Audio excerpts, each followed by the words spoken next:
Is it working now? Is it? What happened with the chat? Have to launch it again.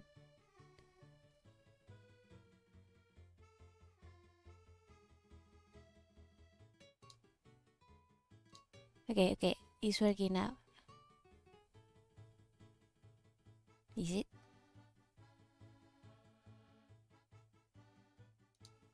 Huh?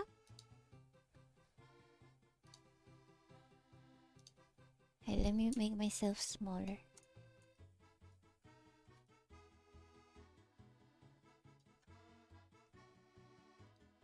Hello everybody!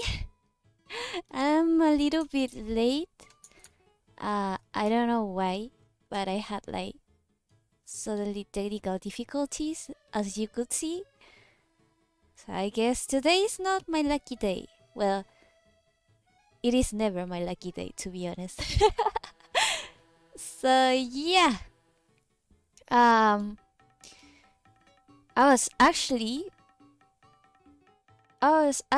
just in time for the stream, and then I opened FaceRig, and the thing wasn't moving. I wasn't like working at all. Like it didn't let me change the expression settings. So I had to like restart it and then restart it again and then disconnect the camera and then connect the camera again, and then when I went to stream, this happens. Like the stream suddenly stopped for some reason. So I mean OBS suddenly like went boom and stopped working. Well, but at least the stream didn't stop, so that's good. So hello everyone. Hello my little Stardust. How is everyone doing? Hello Lizzie. Hello Frank. Uh for some reason, Siri thought I was talking to her. I won't be talking much since I'm with family gathering and I'm forced to do stuff. Please help me. God save you. I just said in Instagram that I was going to be a little bit late because I was waiting for my... I ordered a... oh, I thought the iPad wasn't working. What's with the colors? What's with the colors? Oh my god, it looks awful. Yeah, that's more like it. Yeah, that's a bit better.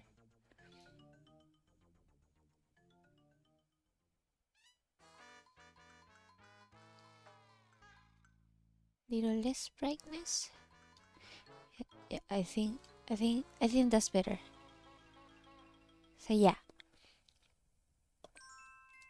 So I ordered a cranberry frap, a cranberry mocha frap before starting the stream. I mean, I ordered like 40 minutes ago. No, like 50 minutes ago, and it arrived like 15 minutes ago. So yeah. And I haven't been able to drink it because the stream wasn't working. So let's show. It has like these little weird pieces of these little chips of, I don't know what it is. It's like sweet but sour. Right, I meant to ask this is a bit a bit ago, but how are you streaming from an iPad? I've never seen anyone do that before. I'm not streaming from an iPad. I have my iPad connected to the computer. So if you have Mac OS, which is any Mac computer, then you don't have to install anything. It automatically like if you connect your iPad via USB to your computer, then you can it records it captures the video automatically. Um, so so if you have a Windows, you have to install a software for that. Um, the one that I'm using is called A Power Mirror, which uh it's a software for screen mirroring. It allows you to use it like air power, air power, AirPlay. But I don't like using AirPlay because it lags a little bit. So yeah, it's not too good. Um. Oh yeah, and if you have like a modern Mac or a modern MacBook, like 2016 onwards, you can use AirPlay. But mine is 2012, 2012.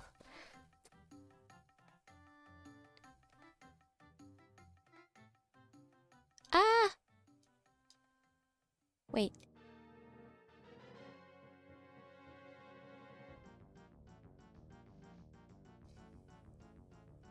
So yeah, mine is from 2012.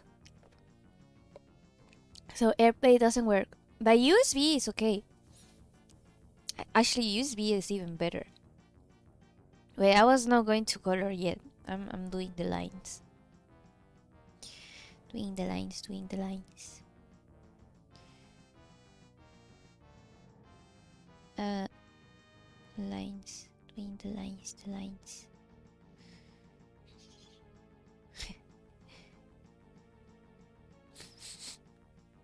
So yeah, the the A Power Mirror software, it's pretty nice.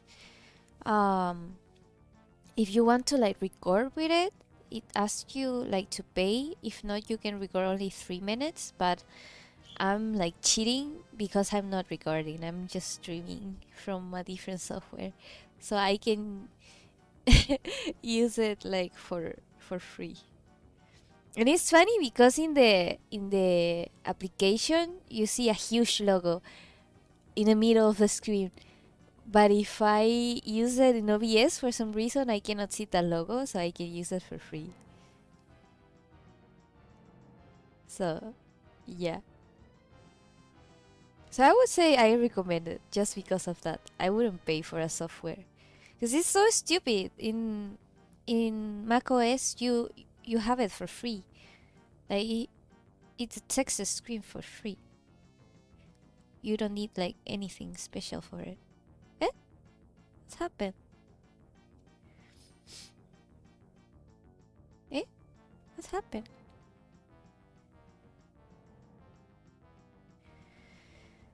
I'm so tired today. Oh, I forgot to ask you, how are you guys? I'm so tired today. Yesterday I stayed like until 4 4 a.m. drawing. Then I was going to sleep, but I found a book that I've been wanting to read for a long time. So I said, yeah, I'm gonna read a little bit just to relax. Yeah, it was not a little bit. It was just not a little bit. Oh, hello, Beat. Hello, T. Hello, Angie. And I was like, I'm going to just read a little bit to relax and then sleep. And I ended up reading till like 7 a.m. No, no, joking, till like 6 a.m. But it was still like 2 hours of reading. Because at the beginning, I was like searching for George Orwell, 1984 book, because I've never read it. I've read like I've heard a little bit of the audiobook, like two or one or two chapters, and I had like they talked about it in class, and then like in college when I was in college, and then I've read like a summary of it, so I know about the book, about what it is about, but I haven't read it myself. So I wanted to read it, and I was searching for it. And then I found, I thought, maybe while I'm searching for this one, and I saved it. And I actually bought it because it was really cheap. It was like $1. Um, and I was like, then maybe George Orwell 1984. I mean, I wasn't reading that one. I was looking for it. And then I was going to read it. And then I was like, since I'm searching for books, I'm a I'm a search for this book that I've been wanting to read too. That is called the Gulag Archipelago. That is from how do you say his name? How do you say his name? Eh, how do you say his name? Where is it? From Solzhenitsky. Solzhenitsyn. So Solzhenitsky. Solzhenitsyn. Solzhenitsyn. So, how do you say his name? So,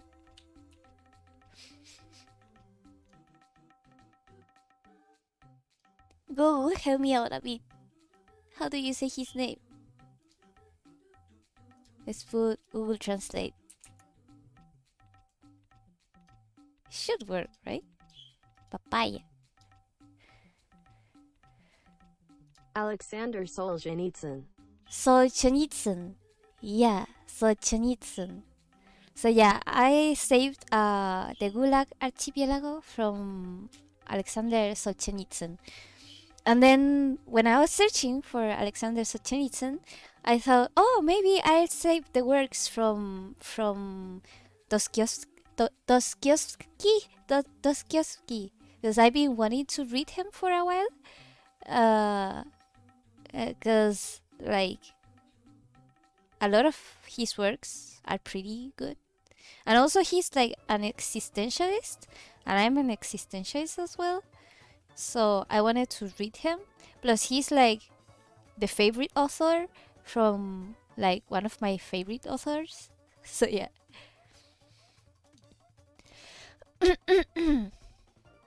So yeah, and I found his work, like, see, his most famous literary works for free. They were for free in Apple Books.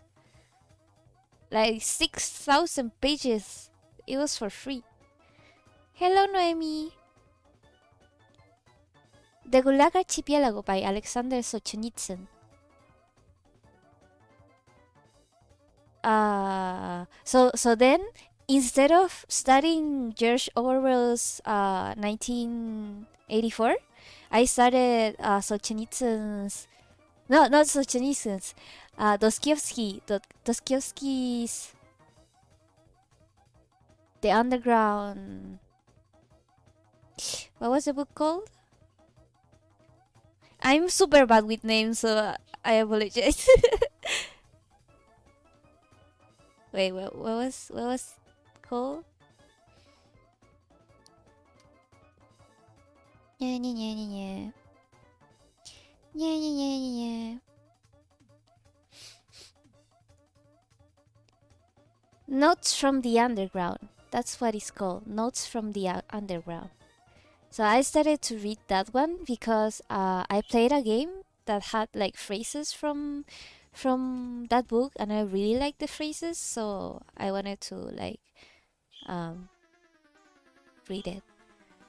For example,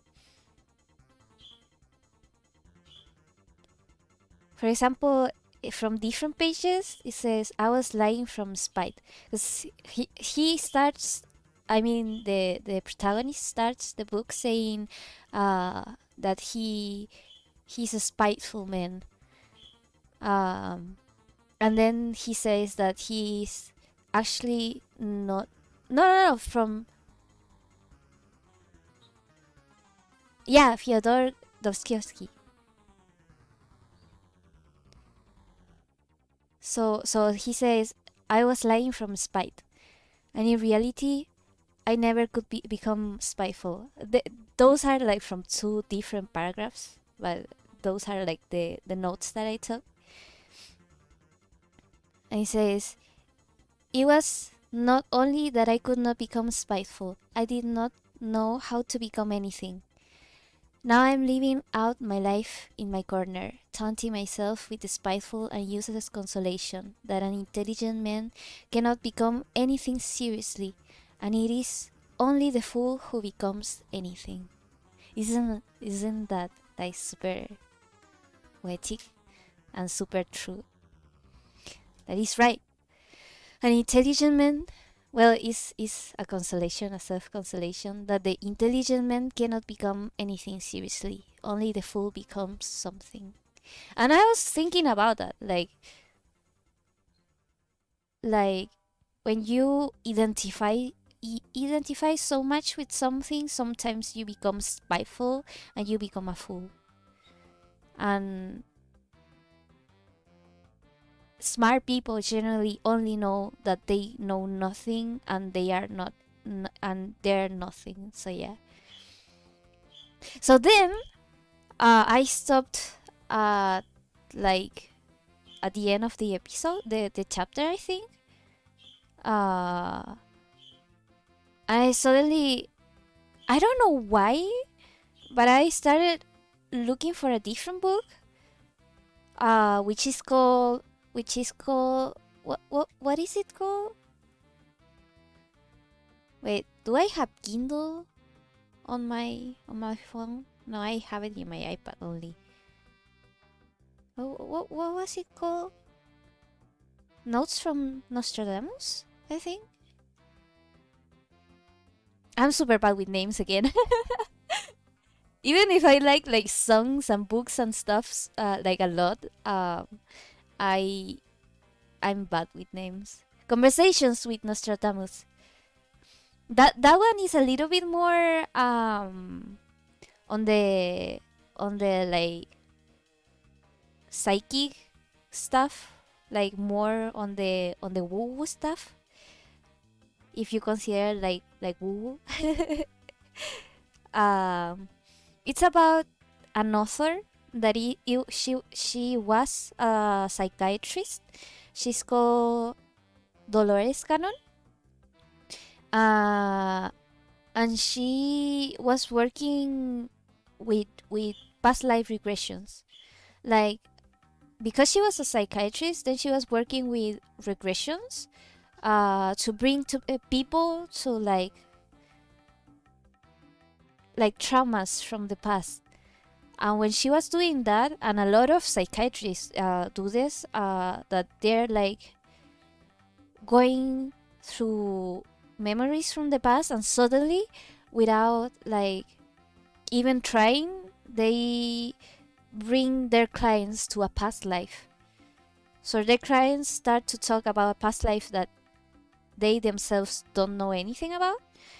And then Dolores Cannon like started to get a lot of those, and then she started like to study it, like to try and go further to learn more about it.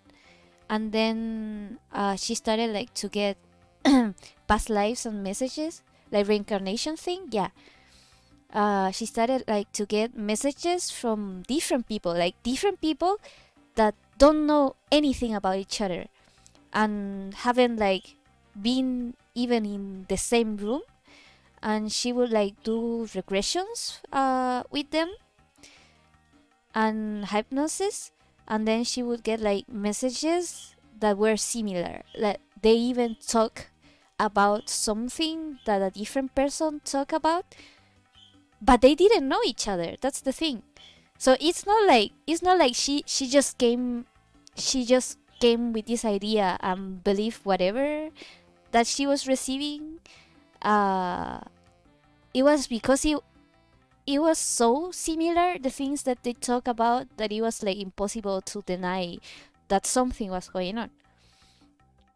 So then she started like to write books and study about different stuff.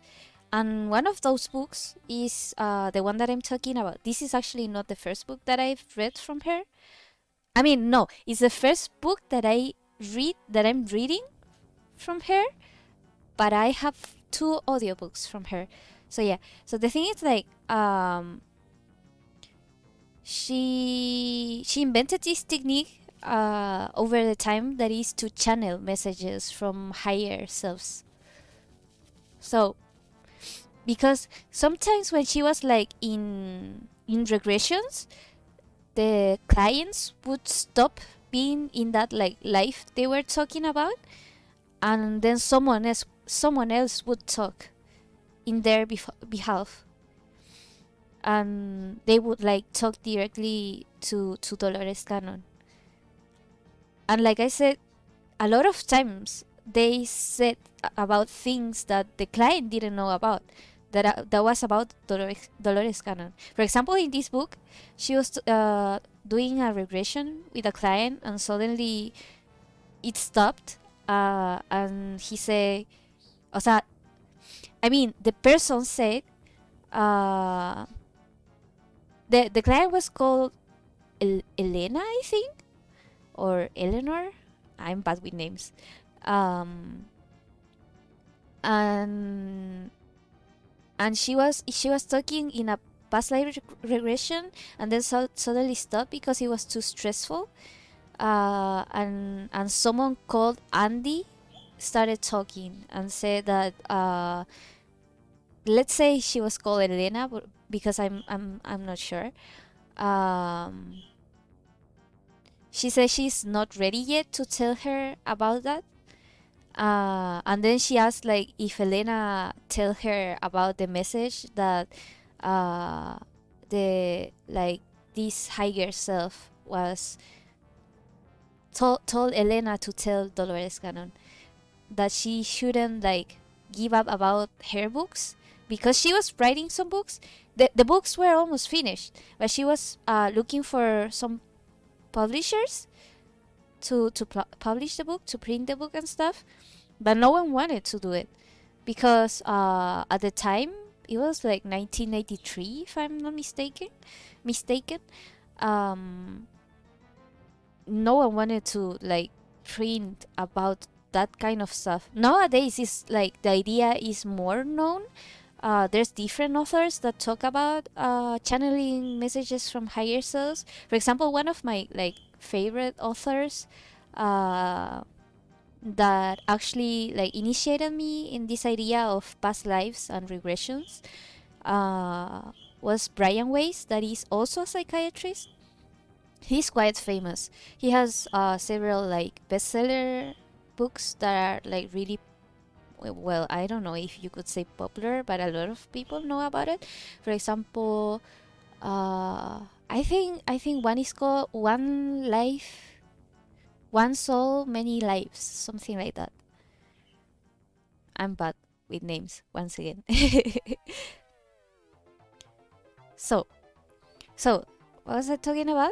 Yeah, the regression suddenly stopped, and someone called Andy was the one that took over and asked Dolores Cannon if Elena told her the message from Andy that she shouldn't give up on the book that she was trying to publish. So it was like Elena didn't know anything about the books. So how did Elena, if it was Elena talking, that she was having, that Dolores Cannon was having difficulties by um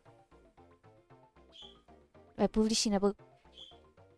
It's not a fiction book. No, it's based in is real life. Like Dolores Cannon was a real psychiatrist, and she really did these regressions, and she recorded them in audio. You can look for her in YouTube. She has like a lot of um what do you say? How do you call it? Like conferences? Like she talked in public a lot, even till near her death. She still did those. So yeah. So the thing is like I still don't get it about messages thing. Like people have similar messages but don't know each other. Yeah, the thing is like like I was saying, like from for Elena, she was talking with she was having a regression with Dolores Cannon, and she was in a past life, and then this quote unquote guide that it was actually Elena's guardian, because everyone has like a guardian, like a spirit guardian. Some people call it angels, some people call it spirits. They can be also ancestors. They can be even yourself, your higher self, like yourself from the future, for saying it in a way. The thing is like this quote unquote person, this being, stopped the regression and talked to Dolores Cannon, and you say things like that there's things that she cannot know yet because she's going to receive the message from a different person, not from Elena. And then she actually received the messages from other person, which didn't know Elena, which is like super weird. Like, how would people that don't know each other at all have similar messages when they're like in state of hypnosis? Like, it doesn't make sense. And for Dolores Cannon, it didn't make sense either. Like, she was really someone that would base her like knowledge in science, because if you're a psychiatrist, you have to study medicine first. You have to study medicine first, and medicine, of course, has a lot of like science, of course. Yeah, it doesn't make sense at all. And she at first like couldn't believe it either, but you cannot deny something when it repeats itself so much. And then that's why she started like to study about these things. And the thing is like this book about conversations with Nostradamus, she was having regressions with Elena, and then suddenly she went to a life where she was a student. I mean, it was a man. She was a man. And he was a student from Nostradamus. And then Nostradamus, through that person, like somehow found out that person was talking to someone from the future, and Nostradamus like talked with her and told her that the people were not interpreting his messages correctly, because people didn't understand what he wrote, because he wrote in quatrains. I think it's pronounced quatrains. Because the time that he lived, there was, I don't know if you guys know, if school still teaches about this, because nowadays school doesn't teach about a lot of things that are very important. The Inquisition.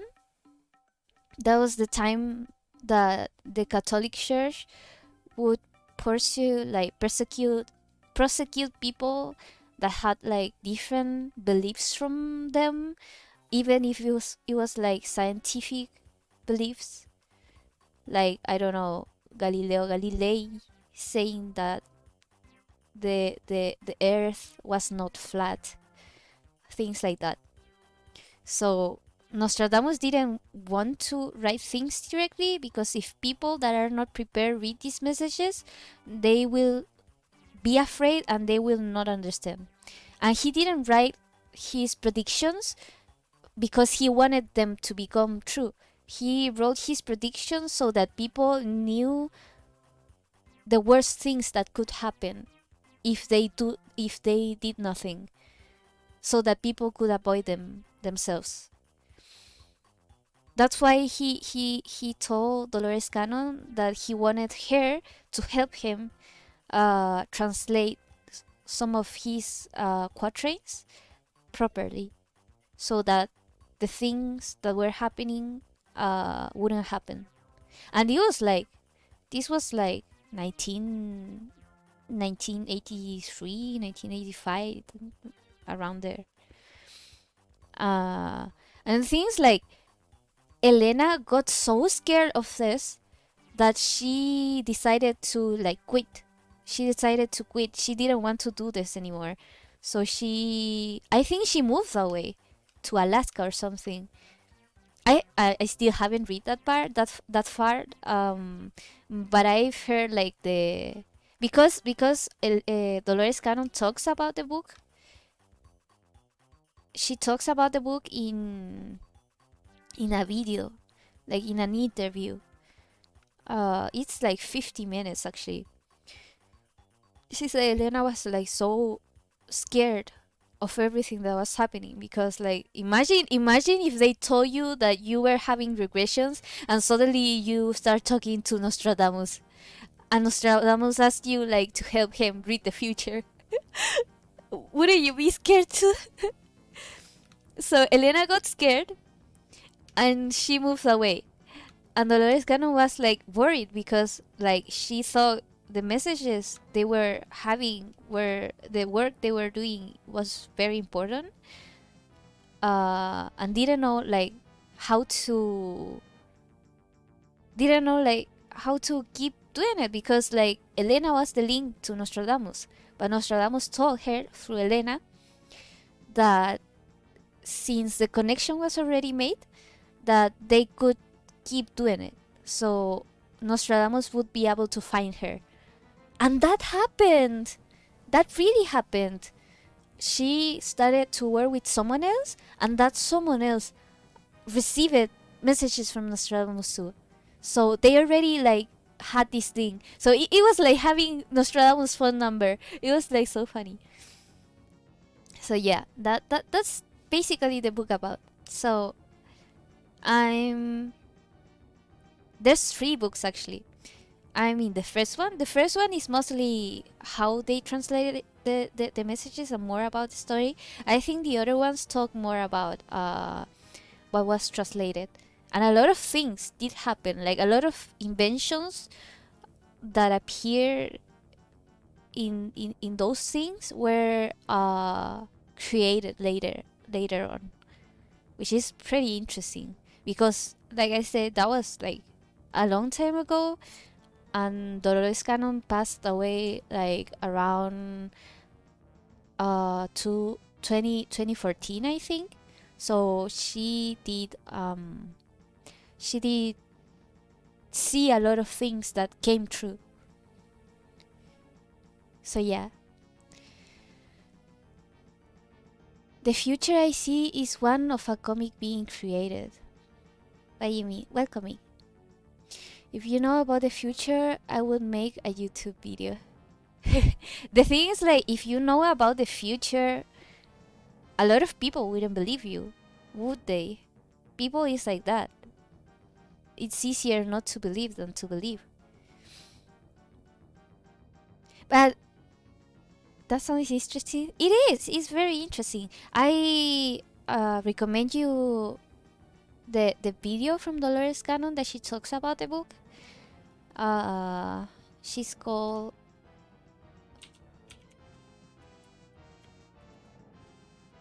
That's her name. So you can search like Dolores Cannon conversations with Nostradamus on YouTube, and you will find it. There's like shorter clips and longer clips.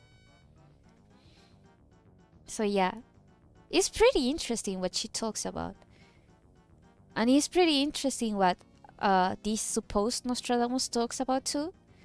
And it's true. Like if you can read it, it's the same for me. I read tarot cards, but it's like a hobby. They're like new. I just got them this year. I mean, I've been reading them. I've been reading cards since 8th grade. Yeah, for a long time. But I didn't practice much, so I don't remember a lot of the meanings. So I'm practicing a lot right now to like help people and stuff. And what tarot cards do is not predict the future necessarily. It finds you guidance, and it can tell you like if you take this decision or if you keep this energy and keep going this way, this will happen. And if I tell you the worst possibility that can happen if you keep on the same path, would you change it? Would you do your best to change it?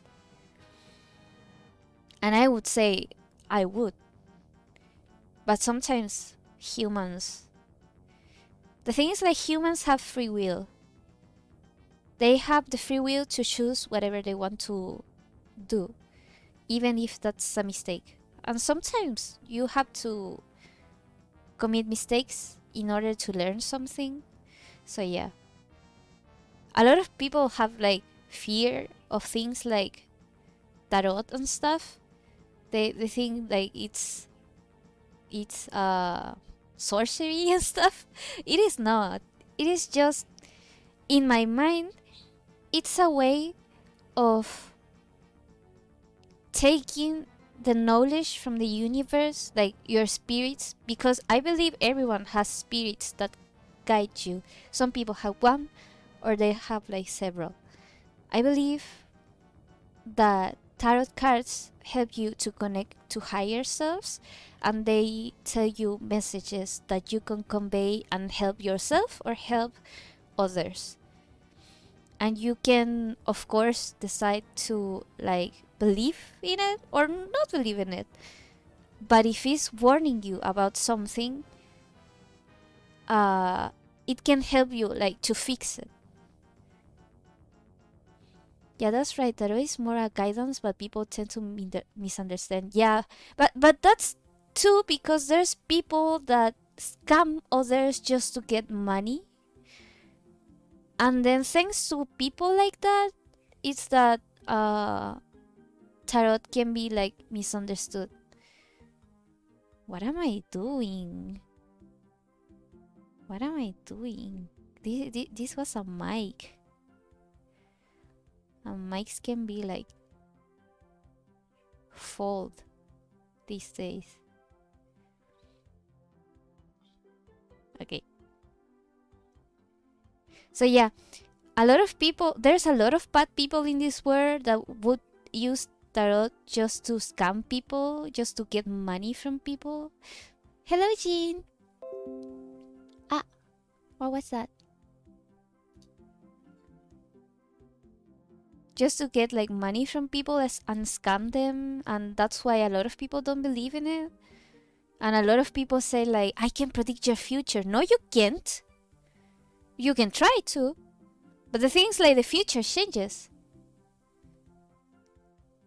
Hola, Lancaster. Hi. The future can change because people change.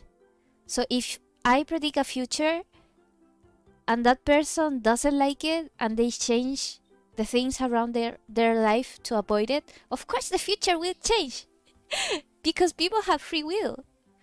And that's why I think that tarot is so like beautiful, because it helps you to avoid the worst possibility. And some people believe that they really can predict what will happen, and then those things don't happen. And that's because people change. So yeah,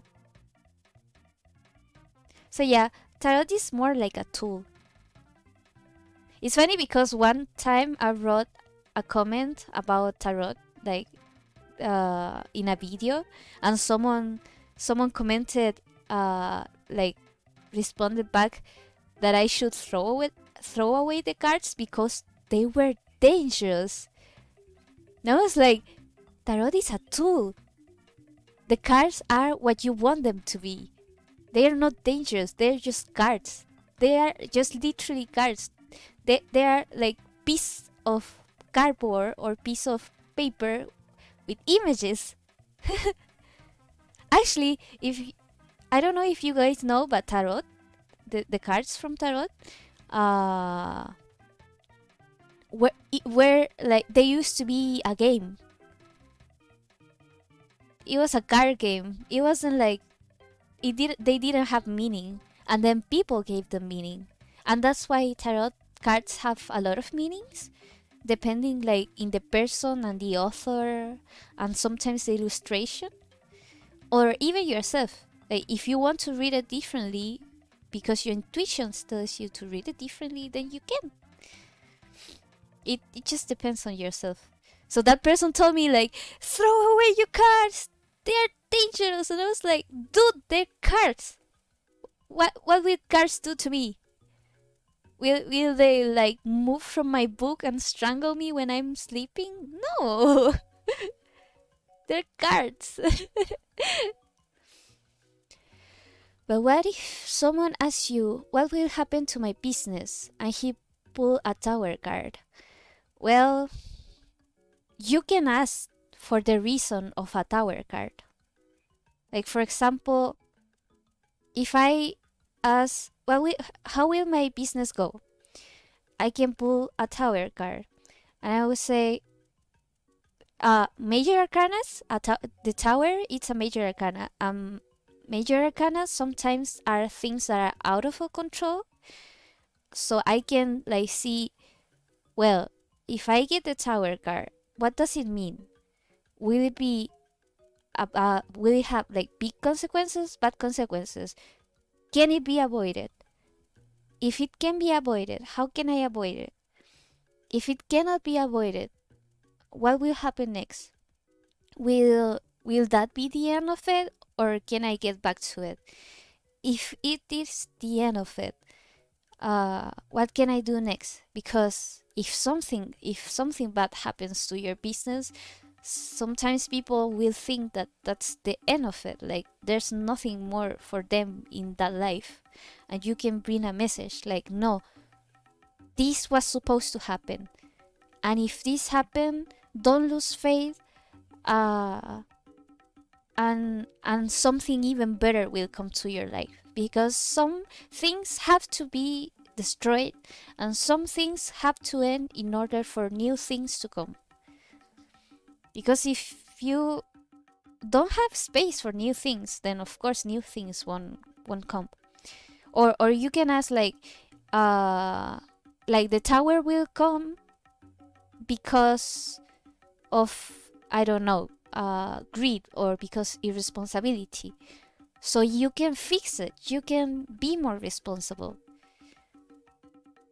So yeah, a tower card doesn't need to be a bad thing. It's like some people are afraid of the devil card and some people are afraid of the death card. Death means like a change, like the ending of something and new things coming. And the death reverse means that you're refusing that change, but that change will come no matter what, because you need it. And that change is not bad, but people are afraid to change because yeah, the change is chaos. Change is literally chaos. Unchanging things is order, changing things is chaos. And people are afraid to chaos. I'm afraid of chaos as well. It's just a natural thing of human beings. And that's why they're afraid of the debit card. But change can bring new doors to you, new opportunities. Or it can be an ending of a toxic situation. But it will be hard.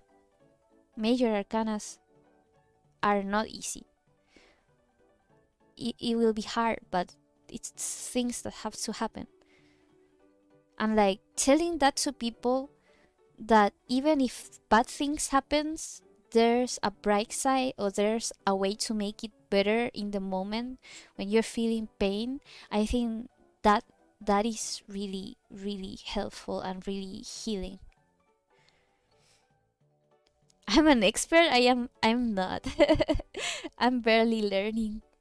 I still haven't memorized all the meanings. I've memorized like some of the meanings of cards that I've gotten several times. But at least the readings that I've done have been pretty nice. Not that they all have nice messages, sadly they don't. Uh, but they're generally pretty accurate. Uh, the only problem with me is that sometimes I'm kind of stubborn when I read for myself. Like, I remember at the beginning of the year, I was having like some issues with someone, and the cards kept telling me like no, your intuition is right. Follow your intuition and trust the universe that good things will come. So give up on control, trust the universe, follow your intuition, and stop fucking asking the cards. Oh, sorry. It's supposed to be family friendly. Stop freaking asking the cards. And I could not stop asking the cards because I was too anxious. I wanted to know what would happen, but I was too anxious, and it kept telling me, no, you have to trust. You have to trust, and you have to follow your intuition, and you have to stop control. And checking in the cards, it's not giving up on control because you want to know, because you want to have control. But some things are out of your control. Like, universe has its own timing. So the thing is like, because I wouldn't listen, and because I wouldn't understand the meaning of the cards. I mean, I understood. Like, I understand what like stopping, like stop seeking for control means. Of course, you understand what stop trying to control everything means. But that you understand it doesn't mean that you know how to apply it in your life. So I wouldn't, in that sense, I couldn't understand what it meant. And then I got depressed. And then a lot of things happened. And then when I got back a little bit from that pit. Hello from Germany. Hello, Happy. Thanks for coming to the stream. So I was like, when I was like getting better from all of that, still struggling but getting better, and I was like, you know what? I don't care about it anymore. I don't care about this person anymore. I don't care about this situation anymore. I just don't care anymore. I don't want it anymore. So whatever happens, it will happen. I don't want it anymore, you know? Because there was a person that I wanted to talk to, that and he stopped like, no. And this person stopped like answer me. I was like, is something wrong with me? Am I like too annoying? Did I do something wrong? And when I gave up, I was like, you know what? I don't care. I don't care. There's nothing wrong with me. Or maybe there's like things wrong with me, but he didn't, this friend of mine didn't stop talking with me because a me issue. It's a that person issue, not my issue. And I was like, screw that person. And then I suddenly got an opportunity to talk to this person. When I gave up. Like, really talk to this person. I was like, really? Really? Is this what it meant? Is this what it meant all the time? So giving up control is not... I mean, what I learned is that giving up control and trusting the universe is giving up in the sense that you stop chasing for things, that you stop wanting things, and you trust, no matter the outcome, that it will be good, to say it some way. Because when you have an energy of wanting something so bad, it's like a chasing energy. And when you have a chasing energy, you are always chasing and you never reach. And I am like that in everything, not just like with people. People wanting like being liked by people, uh, or wanting things for myself. I'm always chasing. But I guess the universe is telling me stop chasing and start having. Stop chasing and start having. Because I was always chasing. I was always like, when I have this, I'm going to be happy. When I have this, I'm gonna do this. Things like that. And I was always chasing and I never had. Even when I had success, even when I was supposed to be happy, I was still chasing. And I was like, when I reach this point, then I can finally be successful. When I reach this point, then I can finally call myself successful. When I reach this point, I can finally be happy. But what if that point never happens? Would you never be happy? Would you never be grateful for the things that you have? So yeah, that's what I learned. That you have to stop chasing and start having, start living. That you yourself right now deserve happiness. That you yourself right now are deserving of success. That you yourself right now are ready for the things that you want.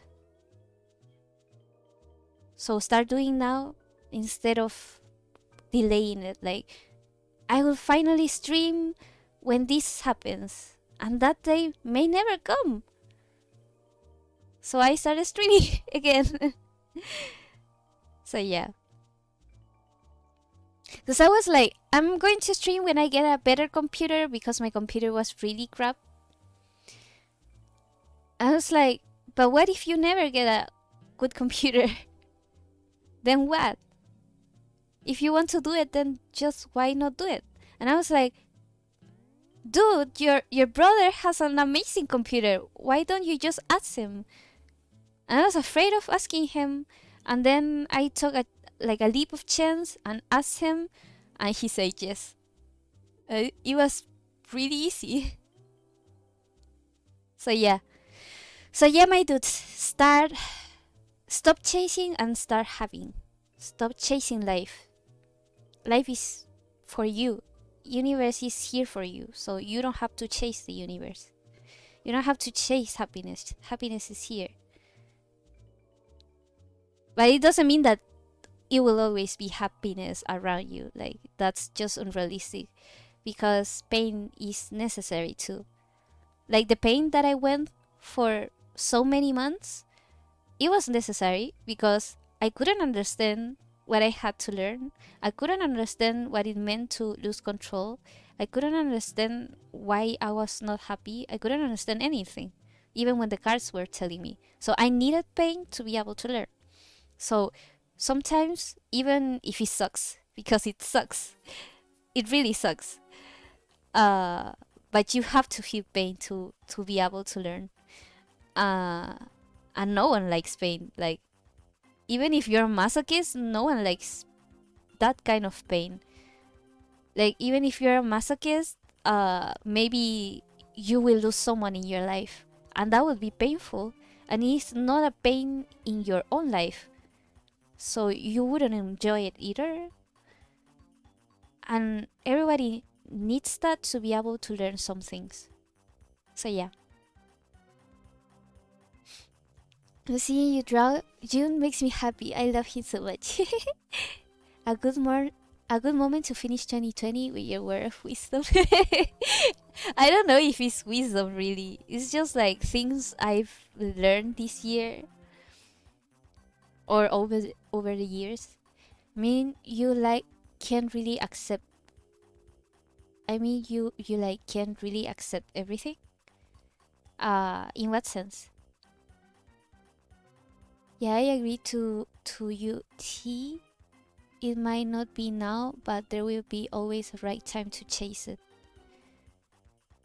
I wouldn't say chase it.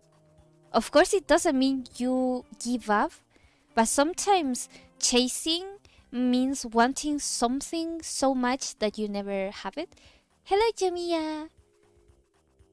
Sometimes chasing means wanting something so bad that you will never get it.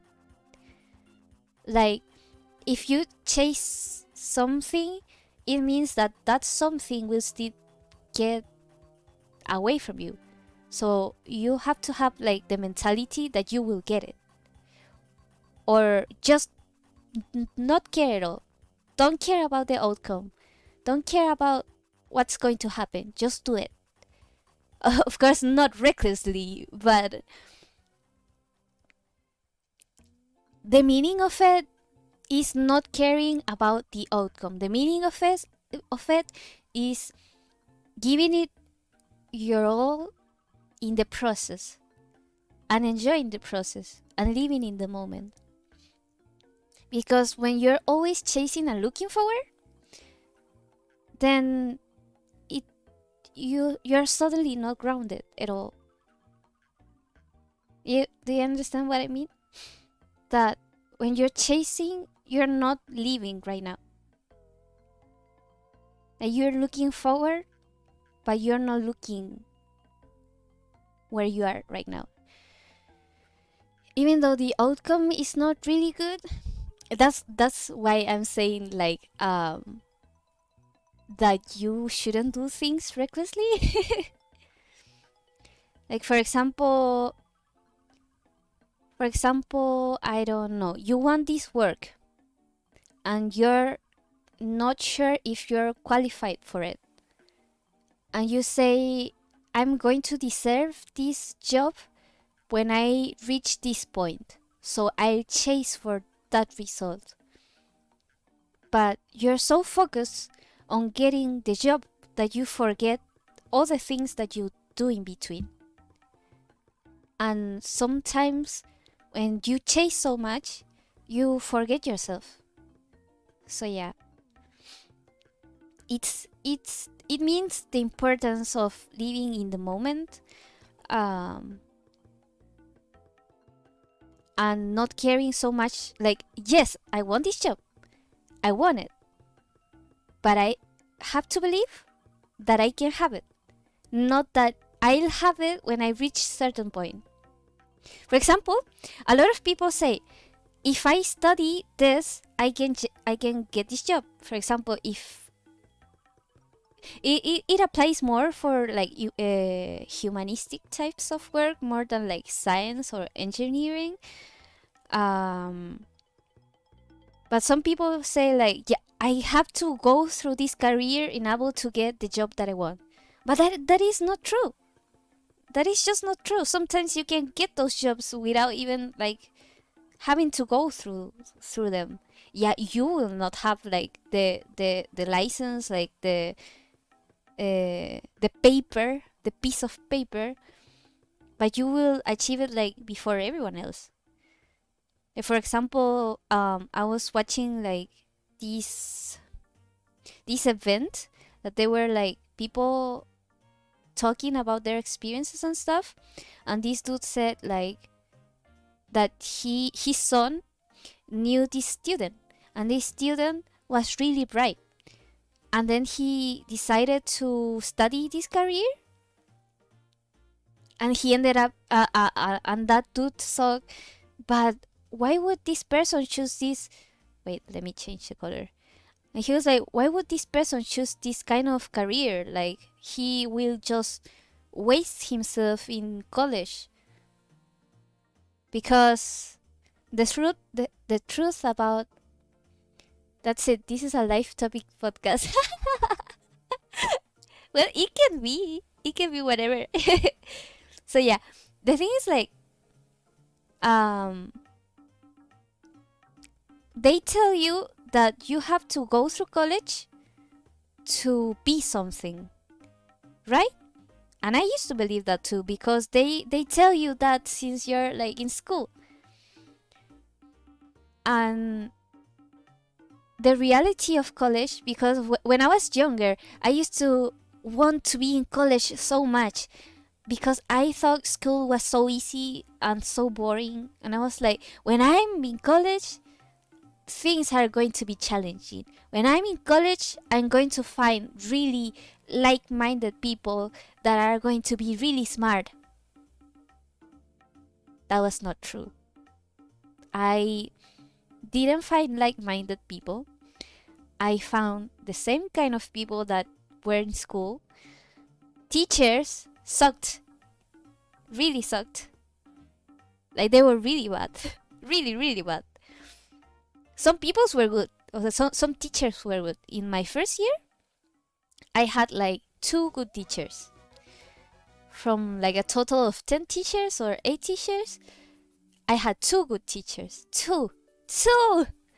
And I learned nothing. Almost nothing. And not because I didn't want to learn. It's because it didn't matter. It was like all those things I can learn by myself.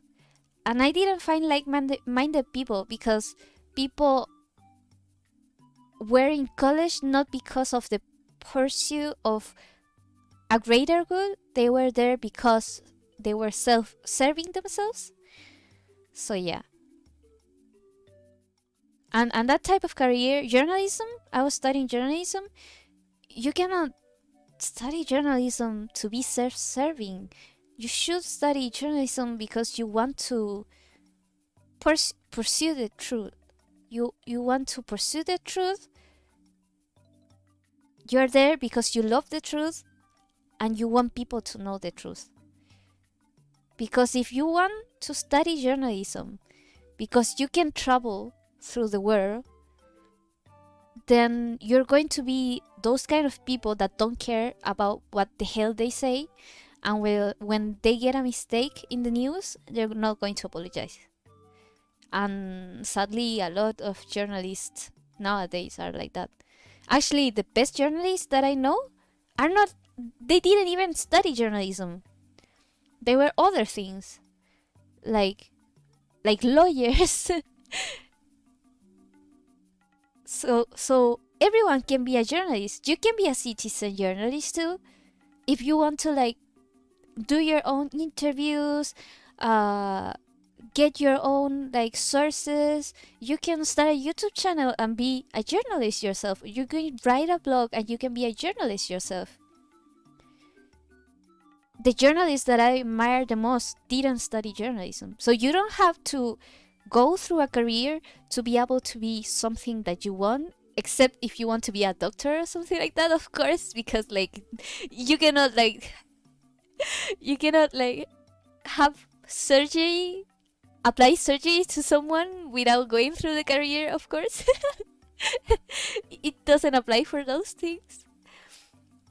But yeah, the thing is like this person said that he thought that that friend of his son was wasting himself studying what he was studying because he was a bright person, and sometimes college doesn't allow bright people. They don't appreciate like people that think for themselves, that have original ideas. And that person one day called this dude that is very successful, and he said that he didn't like what he was doing. That college wasn't what he thought it would be. And this dude, you know what he told him? He told him, then work for me. Work for me. And that dude was like, but I'm 24. No, that time he was 22, I think. He was like, I'm 22. I'm not qualified. I haven't finished my career. How am I gonna work for you? And he was like, I don't care. You're a smart person. You don't need to study that. You're already smart. Work for me. And that dude is still working for him. Which is it is like the perfect example to just chase for, like, no, not chase, to just go for your dreams. It doesn't matter that you're not qualified for it. If you're not qualified for it, then you're gonna get better. You're gonna go and you're gonna get better at it. Like sometimes you get better like in the middle of it, like while you're doing it. For example, when I was younger, I didn't believe that I could become, like, I wanted to be a mangaka. Wait, let me read the chat first. Yeah, I agree. What make it worth? I went to college to get the piece of paper since most jobs vacancies needed. Yeah, that's the thing. The society needs to stop giving it so much importance to a piece of paper. Like a lot of people, most people that I know that have gone through college say that they go out of college and know nothing. And they're like, they go to work and they know nothing and they have to learn again. So then what's college for? So what was I saying? Oh my god, I forgot. What was I talking about? Ah, I forgot. Does someone does anyone remember what I was talking about? Because I forgot. But yeah, that's the thing, that they give you this idea that only when you go through certain path you can be qualified to do certain things, and that's not true. Even if you go through certain things in life, certain paths, it doesn't mean that you're going to be qualified for it. Sometimes even like the contrary of it. For example, a lot of people study like years and years to just end up in a printing job that you can just learn in that place and become someone there. Like, and people like that become like very spiteful with their like job, and people like that would think like, yeah, I went through, I don't know, 4 years of college to be in here, so I deserve this work. And then they're not grateful for it. But someone that really wants that job, and you hire this person would be, one, grateful for the job. Second, this person will not feel qualified for the job, so they're going to give their best to be the best that they can and be qualified for the job. And then they're gonna be grateful for it. And then they're gonna give the best, and that means that worker is going to be even better than someone that went through like 4 years of college. Sometimes you just have to like try and ask for opportunities. Oh, you were about the mangaka. Oh, yeah. I want to write books. Do you think I need to go to school? No, you don't need to go to school to write a book. You really don't have to. You can self-publish, you can do other things while you're like trying to work on a book. You can work on that yourself, and then you can like look for a place that will print it. So you don't really need to go to college to that. You can go if you want to learn like something that only you can learn in college. But most of things nowadays you can learn in internet. You can learn online. And that's like the beauty of the modern world, that you can learn everything that you want. Not everything, but a lot of things you can learn searching for sources online.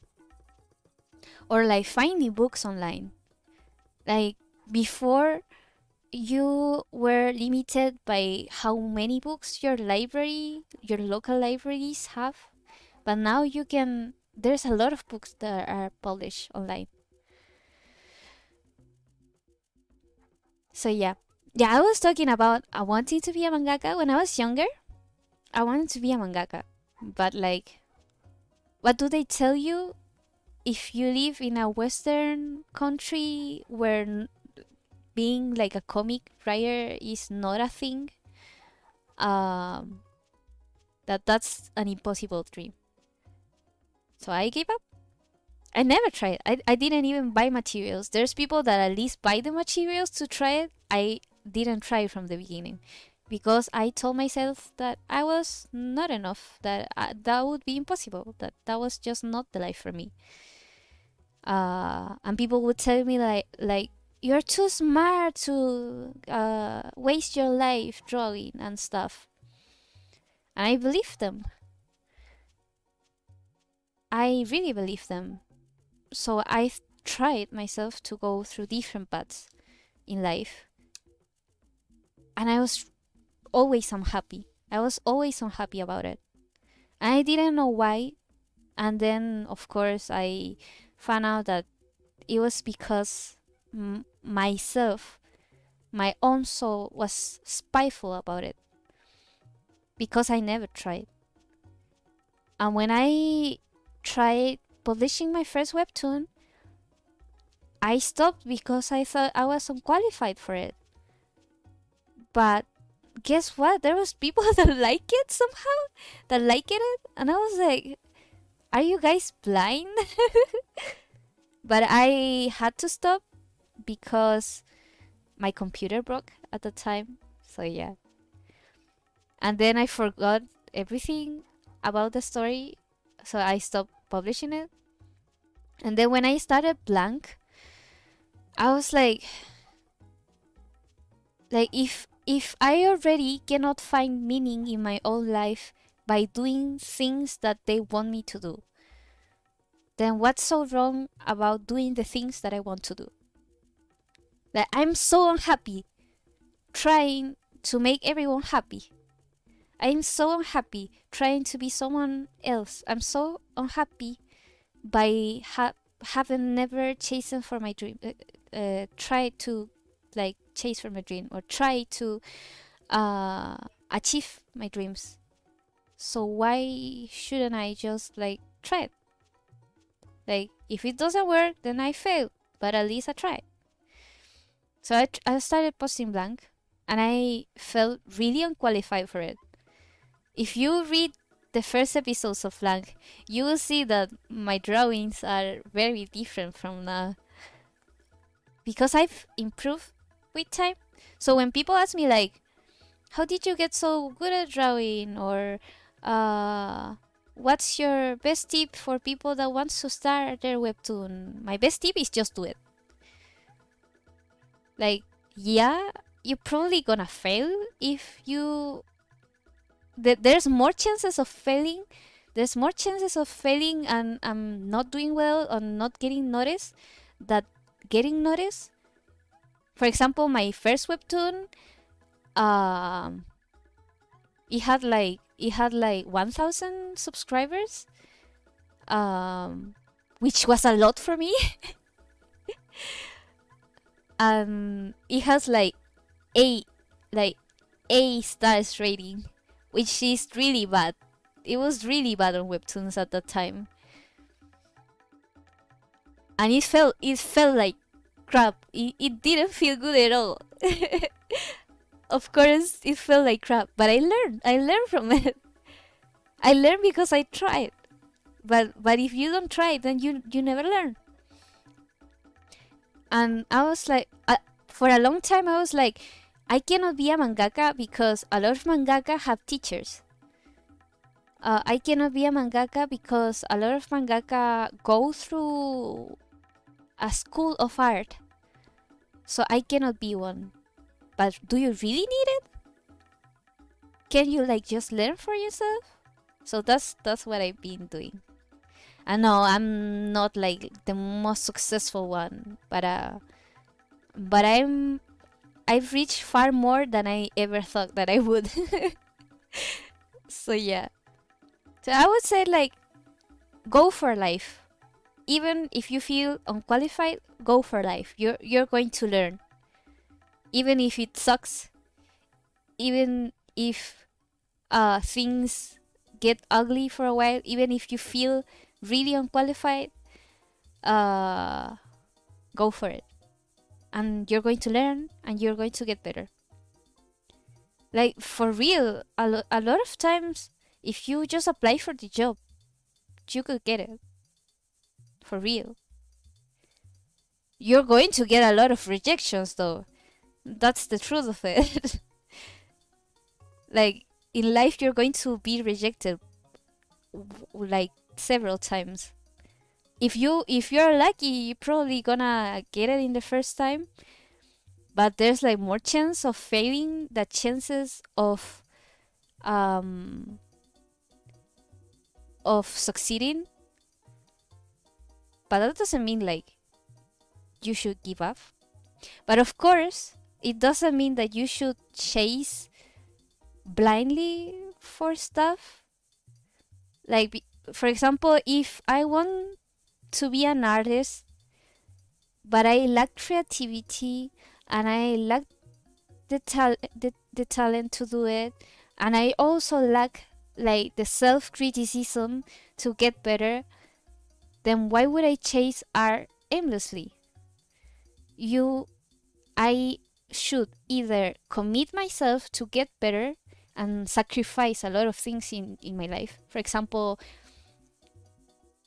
getting better at drawing is not easy. You have to sacrifice like social life, you have to sacrifice your sleeping time, you have to sacrifice the other options in life, you have to sacrifice being called lazy, being called a waste of air, being called like you're going to everyone telling you that you're going to end up in the streets.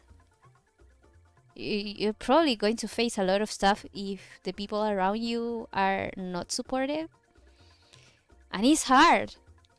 But if you make the sacrifice, there's a chance that you will make it. But if you're not willing to make the sacrifice and you prefer like comfort, then there's also nothing wrong about that. There's also nothing wrong about that.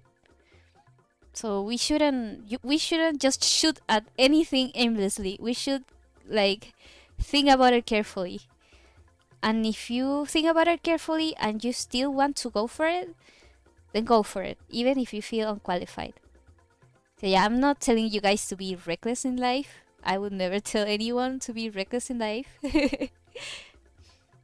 I mean, some reckless people have like good results, but I don't want to be responsible of you guys if you guys fail in like really badly because you did things recklessly.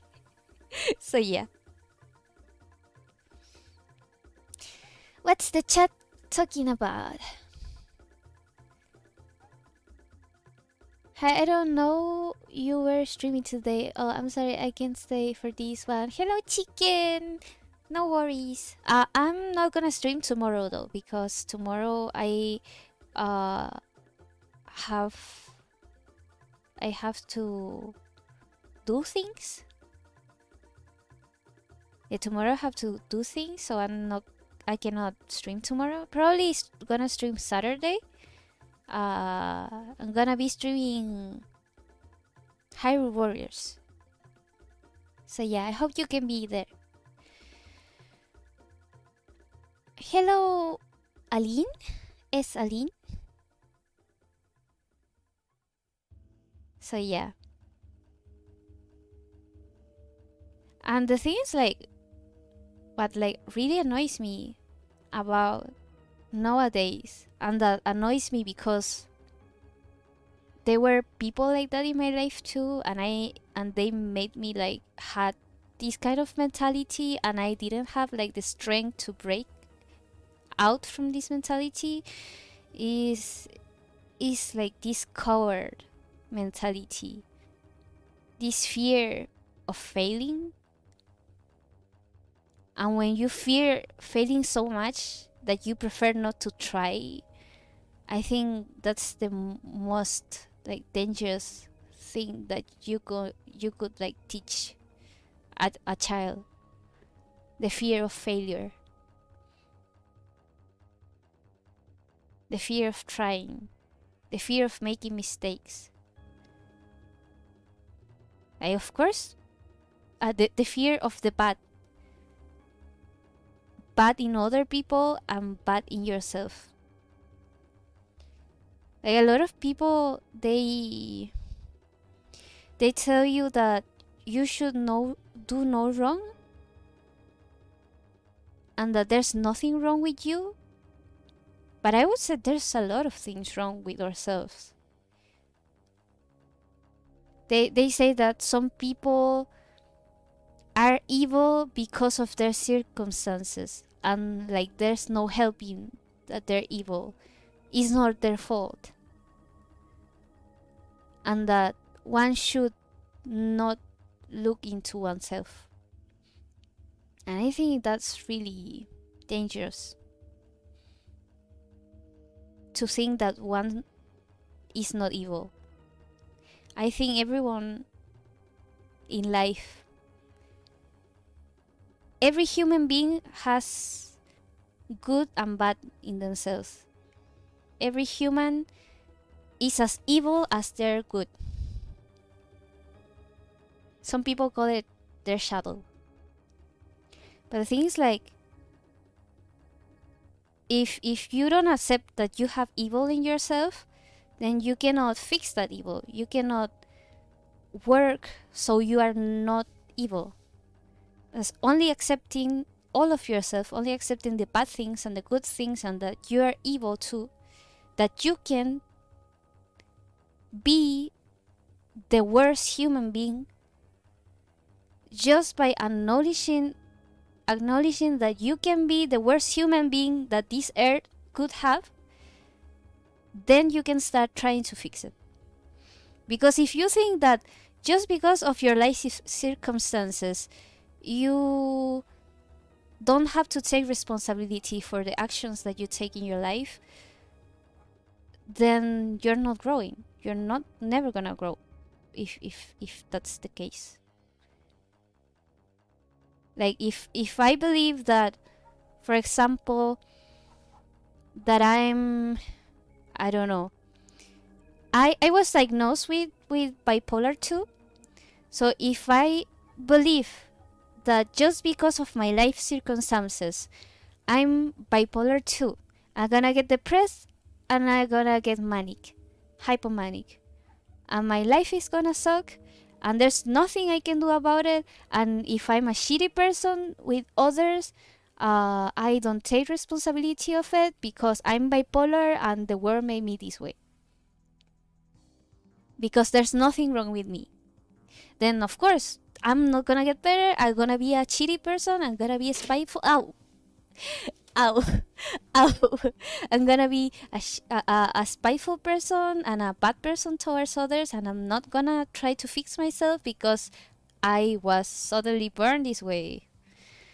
No, you have to first acknowledge that yeah, I went through difficult things. Life is bad sometimes. Life can be really bad. Life is more kind towards some people than towards others. But doesn't mean that life cannot get better and that I cannot fix myself and that I cannot be a better person for the world, for myself. Even if I always gonna be bipolar. But I'm gonna take responsibility for it. I'm gonna take responsibility for my life, and I'm gonna try to get better at being a human being. Because I know that if I don't take responsibility at being a human being, I'm gonna be a really crappy human being. And that's taking responsibility. The problem with the modern world, with the world that we live in, is that they teach us that we don't have to take responsibility for the things that happen in our life. But that's wrong. That's wrong. That's wrong. We have to be responsible. We have to be responsible with our lives, not necessarily for the life of others, except if you're like a parent. But if you don't have children, if you don't have pets, then you should at least be responsible with your own life. So yeah. I don't know how I ended up talking about this. I should low-key be a life coach? No. No, not at all.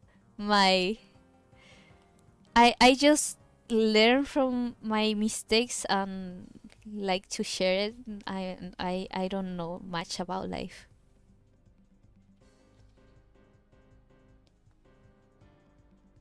I'm really good at giving advice. Really? So yeah, I don't know why I ended up talking about this. I wanted to talk about something else today, but I forgot what I wanted to talk about.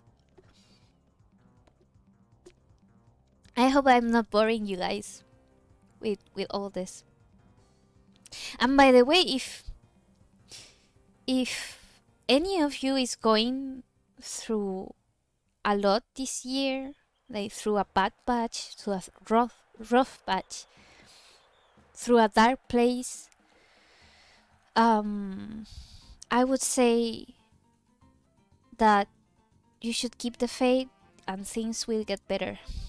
And sometimes what helps the most is to know that other people are going through it too.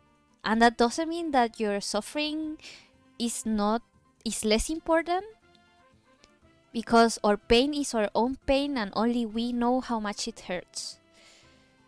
But to keep the faith and keep trying and keep working on it and fighting.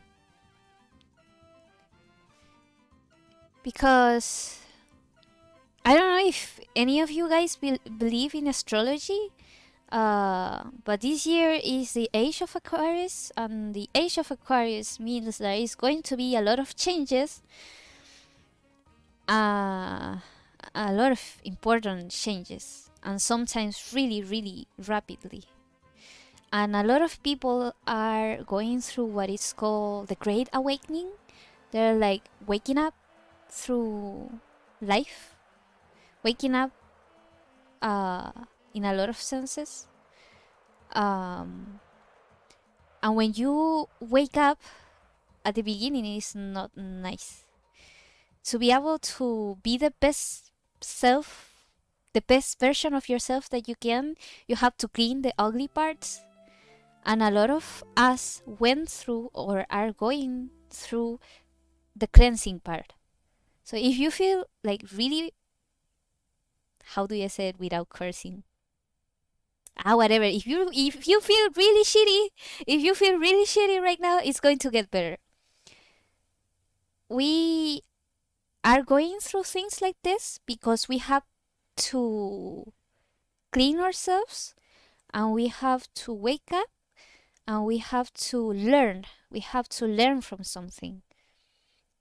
It's like the universe telling us that we have to learn from something.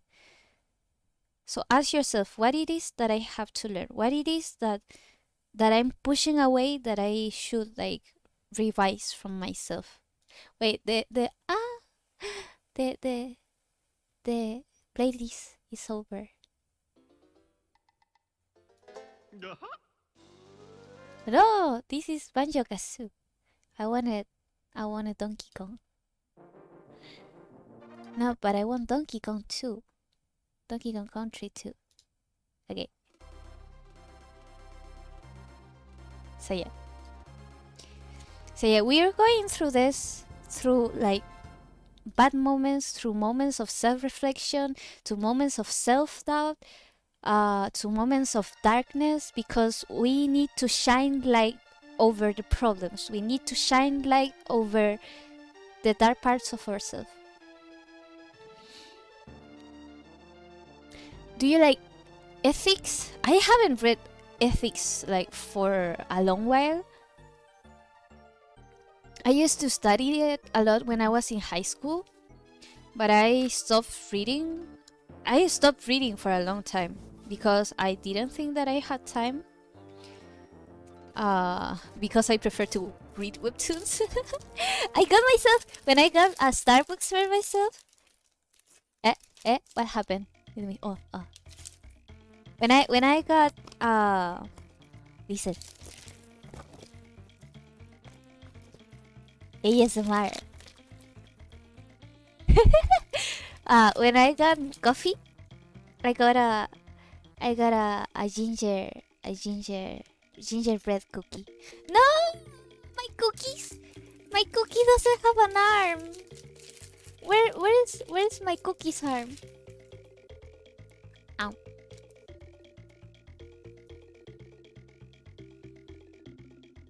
Mm-mm-mm.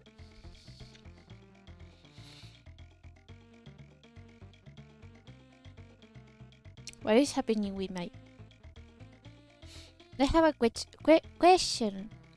What are your top 3 favorite webtoons beside your own? My own is not my favorite though.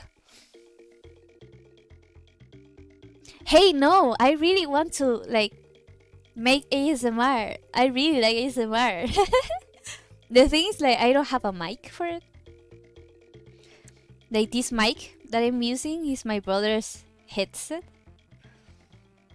It's not pretty nice to make like ASMR with it because it barely captures the sounds.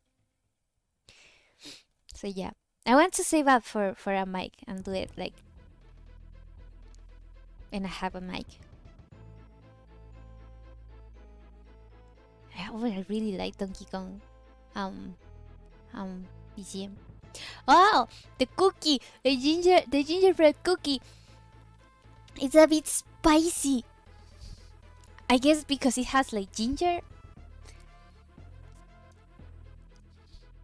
Wait, the face tracker is not working. Okay, it's working again. So yeah, what was I saying? The cookie's a bit spicy. My favorite comics, my own is not my favorite. I'm just telling you right now that my own is not my favorite. Maybe Lost Soul could be close to that, but no. Doesn't mean that I don't read my own chapters, and I would love Blank more if I could actually remake it. But I promised myself that I wouldn't remake it till I get featured. So yeah.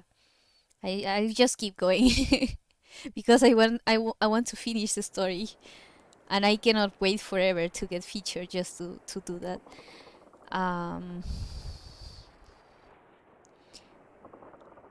My favorite webtoons. One is Who Made Me a Princess. It's also called One Day I Suddenly Became a Princess, or Suddenly I Became a Princess One Day, or what was the other name that he had? Whatever. But I call it.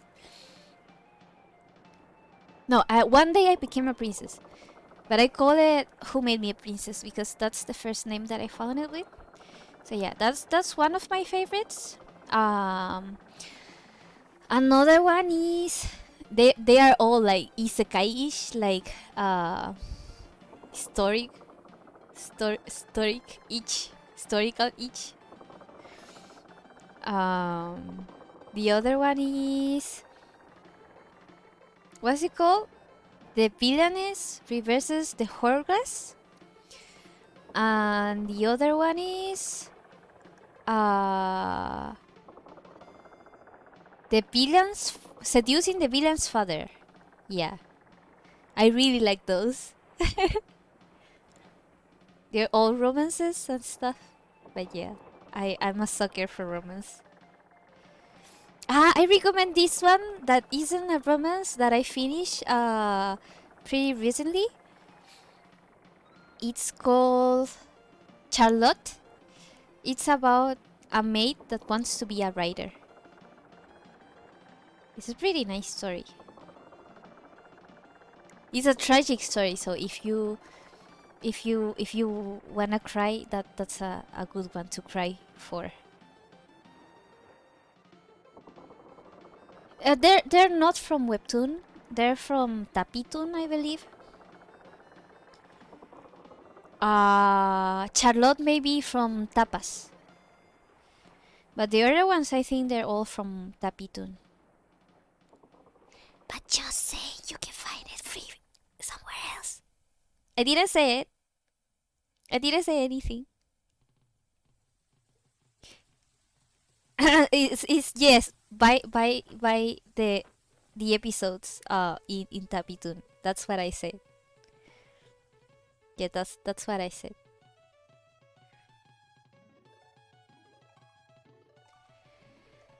So yeah, those are my favorite webtoons right now. Um, I guess this is the reason why your story is interesting, because your perception is like in life is so cool. I don't know. I just want to make stories like the ones that I like to read. Like I want to make great stories, so I try to make great stories. Well, they say that if you suffer in life a lot, it's because of something, because you, like, a lot of people are spiteful with life, and I was too, that you suffer a lot. Like, why? A lot of times I ask, like, why couldn't I have normal parents, or a happy life, or a normal life, or a life that I was like everyone else? Because I look Asian, and everyone around me is not Asian. So I was always like, I faced racism a lot in my life without knowing it was racism. Back then, you didn't even call bullying bullying, so you wouldn't even know if you were getting bullied. So yeah, I was always like, why don't I look like everyone else? Why is my family not like everyone else? Why do I have to go through all the things that I've gone through? But now I've learned that sometimes you need to go through those stuff so you are like able to help more people. And I'm actually now glad that I went through the things that I went through, because the more you go through, the more you can empathize with more kind of stories. Uh, and the more you can help people. And it's funny because since I was very young, I always knew that I wanted to help people, but I didn't know how. And I have to go through a lot of stuff in order to help people the way that I do. So yeah. So we can hate pain, and we can hate suffering, but suffering has a meaning too. And suffering actually gives meaning to life too. So yeah. Like use your weaknesses as strengths or something like that. I don't know. I always hear the Great Awakening mostly on Chinese comics. I actually don't read many Chinese comics, which is funny. I'm not the biggest fan of manhwa. It's like their way of narration is pretty different from like Korean and Japanese, and I'm not used to it. And sometimes like the jokes don't land for me. But if you have like a great Chinese webcomic, like a manhwa that you recommend, let me know. I've only read like, no, I've read several ones, but like the one that I remember the most because I liked it, is called Lanchi. I think it's called Lanchi. But I think that they talk a lot about it because a lot of like Chinese comics talk about cultivation, and you cultivate yourself to have this great awakening, right? And I'm surprised because cultivation is talked a lot in things like Falun Gong, and it's funny because in China they prosecute Falun Gong practitioners, and a lot of them they go to concentration camps with Uyghurs, and a lot of them they get their organs harvested while they're alive. Like they will kill you for your organs because you're a prisoner of conscience. And Falun Gong organs are actually very desired because Falun Gong people live healthy lives. What, that's new? You mean organ harvesting? Yeah, read into it. They have concentration camps in China where they put in those concentration camps people with different beliefs, like religious beliefs, like Uyghurs and Falun Gong, and they try to like wash your mind, like brainwash you. They try to brainwash wash your mind. They try to brainwash you into renouncing your beliefs, because the Communist Party of China believe that they should be like the highest part of your life. You cannot like believe more in God that you believe in the Chinese Communist Party. So that's why they do that. And they persecute believers. It's kind of like Inquisition. Like the Inquisition back in the medieval, how do you pronounce it? Medieval. Medieval. Medieval. Medieval? Medieval. Medieval. Medieval. Medieval. Medieval. Medieval. What about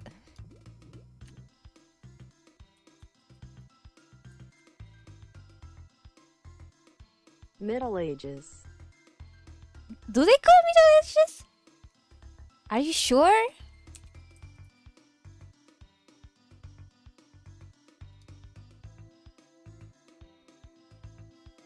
Do you call it Middle Ages? Really? I mean, you call it like that in Spanish, but I don't know if it's like a direct translation. Do you call it Middle Ages? But yeah, in the medieval times, medieval,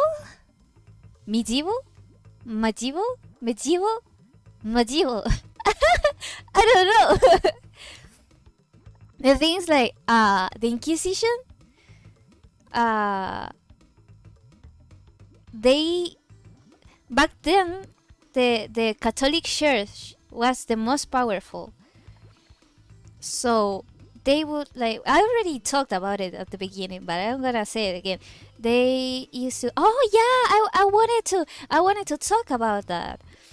They prosecuted people that believe different things than themselves. For example, even if it was like a scientific discovery, if they challenge what the Catholic Church thought, then they would be prosecuted for it, and they would like get killed.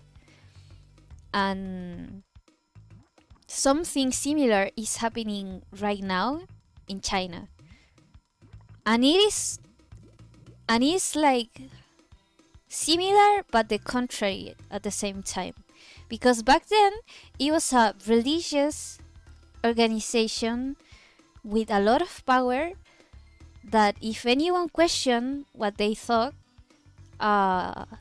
they would kill you.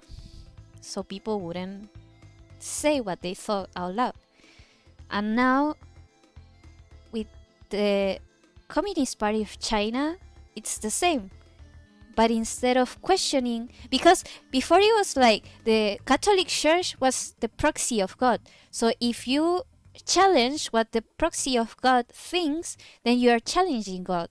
And if you challenge God, you should die. Not only witchcraft, it could be like things like Galileo Galilei that got killed for saying that the earth wasn't flat, that the earth was a globe.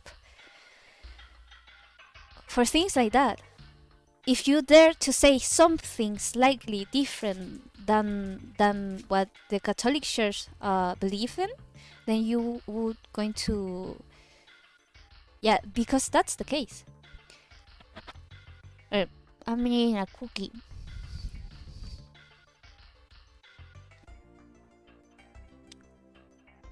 I'm eating a Christmas cookie. Ah! Oh well. So yeah, And now, like I say, the church believed that they were the proxy of God. So if you question the church, you were questioning God. What does the Communist Party believe?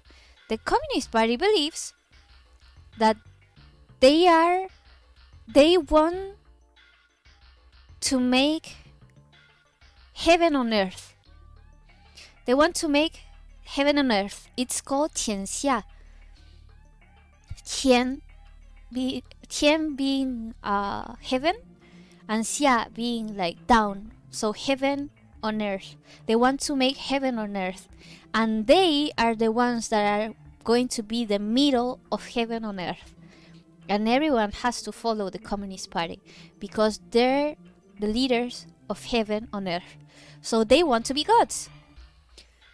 So if you question God, if you question the leaders of heaven on earth, it's like you question God. You question the Communist Party. And if you have a religious belief where you think that God is, I don't know, in heaven, and you should follow God and not the Communist Party, then you're questioning the Communist Party. And then you should go to prison. You should go to the concentration camps and stuff. And that's why they don't accept freedom of religion. Because one, freedom of religion means that there's something higher than the government, which is God. And second, because you know how believers are? Believers are preachers. Believers, not all of them, but a lot of believers will try to... Wait. A lot of believers will try to convert you into their religion. And converting people into their religion means converting them into someone that doesn't believe that the Communist Party of China is the highest in the hierarchy of the world. So that's why they prosecute believers, and that is happening in China right now. People are getting killed. People are getting put into concentration camps like in World War II. They're being brainwashed into renouncing their beliefs. They are getting their organs harvested because for China, organ harvesting is a business. They literally have a tourist thing, activity, I don't know. Like for example, in Korea, a lot of people go to Korea to get plastic surgery because Korea is the world's like best place to get plastic surgery because it's cheap and there's a lot of places and it's good. You know what China is? China is a place to get organ transplants. And if that organ if the transplant fails, they're going to try again until they find a organ that is suited for you. And you know where those organ comes from? Because you know how organ transplant works in other places? You have to wait it out. You have to wait it out, right? You have to wait years sometimes. Months, years, right? In China, no. They're going to give you, they're going to transplant you the organ, and if it doesn't work, they're going to try until one of them works. And do you know where those organs come from? They come from believers. They come from Uyghurs. They come from Falun Gong. And in China, you can schedule a organ transplant. You cannot schedule a organ transplant anywhere in the world. But if you say, I need this organ, they're going to kill someone and give you that organ. So yeah, that's what's happening in China. So where's the chat?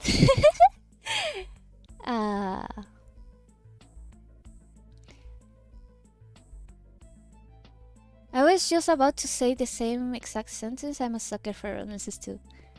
Manhwa is Korean.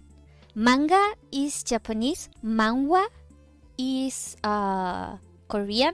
Manhwa is Chinese. Is it illegal that I get what you say about I didn't say it? Oh. I didn't say it. Yeah, the one I read with Great Awakening is a cultivating theme. Yeah, because you cultivate yourself to awaken yourself. Medieval. Reminds me... Oh, no, I already read that. Oh my god, speaking of cases, I've been watching too many in TikTok and now I'm paranoid. Oh, cases of what? By the way, TikTok has... Maybe you haven't seen it if you're like, if you don't really go through that, but you know why TikTok is dangerous?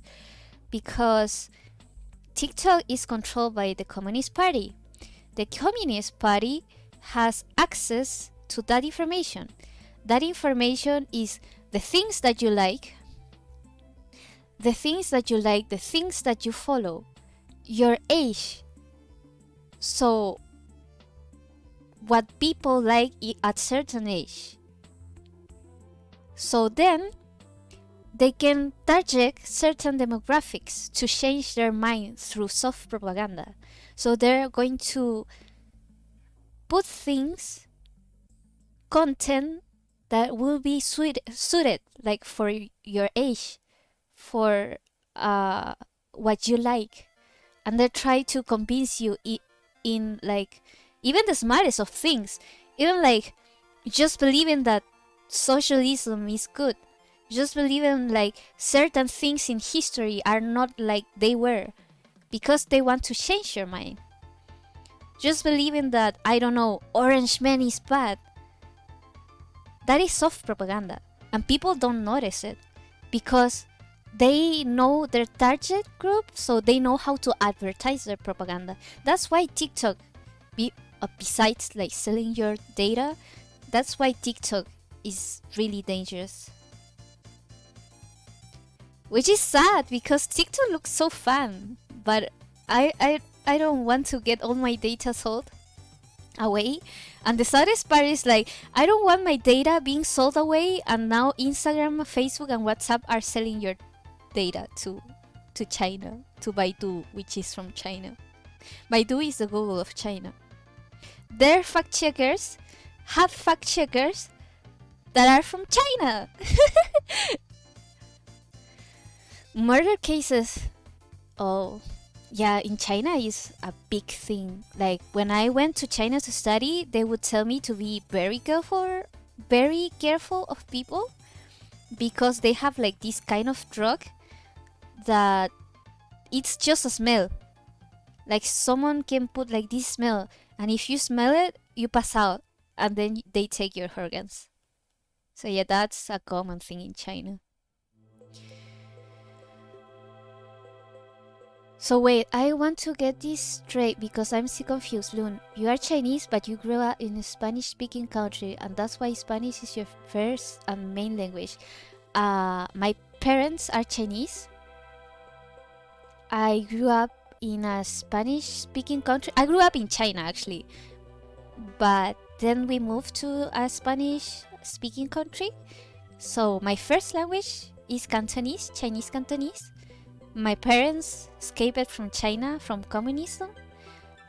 And my main language is Spanish. So yeah. By the way, is that safe to say?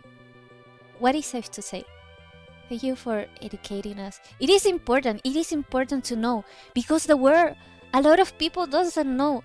A lot of people doesn't know that they're killing people in China like they were killing Jews. Because what was happening on Nazi Germany, they were killing Jews because of their beliefs, because of their background. And what is happening in China, they're killing Uyghurs because of their culture and their background, and they're killing Falun Gongs because of their beliefs. It's literally Nazi Germany.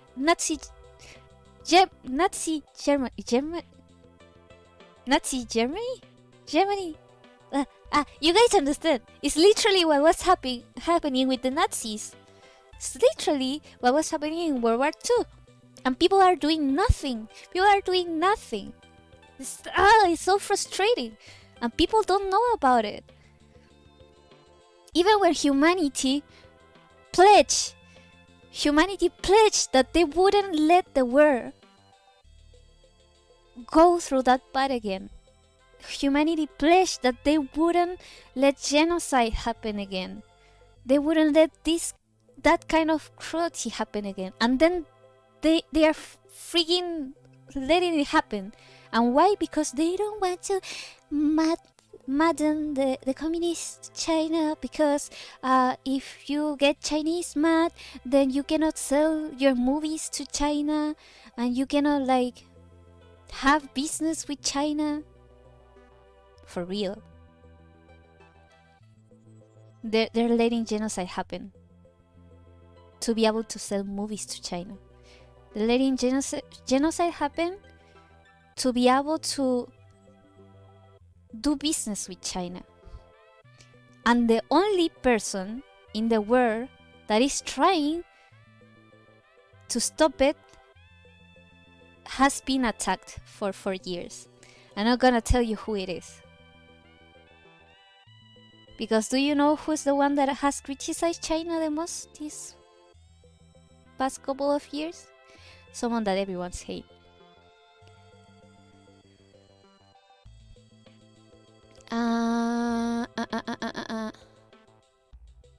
Oh, there is an interesting conspiracy theory about our life is a simulator or harping. Do you know about it? Yeah. I believe that too. That life, not necessarily a simulation. I think we live through life. But I believe that life is more than we think it is. That life is not just this that we have and it is over. And that we chose to be in this life. We chose to be in planet Earth to learn the things that we have to learn in planet Earth.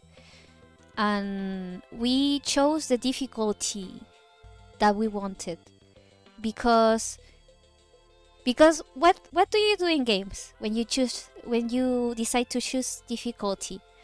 If you choose easy, it's because I'm a beginner, so I don't want to have a hard time. I just want to like spend some time here and then just move on. So you choose easy. When you choose normal, it's like, yeah, I just want a normal experience. When you choose difficult, you say, the things that I've played before are pretty easy. So yeah, I want a challenge. And a challenge is like to be better at it, right? But then when you're faced with the challenge, some people will say, this was not that difficult, and they look for a more difficult challenge. Or some people would be like me on Age of Calamity when I was facing a lionel for the first time and kept getting killed and couldn't get better at it. Because I wanted a challenge. So yeah. When you choose a hard difficulty in life, you learn more things. And it's hard, but there's more value on it. It is more quote unquote fun. So yeah. And then you're gonna kick yourself all your life for choosing the hard part. But it's going to be worth it. So if your life is hard, maybe you chose it yourself. And maybe you should take responsibility for choosing it yourself. So yeah, I do believe that. But I believe that if life ends, it doesn't mean it is the ending. But it doesn't mean that you can do it. Yeah, you can do it over again, but you're going to lose your memories. If you didn't learn all that you had to learn, you're going to replay it, because there's two options. There's the option that you're gonna say, ah, damn it, I forgot that I wanted this.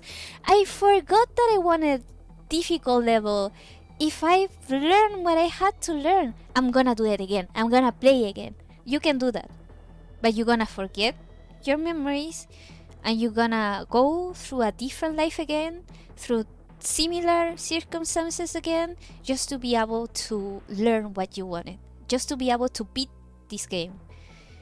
But you could also say, look, I was a little bit naive, I was a little bit arrogant, maybe I chose too much and it was too much for me. I just want a peaceful life next. And then you are reborn as a rock or something like that. But yeah, I believe that you will keep living in this world until you learn what you have to learn, which is not fun. So thanks to that belief, I am not giving up on life, because I don't want to end this life and realize that I didn't learn and didn't do all the things that I had to do, and then I have to do it once again. So I'm gonna do my best this life to do the things that I have to do, to learn the things that I have to learn, so I don't have to go through this crappy life again. It's a way of seeing it. I actually believe that aliens are watching us. Aliens are watching us. The universe is watching us right now. Oh, I look like super creepy looking at you like this. Aliens are watching us. Now, I believe that most of the universe is watching us right now. And aliens are not necessarily what we think that they are. They are not scary, nor they want to harm us, but of course there's evil beings as well. There's ones that don't want the best for humanity, but most of them want to. Most of them are higher selves than ourselves. Most of them are more advanced, so they know more, and they're watching the earth right now because important things are happening in the air. This is a little woo-woo, so you guys can choose to believe me or not. But the earth is going through a great awakening, like I mentioned. The earth people are going through a great awakening. And this great awakening is so that the earth can shift into a 5D, a 5 density kind of a planet. And the earth is going to split in two, but not necessarily like split in two, like we're going to split the earth in half. No. Our realities are going to shift. Our realities are going to shift. The people that is waking up are not going to stand by the negativity anymore, and they're going to shift to a reality that is more positive, that is more loving, that is more bright.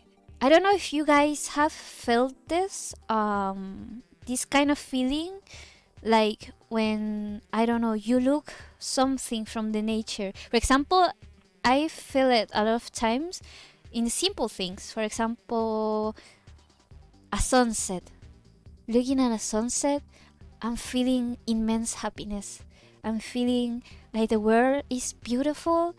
I'm feeling love for the earth and love for life, and feeling like everything is perfect and everything is how it is supposed to be, and that you're grateful for this life just to be able to see that moment, that sunset, that beauty, that small ethereal and short moment in your life. That kind of happiness that you cannot describe. Or, for example, in early in the morning or right in at dusk, like sunset, the smell of the trees and the fresh air, and you feel like everything in that moment is perfect. That kind of happiness that is hard to describe is going to be the new earth, but you have to be awakened for that. You have to stop believing in the negativity that they put out there. And a lot of people are starting to get awakened. They're not accepting the narrative that the media and some ideologies are trying to put on yourself. That life is bad, that everything is bad, and that we should destroy it. No, everything is perfect because it is imperfect. There's things to be fixed, but you don't fix things by hating on things. You don't fix relationships and life by hating at each other. And the media is wanted to put people against each other, because if people are against each other, then they're going to live in hatred, and they're not going to get awakened. So my best advice for people is to choose love over hatred. Choose love over anger. Choose love over hatred. And then you're going to wake up. Don't let someone else put thoughts in your mind. Don't let anyone else tell you to be angry with your parents, to be angry with society, to be angry with someone from, I don't know, a different race, a different religion. Choose love. And right now, Earth is going through a great awakening where people are waking up to the light. They're waking up to the narrative that they have put on ourselves, to the truth, and thinking for themselves. People are thinking for themselves, and they're waking up. And then that people, because they believe in it, then their reality is gonna shift into something better. And some people are gonna stay behind. And it's not going to be like you're going to notice. It's going to be like when you remember, like you suddenly remember that you haven't talked to this person for a while, and they just disappear from your life. That is how it's going to be. The new earth. The new earth is going to be a place of love. So to be able to be in this new earth, you should choose love over hatred. You should think for yourself. And I really want everyone to be able to wake up. It saddens me when people listen to for example, when people listen to the media and believe that everything in this world is bad. And it's not true. Yeah, life is suffering. Life is suffering because we are going to die. And that's just the reality of it. But life is also beautiful. And life is also a place where you can feel love. And life is also a place that is full of blessings. So, if life is short, if we are going to die, then why wouldn't we choose the best life that we could get? Even if life is suffering, right? So yeah, it really pains me when people are just so full of sadness, so full of hatred, because they tell you that you should hate life, that you should suffer, that you should make others be accountable for your own pain. When you have enough power to turn that pain into something good. And people that realize that are going to be in the new earth. And people that sadly will be left behind. So yeah. Why was I talking about that anyways? Yeah. So the earth is going through this big shift where the earth is going to split into two. And this is a really, really, really unique, like, what's the word? This is really unique. This is a one in a lifetime kind of situation. So the universe is watching over us. Is going to see if the Earth experiment is going to work. If the Earth is going to really shift. And people are watching us and are expecting that the Earth is going to shift and become something better. It's something like really great, and that's why they're watching over us. That's why, like, these last years, there has been like more ET sightings and stuff, because they're watching over us. And actually, a lot of people in this earth come from other places in the universe. This is what Dolores Cannon said in one of her books. You could choose to believe it or you could choose not to. She was told about this in a lot of regressions. People would have regressions from lives out of this planet. And what they talk about, a lot of people that didn't know each other, again, they talk about how there was this calling in the times of World War II. There was this calling. Generally, beings from outside the air cannot affect the reality in Earth because humans have free will, and beings from the outside, higher selves, cannot change it from the outside. They cannot intervene because it is forbidden to intervene in the free will of this planet. So humans at that time, they were creating nuclear weapons and they were destroying themselves. So there was this huge calling that they say humans were going to destroy themselves. So they had to intervene. But they couldn't intervene from the outside because it is forbidden. So they did it from the inside.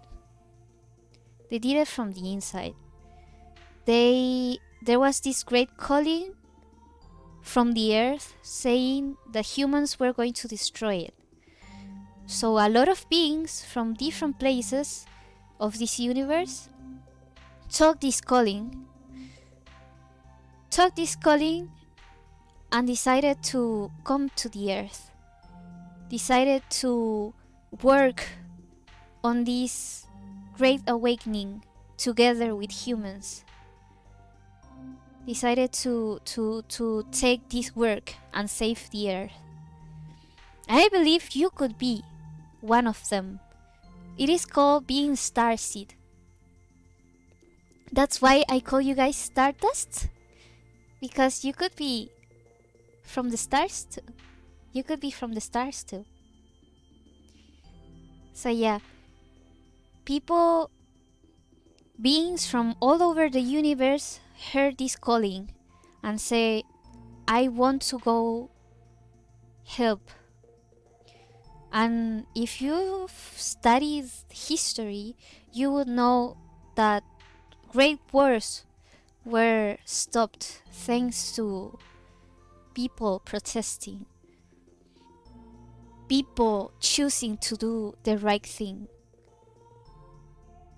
And at that time, the worst outcome that the earth could have was avoided.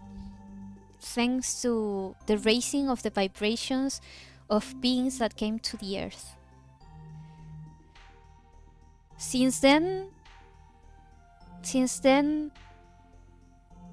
beings from the outside have been watching over us. And they've been always watching over us. Because we are the human experiment. We are beings with free will. We can change our future. And we're like the babies. We're like the babies. So yeah. That's why I believe aliens are watching over us. And I believe that right now we're facing this great awakening and this great shift. But we should take part of it actively as well. We cannot wait for someone else to save us. There's evil things that are happening. There's evil beings that are trying to shift to avoid this great awakening. Because if people wake up, they're not going to listen to them. What are these beings? For example, you could say that the Catholic Church is pretty corrupted. They've been hiding scriptures for a long time. They want power. They want to stay in power. And they've been losing power. So those are ones that want to stop the Great Awakening because they want people to believe what they believe. Not saying that Christianity is wrong. You could be a Christian. I was raised as a Catholic person. And I still believe in Jesus. I still believe in God. But it's not like the center of my life. I don't even go to church. But I don't believe in the Catholic Church. And I don't believe that because there's people that believe in a religion but refuse to think for themselves. I believe in spirituality, which is the original meaning of religion, and believe that Jesus did exist. But I don't make that the center of my life. I just believe it. I just think that it maybe did happen. And if it didn't, well, at least there's a lot of books that we can learn from. But I don't make that like the center of my life. I don't go to church and stuff. But I do talk to my inner self. And I talk with higher selves. And I believe that inner talk is like what people say is praying. So yeah. What was I talking about? I don't know where I was going. I'm just rambling at this point. I gotta go, but I'll be right back. Hope you're back, Jamiya. Good luck. I didn't choose extreme difficulty about my life. You probably did choose it. But you don't remember. I don't remember either, but I probably did choose it. It doesn't feel good though. It's not easy at all. I guess I chose expert level difficulty for my teenage years. Yeah, probably. My adulthood seems easy and boring though. Then go out and have an adventure. You know, God, I don't know if you guys have read the Bible. I haven't. I have read some parts of the Bible when I was in school because I was in a Catholic school. But this I didn't hear from when I read the Bible. But I don't know if you guys know the passage of Abraham. Abraham was really old. He was really, really old. And then one day, God comes to him and tells him to go out and search for adventure. And he was really old already. But God tells him to go for an adventure. And what is God telling you to go for an adventure mean? It means a calling, life's calling. And sometimes life calling comes really late in life. Abraham was really old. So yeah. And the important thing was not the outcome of the adventure, because well, that adventure sucked. It was really like, if Abraham knew what that adventure meant, he would probably would want to like stay home and just like stay with their family and just live a peaceful life. But God was calling, so he took the calling and he went for an adventure. So this life is that. This life is we choosing to take an adventure. So if you feel that your life is stagnant and you feel like it is boring, then and you're suffering because of it, then maybe it is life calling for you to take an adventure. Even if that adventure ends up being painful. But at least you went through it, right? At least you had that adventure. At least you went through life and had an adventure. The important thing in that story is that you went through that adventure. It was not the result of it. It was the adventure in itself. So yeah. And that relates to Dolores' book. It relates to other books from Dolores Cannon, but isn't it weird if there's a theory about destruction of that universe if you are too advanced? The thing is like, at least what Dolores Cannon said is that people from the Earth used to be really advanced. They used to be really, really, really advanced. Like if you see the pyramids in Egypt, or if you see them in Machu Picchu and historic places, they say that they did it like with bronze tools and stuff. It's not possible to make them with bronze tools. So what Dolores Cannon says, and a lot of people that don't know Dolores Cannon's belief, is that there was civilization before of what history teaches us. There was great civilizations. For example, the, how do you call it in English? Atlantis?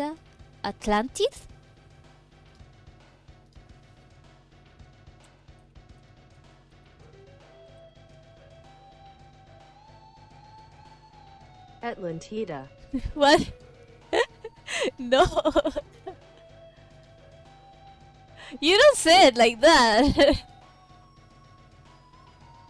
You don't say it like that. Atlantida.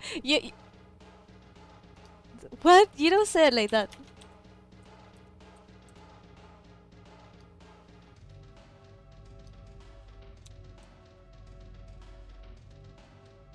How do you say it? Atlantis. That's weird. Google Translate didn't want to translate it. Yeah, it's Atlantis. So yeah, Atlantis. Atlantida. It was Atlantida. Atlantis. So for example, Atlantis, it was a great civilization that knew a lot of things. Egypt as well. But then, what happened to them? Why are they not recorded on history? Why are they just regarded as legends? What happened to that people? What happened to most of the megalithic like places that exist? What happened to them? And they say that there was this big flood that is told that it is also told in several histories from world creation. For example, you have Noah's history, and you have several flood histories over over the world in different cultures, and they say that there was like like big serpents and stuff, in not in Noah's history, but like in other legends, saying that, I mean myths, saying that there was like big fights and serpents in the sky that destroyed the world. And what Dolores Cannon says that happened is it's that humans were really advanced. They knew a lot of things, and human civilization was prospering. But there's humans got greedy. Humans got greedy and wanted to play God. Humans were greedy and wanted to create life and control life and be God, be higher than God. The Tower of Babel as well. People wanted to be God. And they started to experiment with human beings. They started to play with life itself. And they became such a danger to themselves that they became also a danger for the universe. And so the higher selves, the people that were overseeing the human experiment, were really disappointed.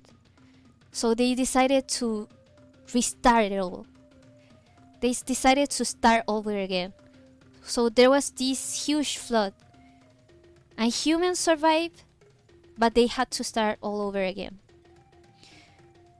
So humans should not try to be God and play with life, because that would destroy life in itself.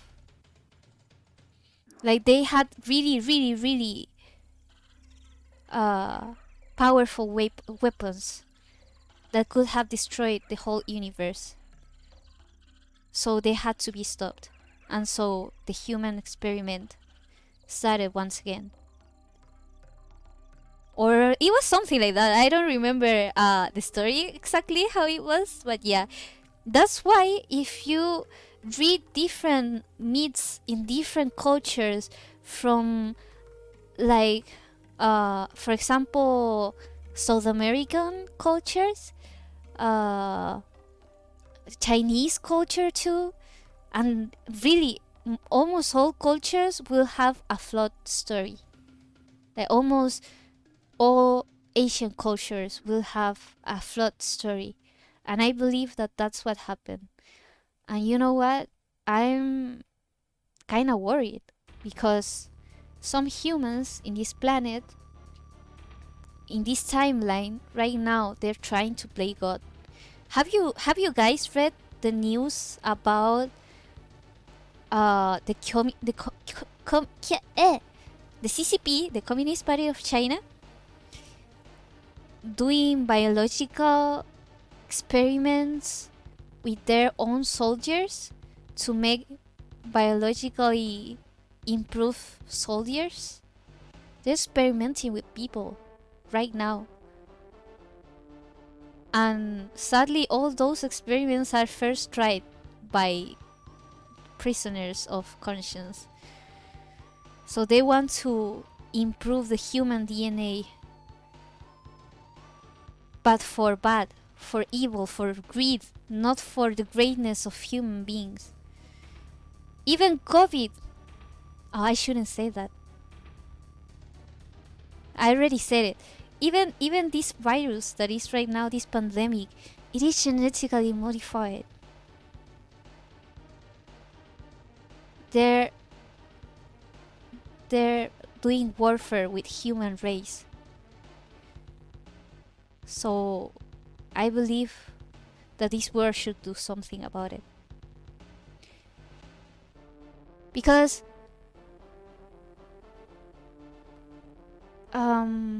technological advancement and growth is not bad, as long as you don't play with life and do it because of greed. There's a lot of improvements in human civilization that go towards the growth of civilization and not because of power. So yeah. This conversation is so deep. Yeah, I feel that, but it's more like I feel carefree, and the next moment I realize that my life is hard. I believe that even if bad things are happening, I believe that the timeline that I'm living in is the best timeline that humans can live in. So I keep the faith. And of course, I just don't believe it and do nothing. I try to do good for the world as well, and try to help people into living their best timeline as well. But to live their best timeline, humans have to be awakened. So yeah.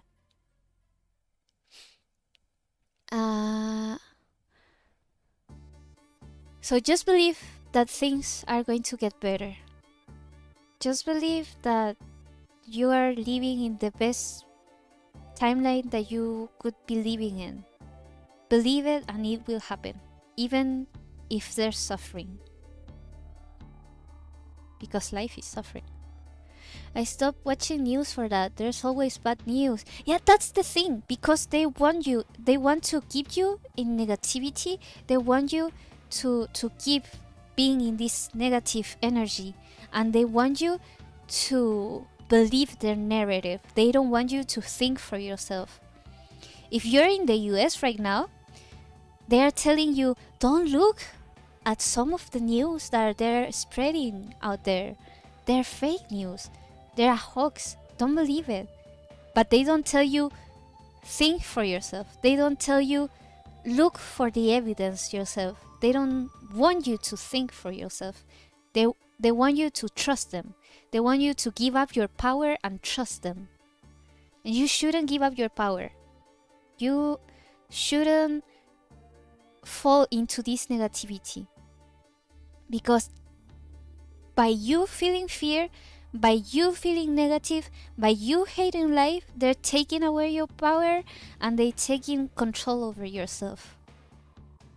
And they don't want you to believe that humans can bring themselves to the best life that they can. And that's why they also don't like to give too much time to positive news. They don't like to highlight positive news, and they profit from negative news, and they profit from fear. They profit from conflict.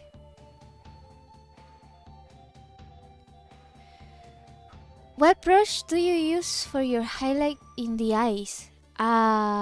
It's a hair brush. It's a hair brush. It's in a hair. Look, search in CSP assets, hair highlight, and there's a pack with all of these hair highlights, all of this, and I use this one. It's funny because it's a hair highlight package, but I don't use it for hair.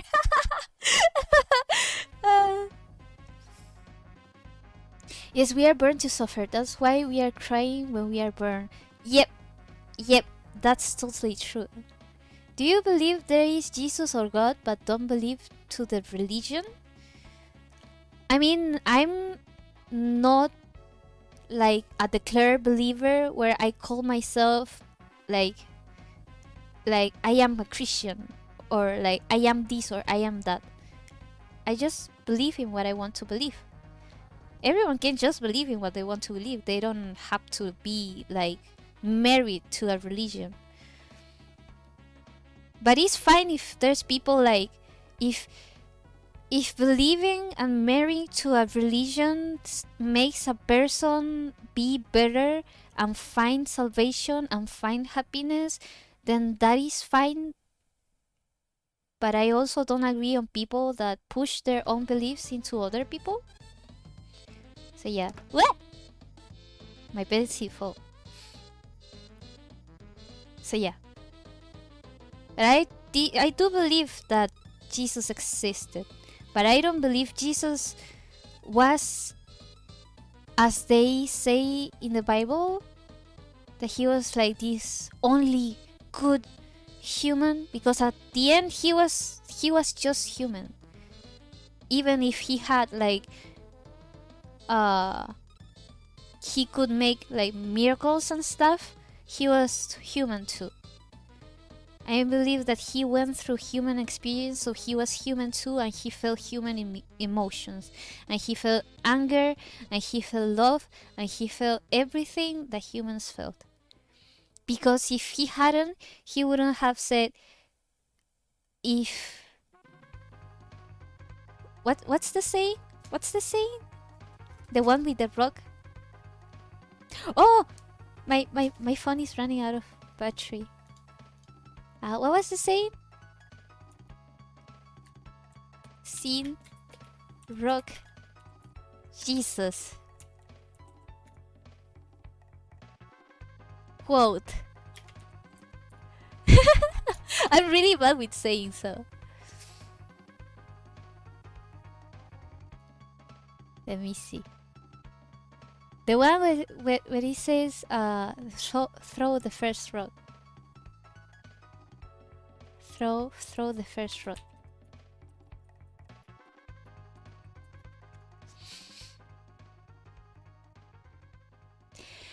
Let the one among you who is without sin be the first to cast a stone.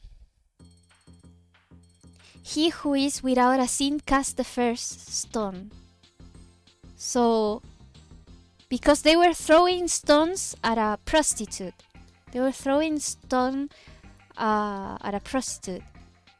And he said, he who has no sins, throw the first stone. So if you're perfect, throw the first stone. And Jesus was not perfect, so he didn't throw a stone. And he could only say it because he knew he wasn't perfect. I think a lot of parts in the Bible were changed because they showed an imperfect Jesus. But the greatness of Jesus was that he was human. He was like you, and he was like you and me. He was human. And they don't want you to believe that Jesus was just like you and me. They want you to believe that he's more. But the magic of Jesus is that he because he is like you and me, and he made the biggest sacrifice, is that reason why he is great. They don't like to teach that human is that Jesus is like that, even if he came to the human world to have the human experience. So yeah, I love how thoughtful and respectful you are. Thank you. I don't know if I am, but I want to be. Same. I just try to be a good person, honestly, and also I believe that there's a God. Yeah, I believe that God is just. He's just. He is. Nothing more. He's just is. And I cannot tell you if God exists or not. You have to choose yourself if you want to believe that God exists or not. You can be a good person even if you don't believe that God exists. But I act as if there's a God. I act as if there's higher beings. So yeah. And a lot of people do good because they fear God. And if fearing God makes you do better, then be you, do you. That's fine. Of course, I don't agree with people that are married to a religion that justified every bad thing that they do because of religion, and reject other people because of their religion. I think everyone can believe in whatever they want to believe. If it makes you happy, it makes you be a better person, then so be it.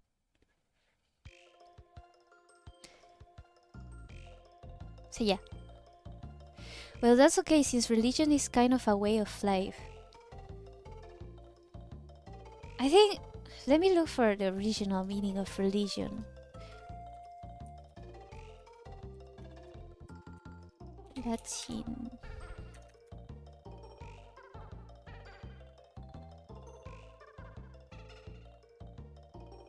Do, do, do, do, do.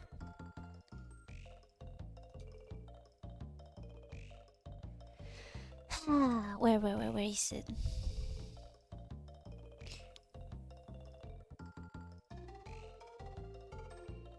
You know what? It's confusing. Latin etymology.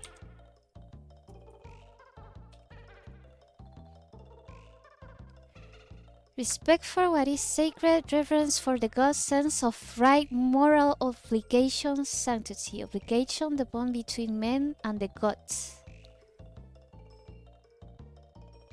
That's what Wikipedia says.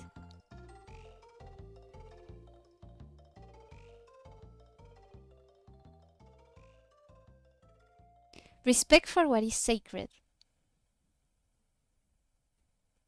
Yeah, respect for what is sacred. What about religion and spirituality?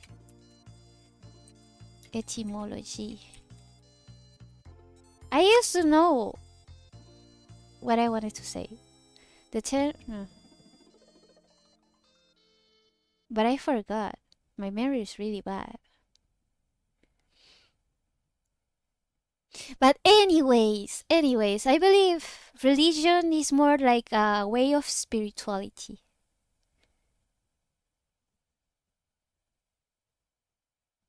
I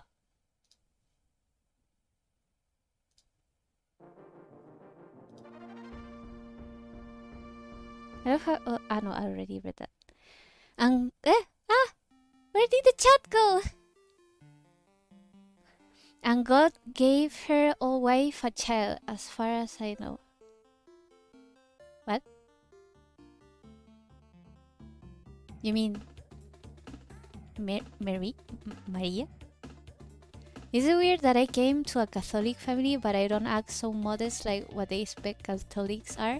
I grew up in a Catholic school as well, but I'm not a huge Catholic myself because I don't believe in the Catholic Church. For me, the Catholic Church doesn't have power over me, so I just believe in whatever I want to believe, to be honest.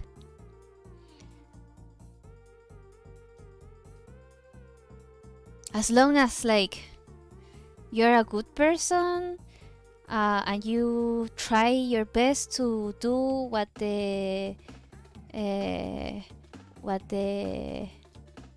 how do you say mandamientos?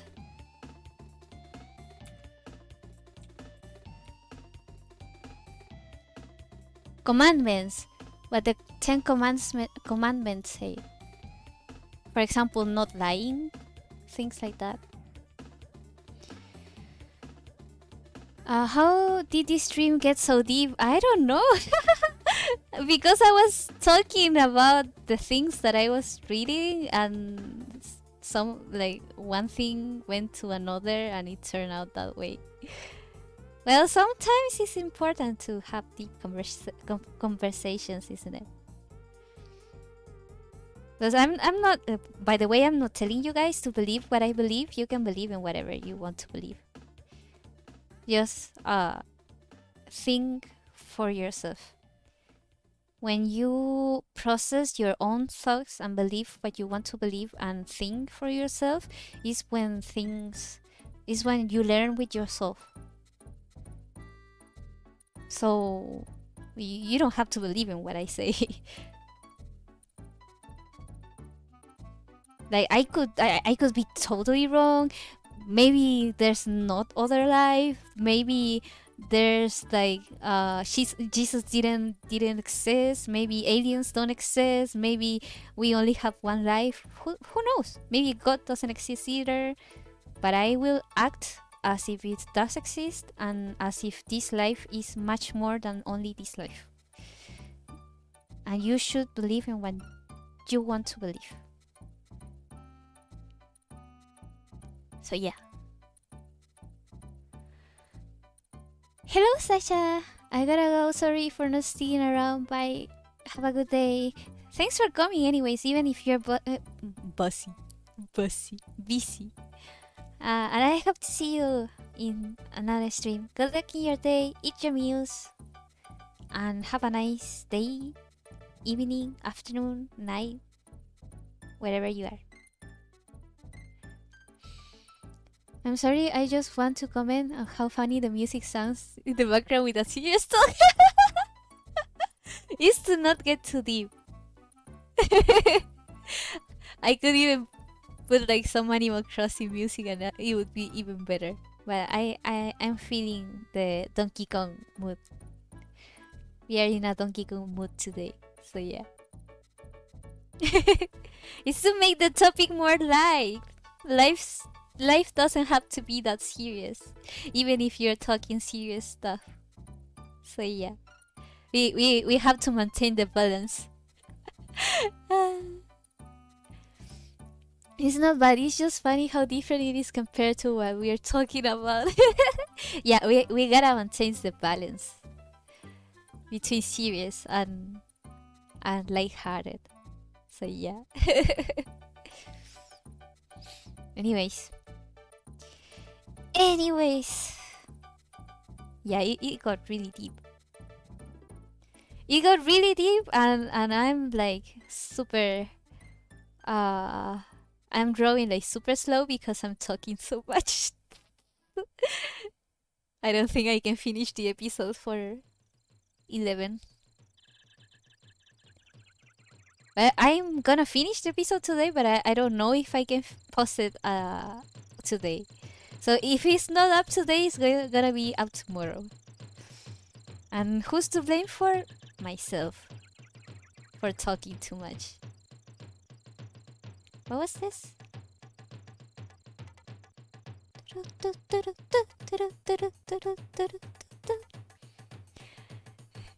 Thanos reference? Yeah. As all things should be. How was Thanos reference? Thanos balance. I'm really bad with quotes. If you guys haven't noticed. Perfectly balanced, as all things should be. Too much to one side and the other, and the phrase is cut.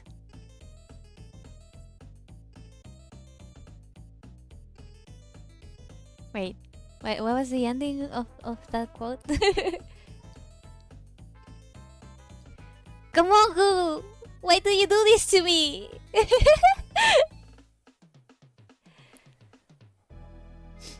Where is it? Where is it? Where is it? Where is it? Where is it? Where is it? Where is it? Where is it? Where is it?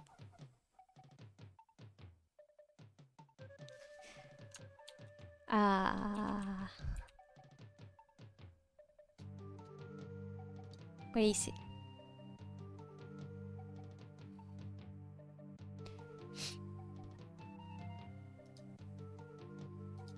Where is it?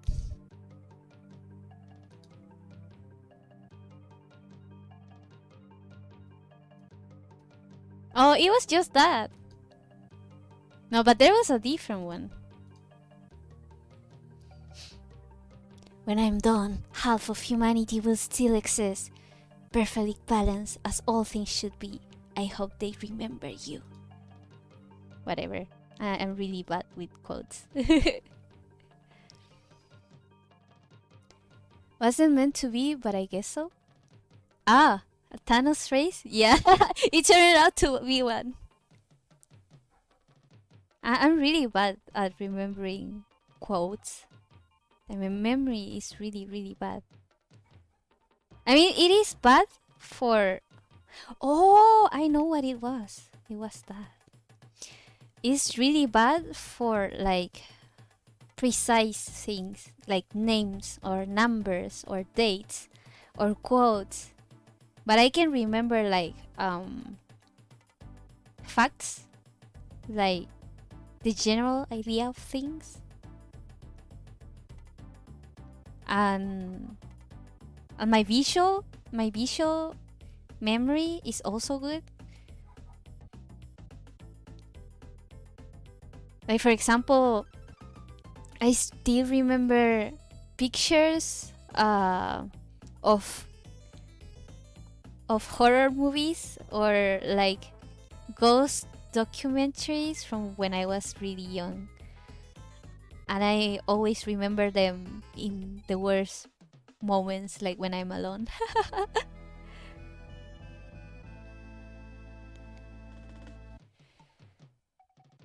Say, my uncle quotes movies all the time, and the rest of the family doesn't understand how he remembers all of that. Meaning, I don't remember some with most of their family members. Yeah, some people have that great like talent to remember quotes from movies or from series or from animes or from or lyrics from songs.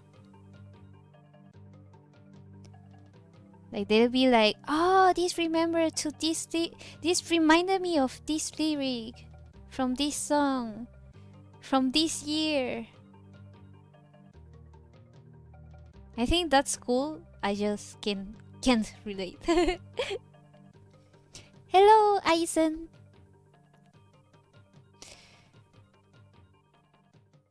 So yeah, my memory in that aspect is really bad.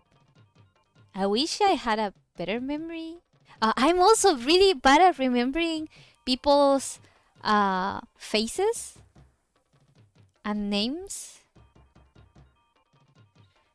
I have to see someone like 3 times to remember like their name and maybe their faces as well. Like I used to work at a restaurant, and sometimes some people would come in, and I would be like hello, good afternoon, welcome and stuff, and then they will go out, and I would say like bye,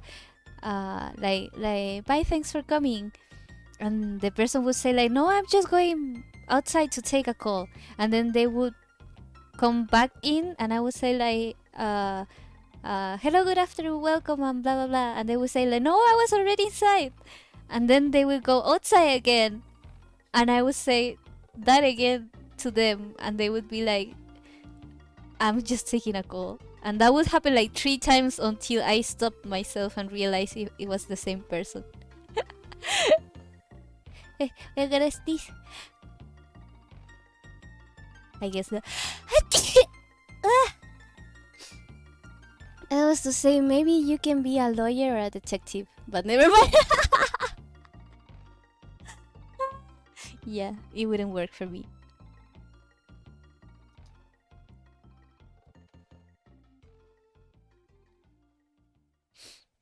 It wouldn't work for me.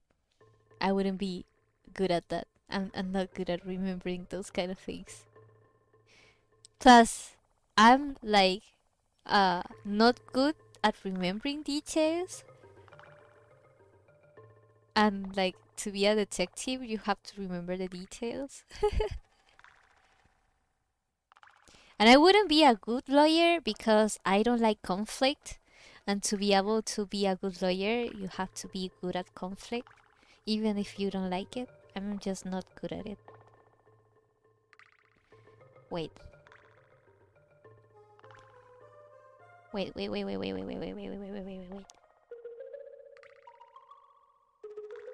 Let's do this again, but in a new layer.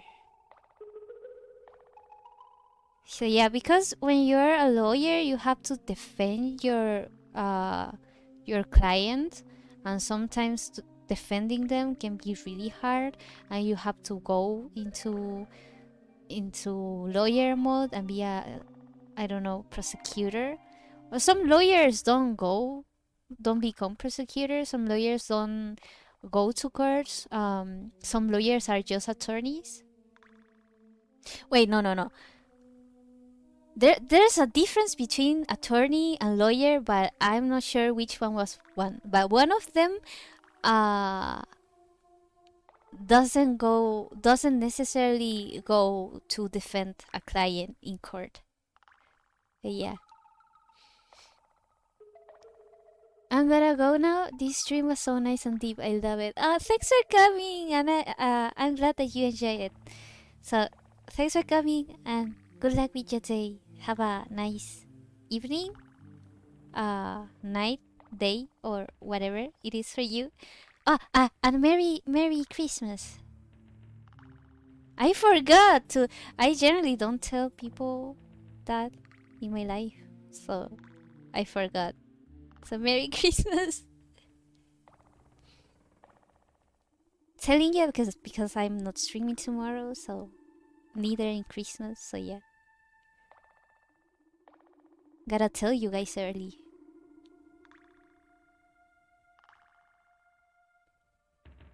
So what were we talking about? About being a lawyer, right?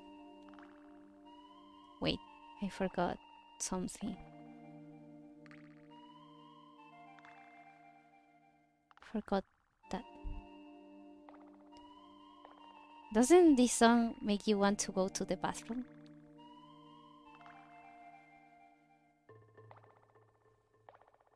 So yeah, it's hard to be a lawyer when you don't like conflict, or when you panic in conflict. You still keep going on about the lawyer. Yeah. Because I didn't finish. Because I didn't finish the sentence. Never mind the lawyer.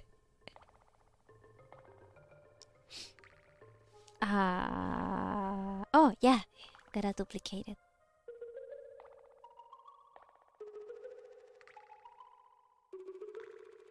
That's about right. Why am I doing that? You just gotta do that. Yeah. Hello, Bree! You late! You late! Gonna stop being so active in the chat to paint while listening to whatever is going on. Draw with me. This is a draw with me stream anyways. So it's fine. How are you, Bree? How long have I been streaming? Like 3 hours, I think? Three. Not 3. 3 hours. Just about 3 hours. We've been talking about a lot of stuff.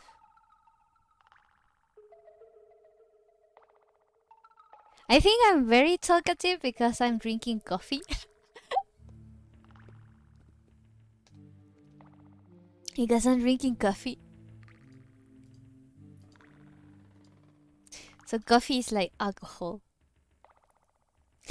True, I just clicked on the stream when I saw you were, since I always miss them. It's always nice to have someone with you while drawing.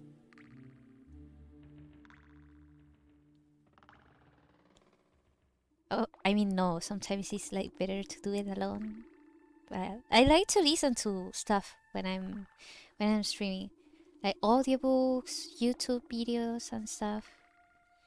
I actually really like to listen to smart people because I want to be smart myself. So I like to listen to smart people. And isn't it like so amazing to listen to people that know a lot about something? I love that. I love when people know a lot about something, and when they talk about something like in a passionate way.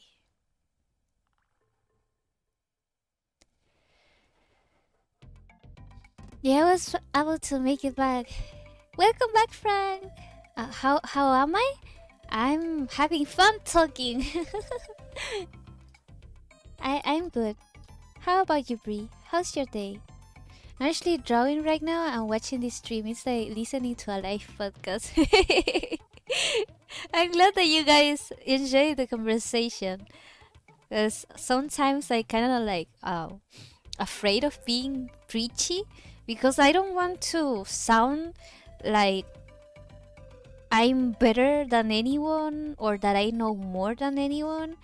I believe that everyone knows the things that I know, but sometimes we forget about it.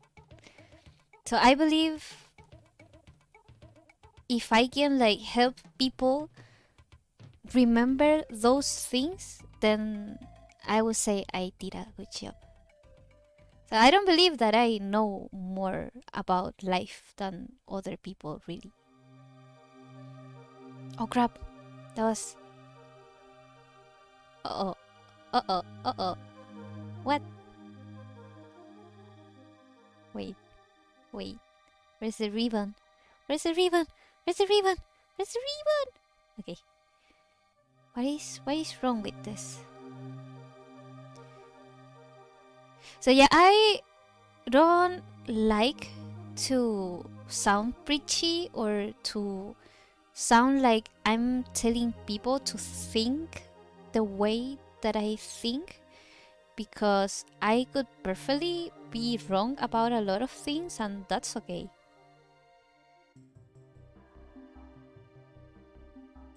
Why is this so wrong? It's like, who was the one that said that the only thing I know is that I know nothing? Was it Socrates? Was it Socrates?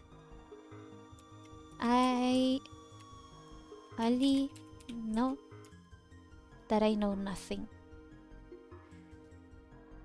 It's a saying from Plato, Greek philosopher. Was it from Plato? Wasn't it from Socrates?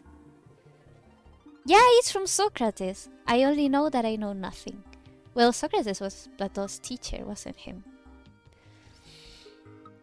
So cool. Thanks for reminding us about things we've forgotten. Oh, eh? Where's my paper?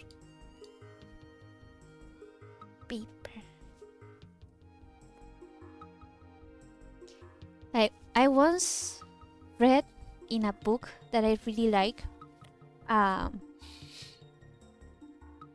inside us we have all the answers that we need. But sometimes we don't like to listen to ourselves.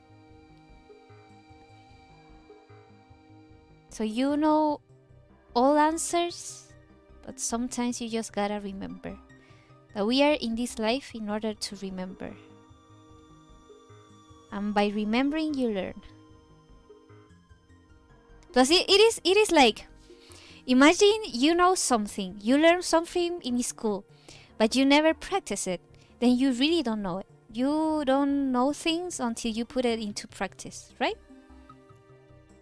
So this life is like putting what we learned into practice. Something like that. We are here to remember. Reminding me us.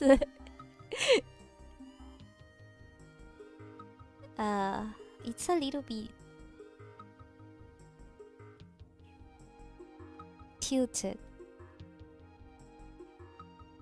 Yeah, that's better. That's better. Yeah, that's better. So yeah, I only know that I know nothing, but I want to know more things. Loon the philosopher. I mean, I don't take credit for those. I was not the one that wrote that. Credit due to where credit belongs. I think that's a phrase. Can someone correct me? Wait.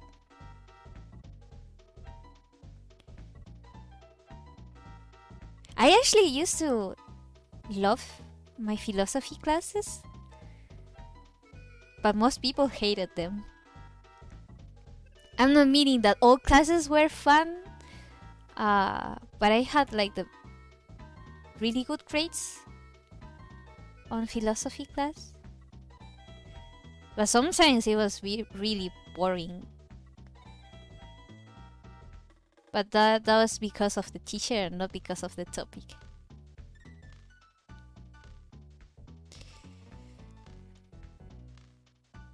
Is that the correct phrase?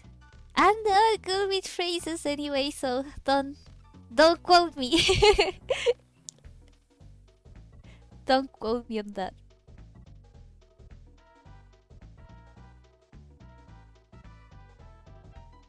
Something is missing in the face.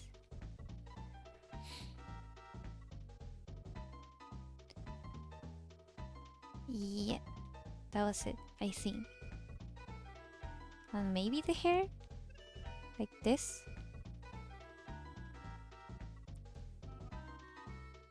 Yeah, like that.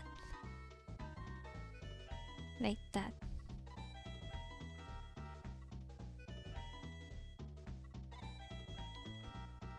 I think that's better.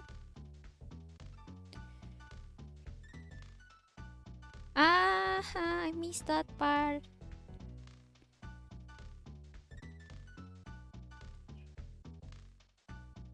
Okay. Now that I remember, I'm gonna check Discord to see if there's any. Oh no! I cannot check Discord.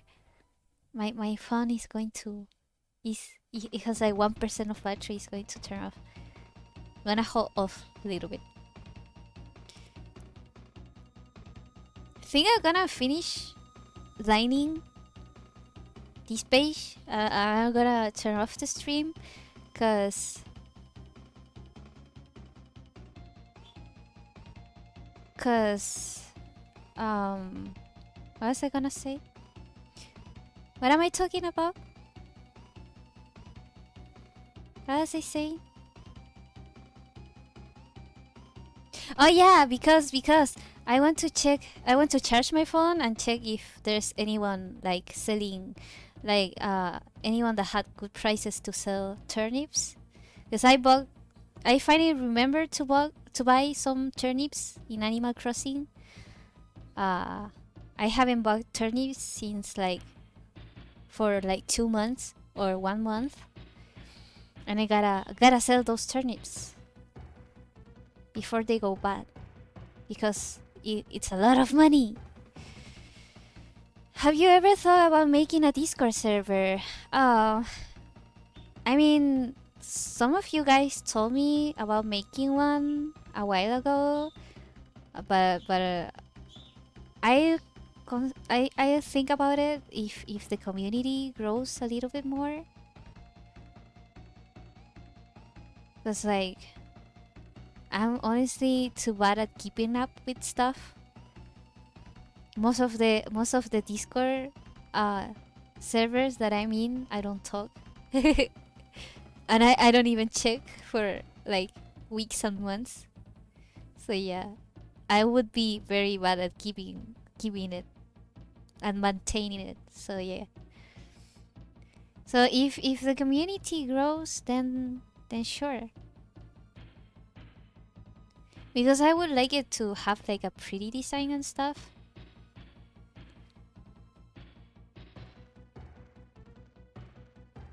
Nice turnip trader. Yeah, I'm in the turnip. I'm in the turnip market. In the turnip market. The turnip trading market. I invest and I get back.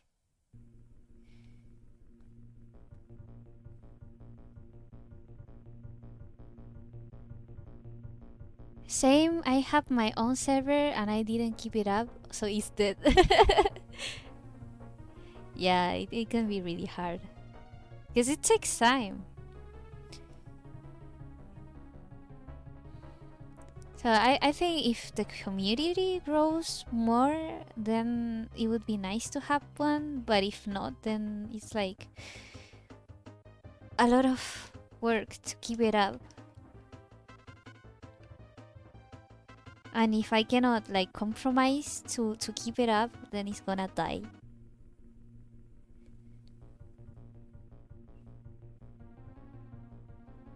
So it's like, it would be like an extra responsibility, and I have too many of those right now.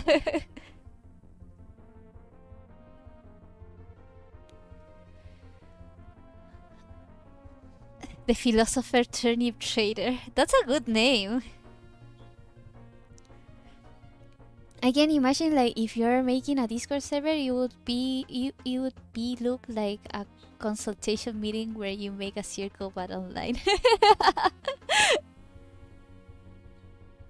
I will offer tarot readings for you guys too.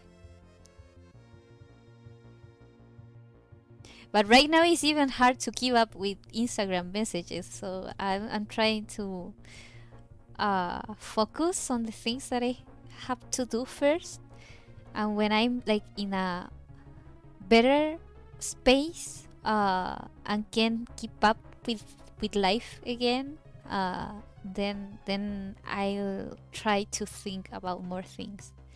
Because right now I'm doing too many things at the same time. And I don't want to burn out myself too. So I just take it easy for now. Don't want any more responsibilities. Oh, your YouTube crashed. Yeah, I'm so late. Hello people. Hello Leah. I'd love to console then. As of right now, we can just add each other on Discord, right? I mean, if you want to give your Discord handle to other people.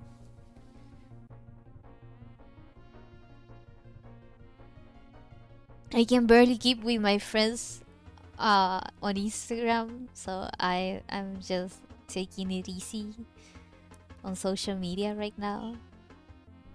So if you guys message me on Instagram, I'm sorry that I haven't answered.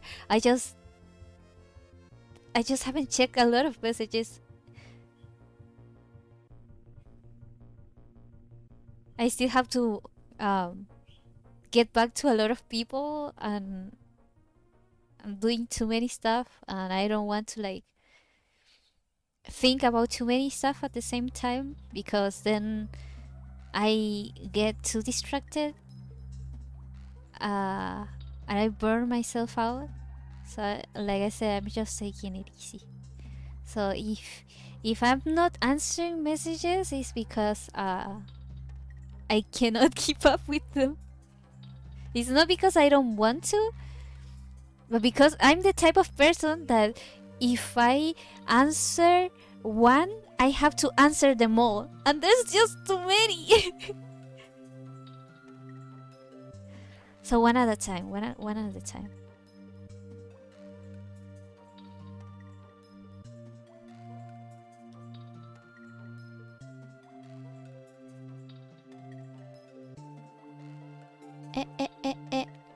That sounds extremely overwhelming. It is. When I get overwhelmed, I just shut off, like shut down. I shut down everything, and I avoid everything, and that's not a healthy thing to do.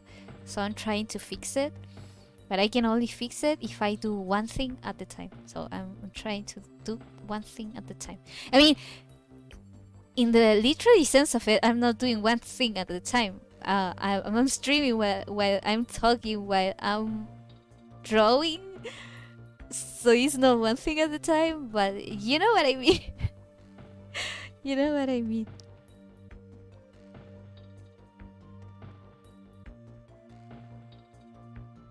So yeah. But yeah, I gotta remember to sell my turnips. Because last time that I tried to sell my turnips and it was pretty late, it was already Saturday. I was waiting for good prices. Well,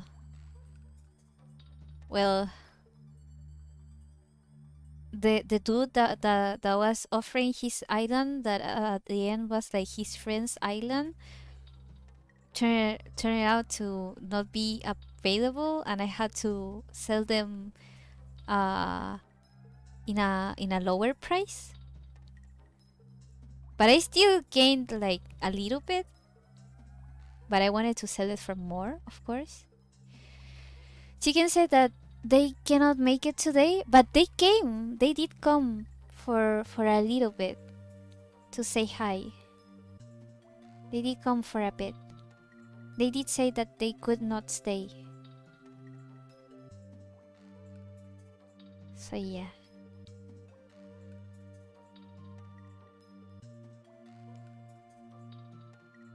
By the way, I wanted to talk to someone about it, but I didn't know who to talk to. Who to talk about these kind of things. It's nothing deep, by the way. It's nothing deep. I was just mad, and you guys probably don't like political talk. So I tried to make it short, but I just want to say that I was really mad. I'm not from the US. I don't live in the US, but the US affects most of the world, to be honest. So I like to sometimes keep up with it, and not just the US, but like international things as well. It's funny because I know more about the world than I know about my own country. Anyways, things like, I don't know if you guys saw. Well, I only know it because someone liked a tweet from someone else that was about it, and I was like baffled by their logic. It was about I'm bored of the US. You know, want it or not, the US is a great country. Of course, it has his own failures and its own things that it can improve. But overall, it's a great country to live in because there's the American dream, and it is the country where people run away to when they're looking for freedom. So, believe it or not, the US is a great country. It has things to improve, like all the countries, to be honest. Things can always improve, but it is overall a great country. So yeah, if you live in the US or you were born in the US, you're really, really, really privileged, because in a lot of places in the world, you are not raised to believe that you can become whatever you want to become. That it is not possible. Of course, your family can tell you that, but you know that you can become what you want because your country has a lot of opportunities, you know? The thing is that a lot of people want to make other people believe that the US is not a good place, but it is. And they will tell you, for example, that the US is the most racist country in the world. It is not. Have you really faced racism if you say that? Like, have you been to China? Have you been to Asia? Have you been to the Middle East? Have you been to even South America? There's plenty of more racist countries than the US. It doesn't mean that the US doesn't have a racism problem. It doesn't mean that they cannot improve. But it means that there's good too. That even if it can improve, it doesn't know it is the worst, right? I don't think about it much, but I'm pretty grateful to be born in the US, especially from my mom's stories of her childhood in China. Yeah, I'm grateful to live in the country I live to. Even can I join you in being a dinosaur? Well, you can be a dinosaur if you want to be a dinosaur. You have to live in dinosaur ways, though. So yeah, you have to take the responsibilities of being a dinosaur. So yeah, as I saying, yeah, if you hear stories from like people that run away from socialist and authoritarian countries, you would really appreciate the freedom of the country that you live in. Even if my country is the country that I live in, I don't consider it my country, but the country that I live in, even if it's not perfect and it has a lot of things to improve, at least I can make fun of my president. What's wrong with the colors? I swear they keep changing.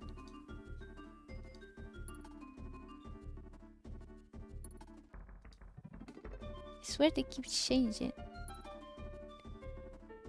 That's more like it. Yeah, that's more like it.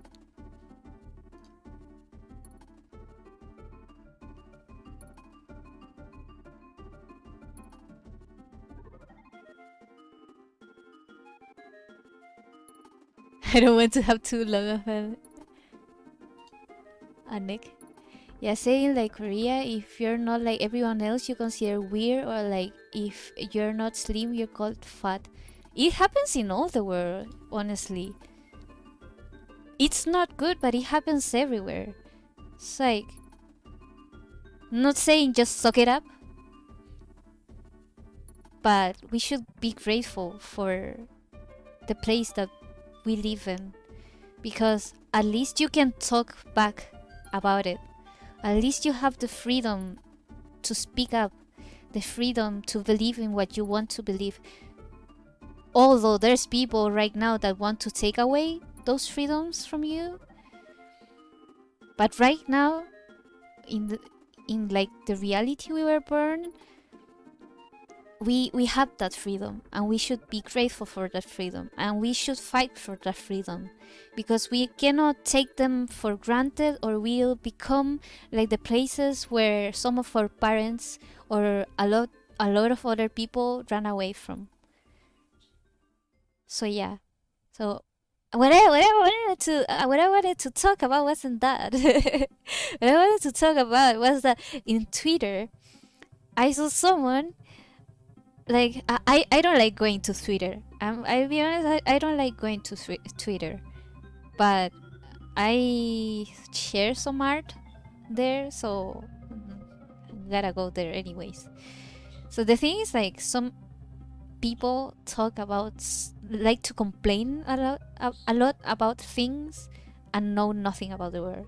For example, there was this person that was complaining about how Republicans spend all year refusing to accept COVID relief for people, and now they only want to give $600. And I'm not a Democrat. I don't even live in the US. I'm not even from the right. I'm not a Republican. I'm not even from the right in the country that I live in. I'm not from the left either. I'm a centralist. I am nothing. I believe in what I want to believe. And you can take the good and the bad from both places and make a better one out of the two. That's what I believe in. So the thing is, like, they say, oh, Republicans were all the year trying to refuse the COVID relief, and now they only want to give $600 to people. And it's like, do you realize that it was the Democrats that refused the bill? It was Pelosi that refused the bill, that didn't want to accept it because she didn't want to do it while Trump was there, so he wouldn't take credit for it, and the economy couldn't get better just for political reasons. Like, Do you realize that? And yesterday, or 2 days ago, the Congress was held hostage by a bill, the COVID relief bill, where they talk about, it was like 5,000 pages, and they didn't let anyone read it, and they had to vote in 2 hours. And you honestly cannot read friggin' 5,000 pages in 2 hours, even if you're a genius. So they just asked people to vote for something they haven't read. And it was like the $600 for people. But there was also a lot of other stuff. There was, for example, like $10 million for gender studies in Pakistan. Why would you give fucking 10? Why would you give freaking $10 million to Pakistan for gender studies when you are only giving $600 to the US people? Like, for real. And they wanted to give money to a lot of countries overseas, and they were only giving $600 to American people. Why? And a lot of people, especially Democrats, were voting yes without reading it. It was like, are you stupid? Are you stupid? Are you freaking stupid? Why would you give money if you don't want to even give money to the people that pay for it? That's so... Dude! And you know what? Trump did good at vetoing it. Why would you give people money, illegals money, people from other country money, when you don't even want to give more than $600 to people that pay for that? It's so stupid. So stupid. So stupid. And I'm not even an American. I don't even live there, and I find it stupid. So yeah, that's what I wanted to talk about. Thanks for coming to my TED Talk. And the thing is, like, Twitter is censoring it. They're censoring a lot of stuff. They don't want people to know. And like, why do you not want people to know? What's your agenda? And the thing is, like, social media censorship in the United States, it doesn't only affect the United States, it affects all the world. And I'm against censorship because my parents come from a country where they censor absolutely everything. You cannot even say that Xi Jinping, the president, looks like Winnie the Pooh. You can go to jail if you say that Xi Jinping looks like Winnie the Pooh. And the thing about censorship is that, yeah, it can start by censoring ideas that you are against for, that you don't believe in, and you will think it's fine. But what happens if then they start censoring things that you believe in? And then what happens if they are the only ones that can say what truth is, even if it goes against what you believe in or even if it's wrong? The thing about censorship is that when it starts, it doesn't have an ending. It doesn't have like a standard. It's like in communism, you can support communism, but you don't know when they are going to turn against you. And a lot of people that supported communism in communist countries were arrested later because they don't have standards. If socialists and communists didn't have double standards, they wouldn't have standards at all, to be honest. So yeah, that's all that I wanted to talk about. Thanks for coming to my TED Talk. I'm sorry for getting political, but I had to say it.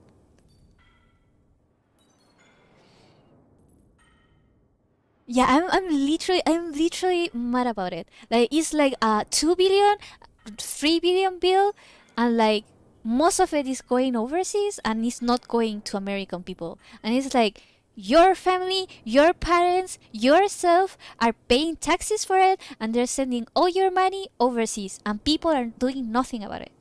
They're doing nothing about it. And like people have protested for smaller things than that, and doing nothing when all their money is shipped overseas. Like for for real, dude, for real.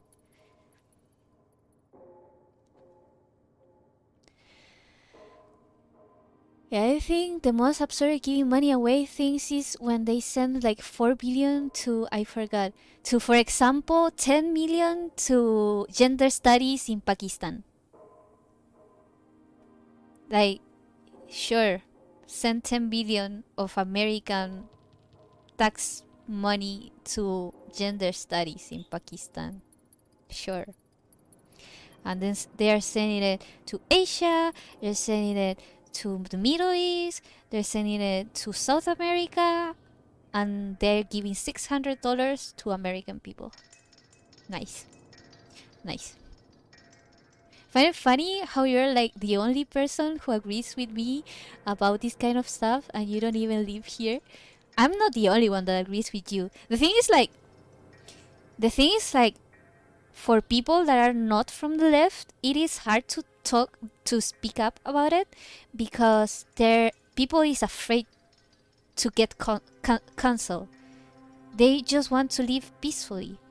And I want to live peacefully as well. I don't want to get mad about things that don't even concern me. But the thing is like if you don't talk about those stuff are not going to change. Like people from the middle and people from moderate people, even if they're from the right, most of them, even people from the left that are not extremists, they just want to live peacefully. And I understand that, but sometimes people have to speak up. But you're not the one that thinks that way. Believe me, there's a lot of people there that think that way, and it is called the silent majority. But they don't like to speak up because they're afraid to lose their jobs. They're afraid to be harassed. They're afraid to lose their livelihoods. And I understand that. But if you don't say it, no one is gonna say it. There's a lot of YouTube channels that I follow that have like the same. What happened? What happened?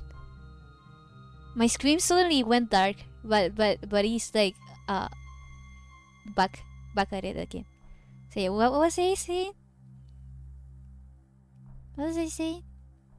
Forgot. There's a lot of. What did I do? No, no, no, no, no, no, no, no, no, no, no! Don't move! Don't move! Don't move! Don't move! Ah, ah.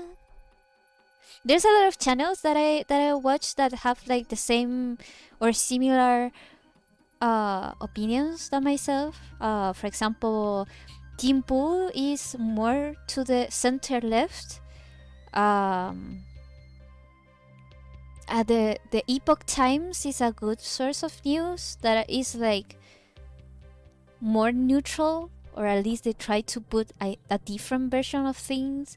Entity News, The Eye Opener, Facts Matter.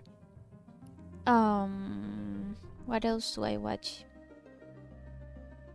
Front Page. What else?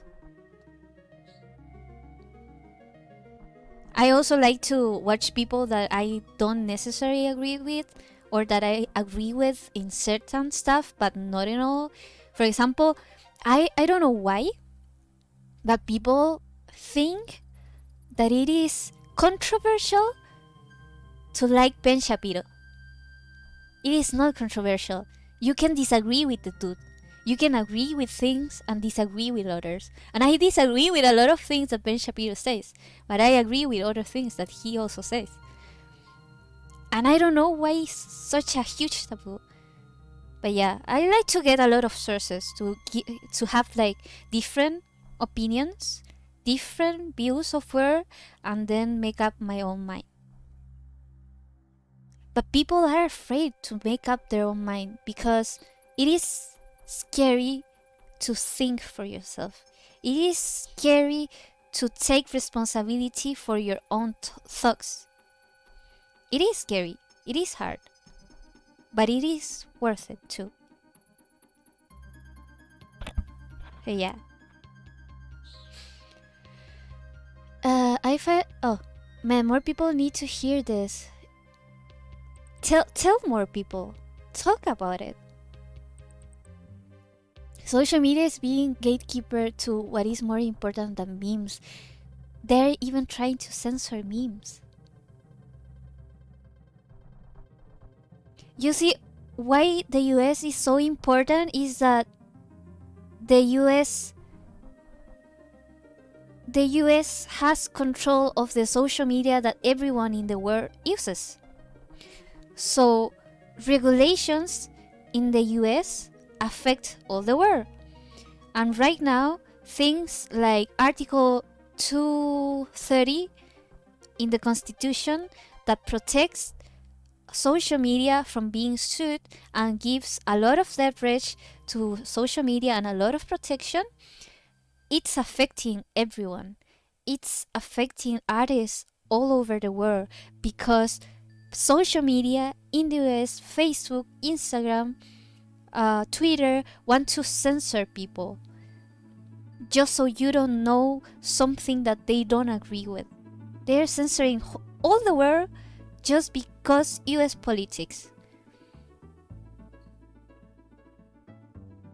Things in the US affects us all. So I really think that they should do something about Article 230 in the Constitution.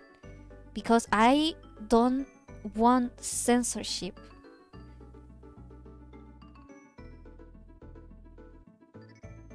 And they're censoring the most like stupid stuff. And they're keeping up things that are fake or propaganda from like China. It is so frustrating.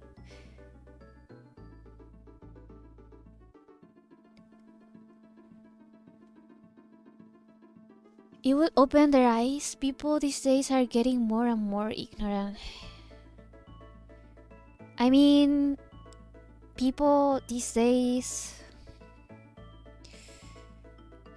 how to put it? I don't completely blame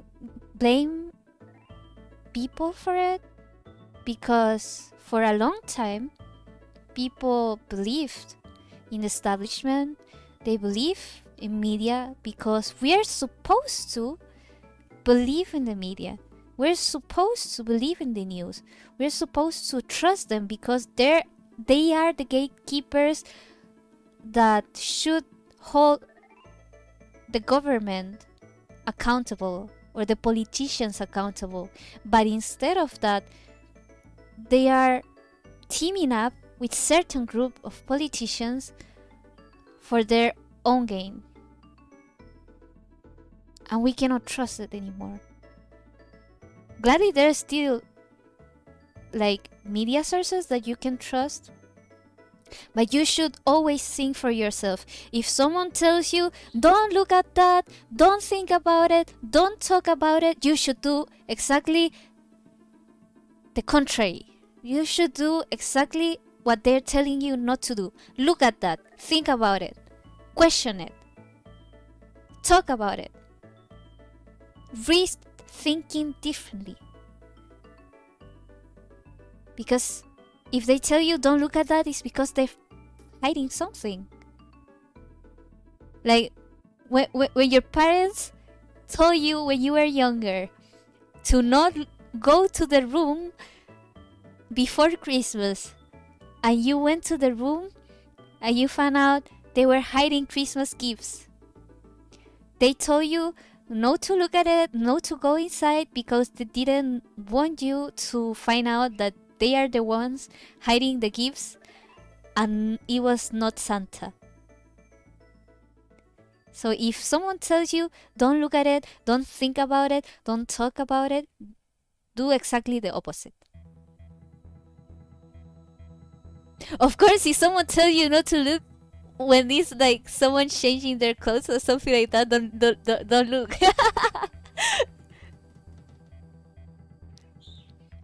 Boundaries, my dude. So yeah, people, we should think for ourselves. We should risk getting cancelled. We should risk people disagreeing with us, but we should think for ourselves. It is really important.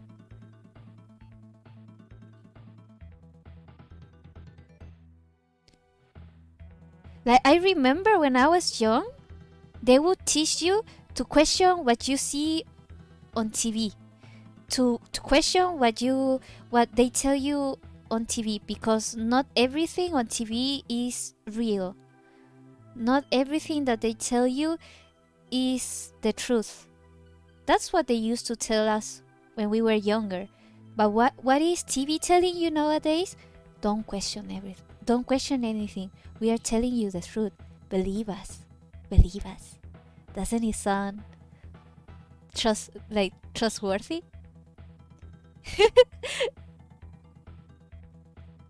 That's why I don't blame a lot of like young people because of that, because they are teaching them to not question anything. They're teaching them things like the government is going to take care of you. They're teaching people to not take responsibility in stuff. They're teaching a lot of bad stuff. So I don't blame a lot of people that don't know how to think for themselves, because no one teaches you how to think for themselves. So yeah, people are getting ignorant because they tell you not to think. For example, when someone wants you to think like them, instead of telling you what they think, they tell you, educate yourself. They tell you, educate yourself. And why won't you, like, if you disagree with me, why wouldn't you explain to me what I'm wrong about? What do you believe that I'm wrong about? Why won't you have a conversation with me? Sometimes conversations can be hard, but the most meaningful conversations are the ones that are hard. Even for my family, even for me, the most like revealing conversations that I had are the ones that were hard. Like we would I would end up crying, and it would feel awful, and I would have like panic attacks and stuff. But after that, I would realize a lot of stuff. So yeah, the the most important conversations are the ones. Oh, this song is a little bit too loud. Are the difficult ones, and people are so scared. People are so scared nowadays to have conversations. I had problems with friends in the past because they're so afraid to have conversations. And it's like, why are you afraid to have conversations? Talking to people is the most normal thing. Talking to people is natural. You can only learn when you talk to people. You can realize your own mistakes when you talk to people. Sometimes you have the wrong perception of things, and if someone talks to you, they can change your mind. But people are so afraid of talking to others. They're so afraid of offending others. And sometimes you have to risk offending others if you want to have a decent conversation with them. You have to risk offending their ideas, because you can get offended if someone doesn't agree with you, and that's like totally normal. But if you risk talking to them, if you risk offending them, even if it's just a little, just for disagreeing, then you can get a lot more than if you just walk away. If you try to protect them, or at least that's what I believe. Okay.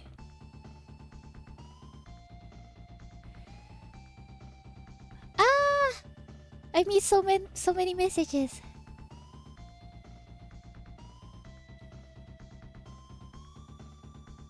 I'm not a preacher. A president. I actually wanted to get involved in politics when I was younger, but then I hate politics in my country. And it's like, I figure out that I cannot go out trying to save the world if I cannot even save myself.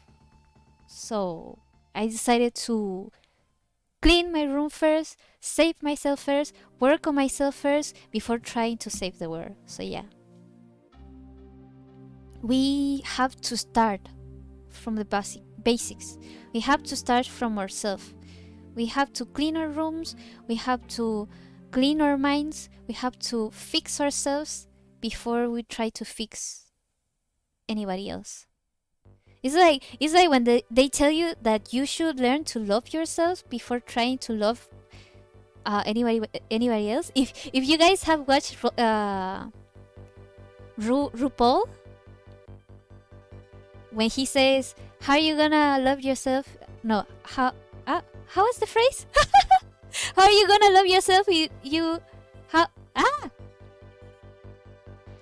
How was the phrase? Someone help me! Someone help me! How was RuPaul's phrase? RuPaul phrase. Love yourself. If you don't love yourselves, how in the hell are you gonna love somebody else? Wasn't it anybody else? How are you gonna love your others if you cannot love yourself? Yeah, that's the message. That's the message. If you don't love yourself, how in the hell are you gonna love anybody else? And if you don't love yourself, how are you gonna believe that you deserve to be loved?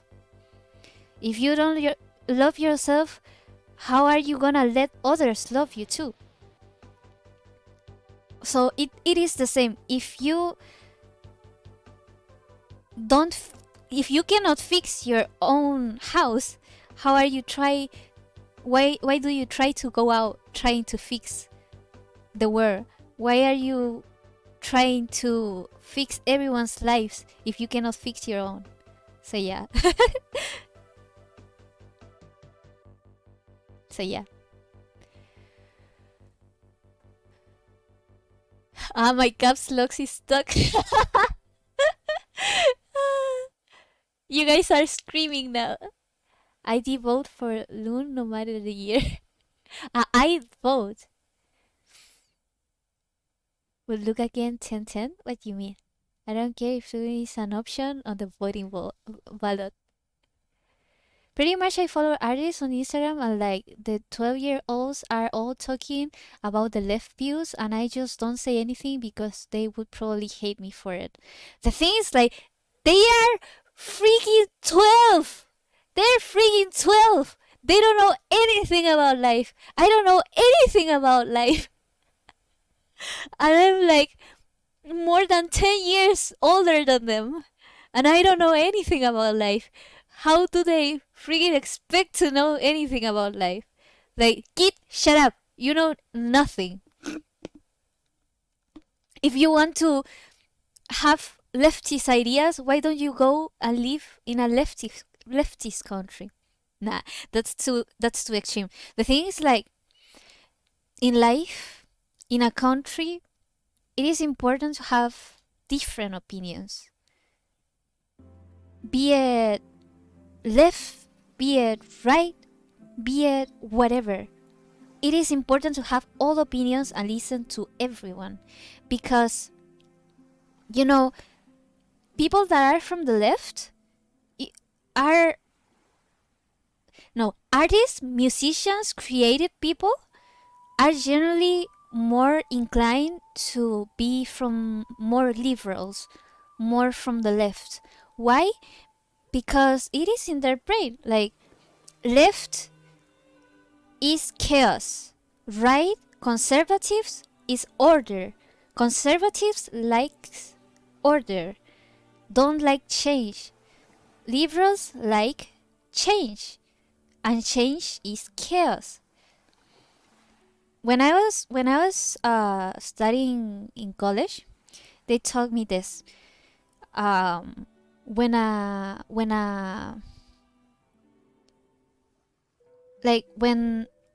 a business or an institution um, it's too active for many years, they tend to go towards order, because order is what like bring them to success, right?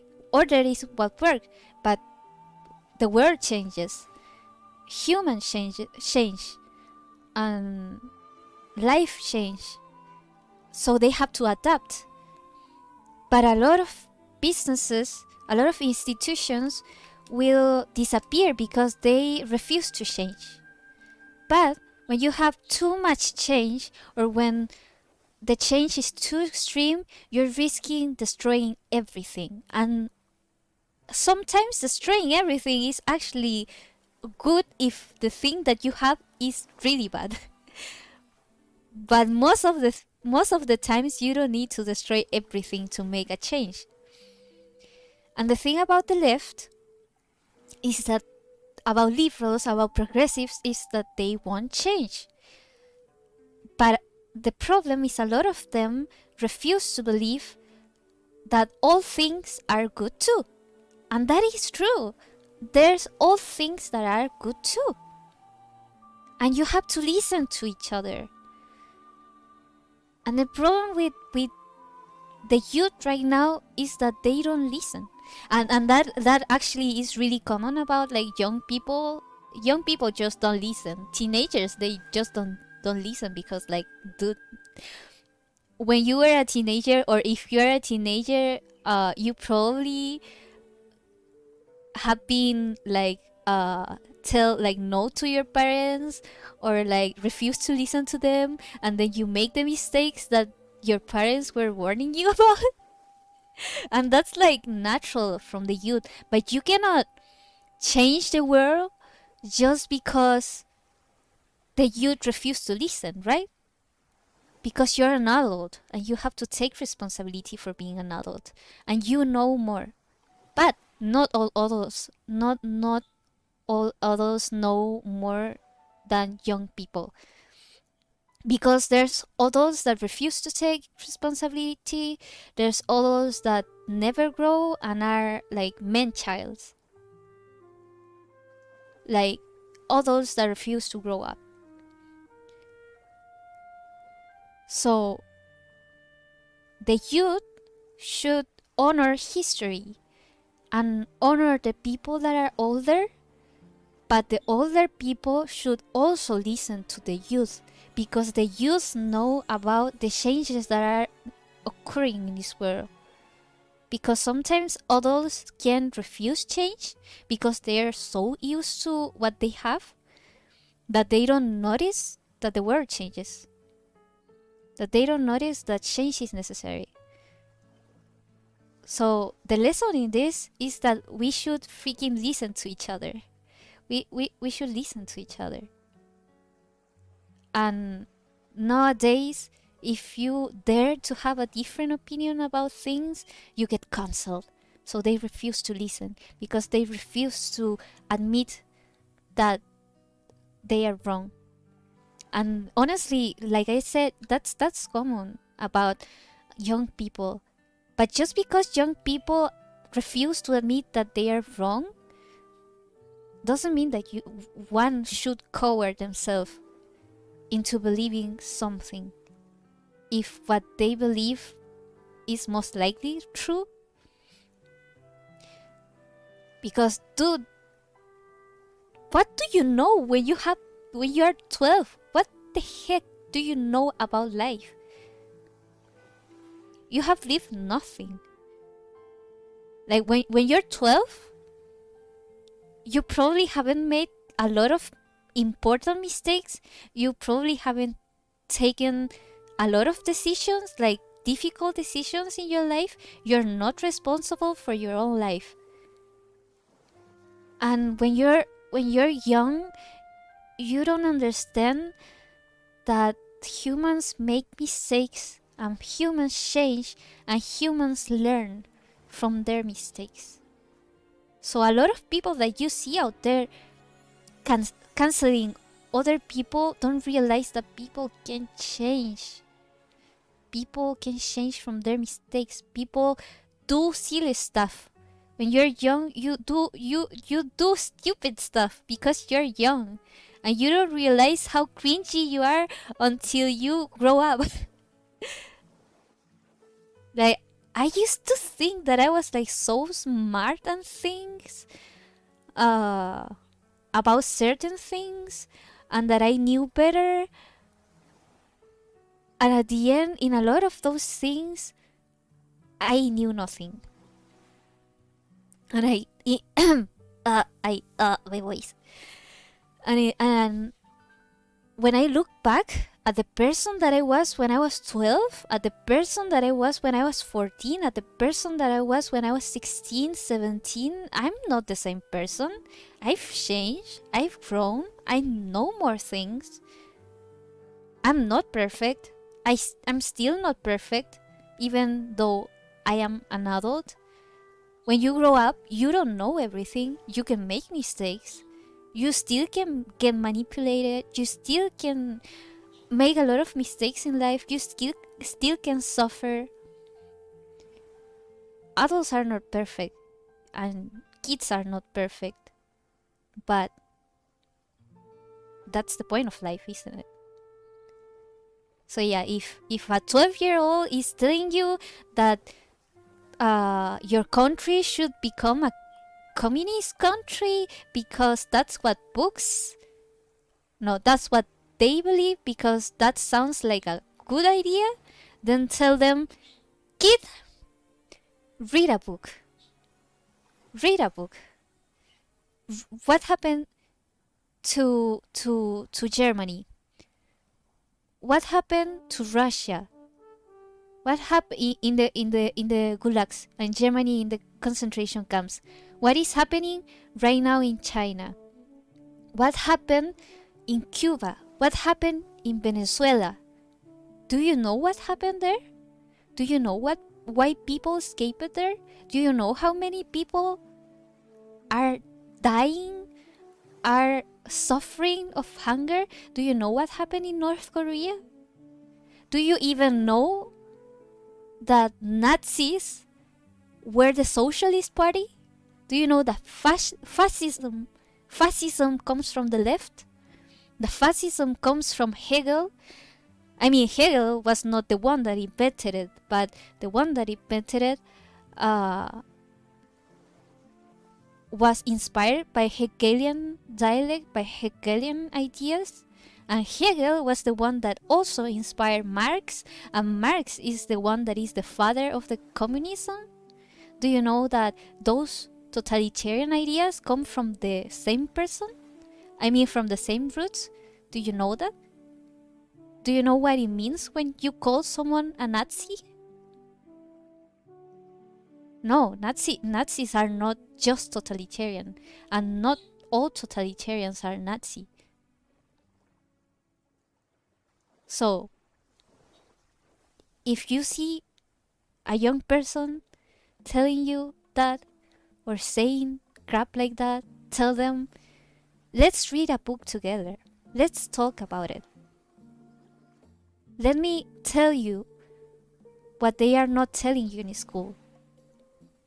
And by the way, I have a lot of compassion for kids nowadays, because even when in my school they used to teach us a lot of leftist ideas, at least we could think for ourselves. Nowadays they can't, and they are not teaching them what is important. Even myself wasn't taught what was important. Do you know that in Russia they make kids in school read the Gulag Archipelago, because that shows how such a failure was the communism and the cruelty of it, and that it's not just Stalin. It came even from Lenin. I was taught when I was school that it was Stalin's fault, that it wasn't Lenin. That is wrong. It's because communism is based in the idea of chaos. It's based in the idea of destroying what is all, and not all that is all is bad. Tradition is not necessarily bad. There's destroying history. There's destroying the things that we should learn about, and they are teaching that to the kids. To not don't look at history books because they're made by white peoples. Don't look at history because they did a lot of bad things. And that's the thing. You should look at history because they did a lot of bad things. You should look at it because only looking at it, you can see what went wrong. Only looking at it, you can learn from the mistakes of the past. Imagine if people didn't know about history and they kept making the same mistakes over and over and over again.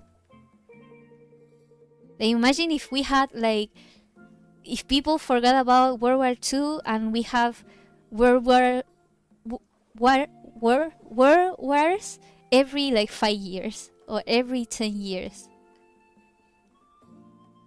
It wouldn't make sense. The world would be destroyed, literally. And they are not teaching what is important. That's why it is our duty as people that know to speak to that people, not to judge them. It's not their fault. I mean, it is kind of their fault because they don't study further and they just repeat what they were taught. So they should take responsibility too. But it is not their fault in the sense that they know no better. Because a kid doesn't grow ideas by their own. Those ideas didn't come by their own. And I don't know if you guys know, but China declared war to the US a long time ago. But the time of warfare that China is doing against the US is not but anything that we've seen before. It is not a hot war. It is not a war where they are shooting you with guns and stuff. It is a war where they infiltrate your culture. They infiltrate your economy. They infiltrate your politics and they change you from the inside and win before they even fight.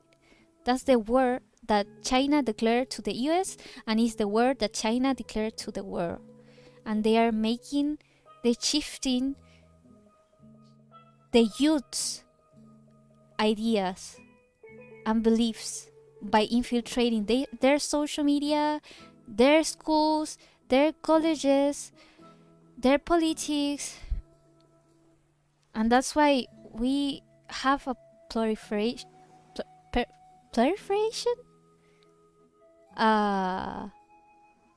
That's why leftist ideas nowadays are so trendy, because they infiltrated every level of our culture, and they want to cause chaos in countries that they declare war against and that they want to control. Because if there's chaos in your home, you're not going to look outside. And that's why. And that's why we should look outside, and that's why we should be conscious about it. And that's also why these kids are not to blame for what they think. Because what if, imagine growing up in a world of social media that is infiltrated by communism, and you don't know about it, and they subvert you from the inside. It is scary. It is really scary. And that's why we should know about it, and we should try to change it. But if we refuse to talk to other people, then they win. They win, and we don't. What if I just hear out we start a cult for... No, cults are bad. Cults are bad. You guys shouldn't just follow what I say. Study it yourself, research it yourself, think by yourself. Don't just listen to me. I can be mistaken. I know nothing. I mean, I have a book and it's about cult murdering people, but if... No. Cults are not bad. Cults are not good. Cults are not good. You are your own owner, and you are the own leader of yourself.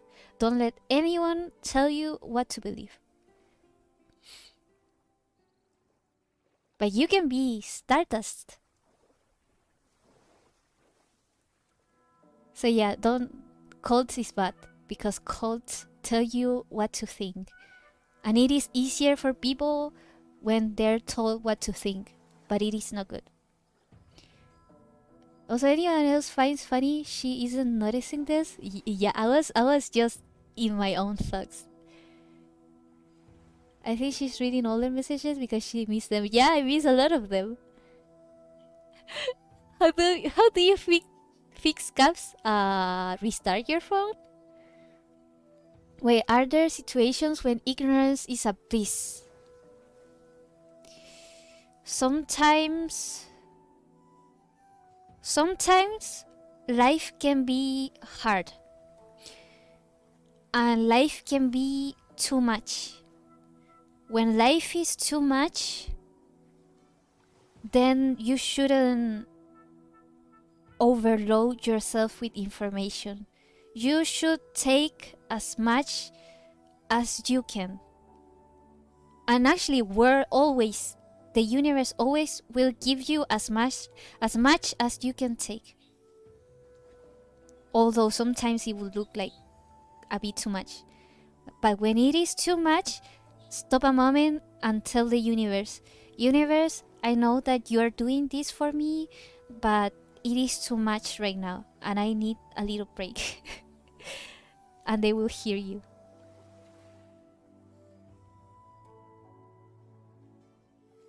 So yeah, but I think in those cases it is better to try and learn, try to think, and try to avert. Ignorance is really bad. I just read about US giving $25 million to Pakistan. I think its purpose is not that bad, but the about amount, it might be a problem. I don't really know. That's the thing. I don't think it is bad for the US to give money to other countries. But the thing is, like, if your house is in fire and no. If you're in an airplane and there's an emergency in the airplane, and then the airplane is falling and everyone is falling, and then there's like those air things that help you breathe, that come down. What do they tell you? Put one in yourself first, and then put it in your children, and then help others, right? Because if you go out of breath, who's going to help your children? No one. You have to help yourself first before you try to help others. And it's the same for the US. If your people are dying, if they're they don't have jobs, if they're going homeless because you're putting useless lockdowns, yeah, they're useless. At this point, they're useless. Like, they were an emergency measure. They're not meant to be a long term measure. So if you're telling people don't go to work, you should give them money, right? I would prefer that you would let people work, but if you're not going to do that, you should give them decent money, not $600. That is not enough. Or if you're gonna give $600 because you don't have more money, that is fine. But then don't go giving 10 million, 25 million, 500 million to the rest of the world. Does it make sense to you? If my neighbor's house is burning but mine is burning too, am I gonna go save my neighbor's house and get myself homeless? No.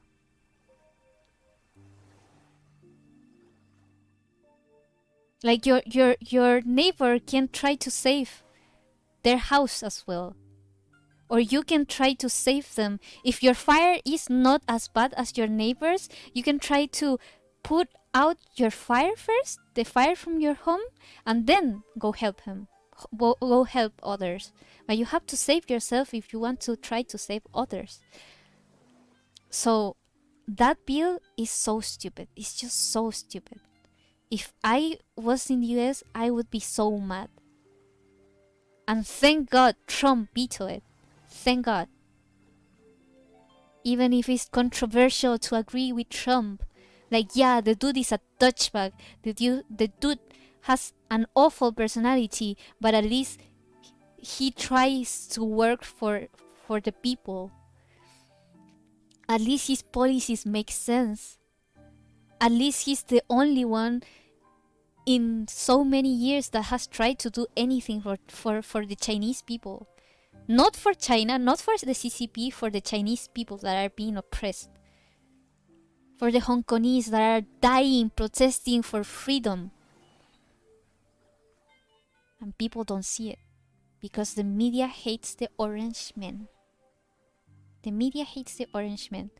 Like, yeah, the dude is a douchebag, is a narcissistic prick, and the dude only wants everyone to love them. But at least he wants people to love them. And he's willing to do things for the people so that people love him.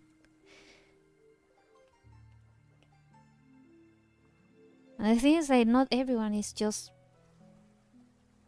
like bad or good, or just bad, just good, or black and white. So yeah, try clean your room first, save yourself first, repair your house first before trying to save anybody else. Like, what the heck? Like, people in the US are dying, literally.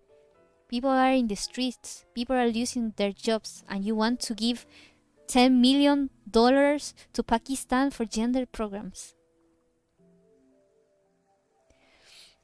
I mean, yeah, I feel like now isn't necessarily the best time to be handing out money to outside countries. That is right. That is right. This is the time to save the country first.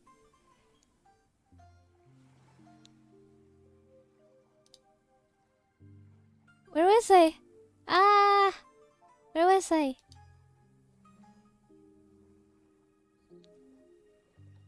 Where was I? Oh yeah, found it. I don't want to get political, but airline food is a thing. Some airline foods are a thing. Some are awful.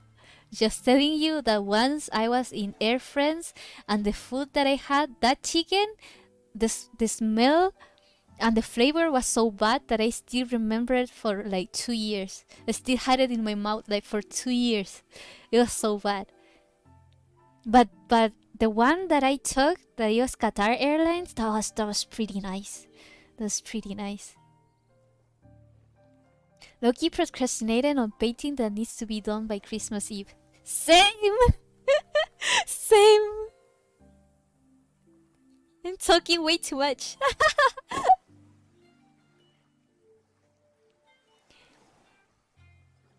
I don't know if I would be a good president. I don't know if I would even want the responsibility of being a president.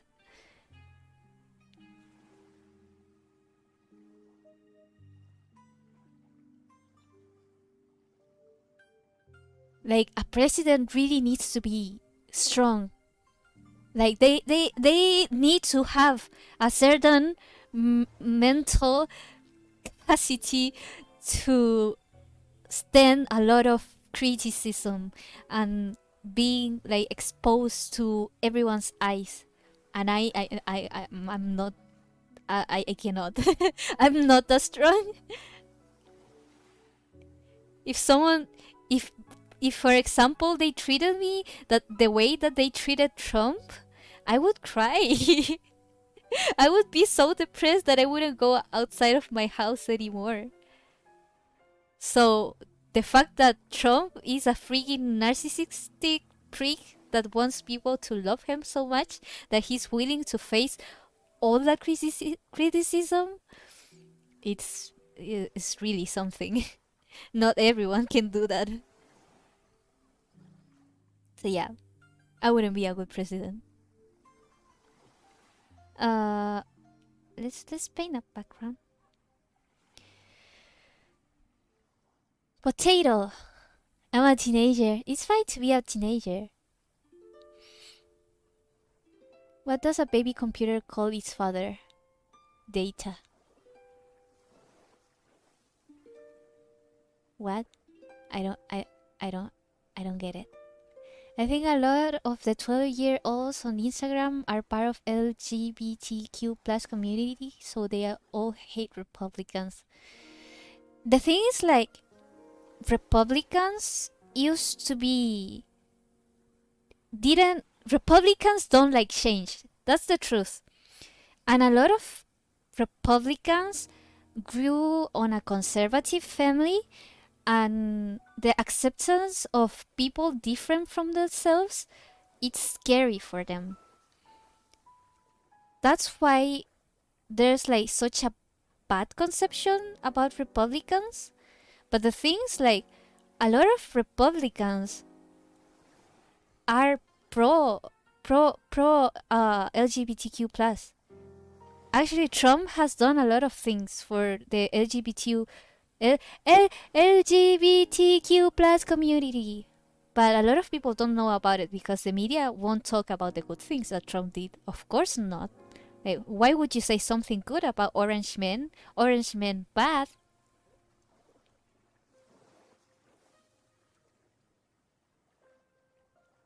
Like, for example, one of the people that I admire the most, that has helped me a lot to learn and to better myself, and is the one that said that we should clean our rooms and stuff, is Jordan Peterson. And the LGBTQ plus, sorry, I'm not good at talking.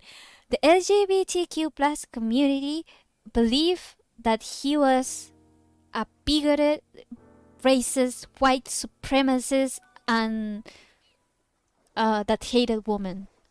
And that is like the farthest from the truth. He's not racist. He doesn't believe in white supremacy. He didn't say that he was against LGBTQ plus people. Actually, he believes that you should do whatever you want. You should love whoever you want, except if they're children and underage. What he said is that you cannot force culture to adapt to a language. Language adapts naturally. Things like that. And that we shouldn't shelter people from language. We shouldn't shelter people from language even if they get offended by it. Because only by pain and only from those things that we learn to be stronger. We in modern life grew up in a really sheltered life. I barely know I didn't face hunger like my parents did. Like my dad used to tell me that when he was younger, when he was a baby, he used to be so hungry because there was no food in communist China that he used to eat his own poop. I didn't go through that. I didn't face that kind of hunger. Yeah, I felt hunger. Of course I felt hunger, but I didn't have to eat my own poop. We grew up really sheltered. We don't know what that kind of life felt like. And because we are so privileged, sometimes we are not grateful enough for what we have. What was I talking about? Oh yeah, so we grew up really sheltered. A lot of our parents wanted to give us what they didn't have and they consider important. For example, my mom considers that having a home and having food is the most important thing that you can have, and that means love. But nowadays, they you know that because you don't have to face hunger and you don't have to face homelessness, well, some people have, but I didn't have to, then what I needed was love, and I didn't get that. But those were not my parents' priorities, you know? So we grew up really sheltered, and because we grew up really sheltered, is that we are weaker, and that's why there's so much depression and so much anxiety, and we get paralyzed by it because we run away from it. Of course, depression and anxiety and a lot of these things can be chemical imbalances. They can be that, and if you need meds, you should take them. But I'm saying that first try to, I mean, it's not just meds. Meds cannot save you alone. You have to work on yourself. You have to look on yourself and try to grow up and try to learn and face all your problems that scare you. Face your traumas. Face the things that cause you pain. Because if you don't face them, you're going to grow weak. And then everything is going to put you down. So what Jordan Peterson said is that we cannot shelter people from language because we can only learn when we are strong enough to face those things. We can only be strong if we face struggle. And if you censor your language, where does it stop? Where does it stop? For real, people that want to censor language are people that haven't read George Orwell's 1984, and or people that refuse or like people that like that idea of having a controlled society where they can tell you what to think, they can tell you what to say, what you cannot say, what you cannot think. And that society, I don't want to live in that kind of society. You know why? Because artists thrive in creativity. Artists thrive in exposing those kind of things. Imagine if they tell you what to think and what to say, then you cannot be creative anymore. You cannot be an artist anymore. What if you want to draw something and they think it is wrong and you cannot draw it anymore? Then you're stifling creativity.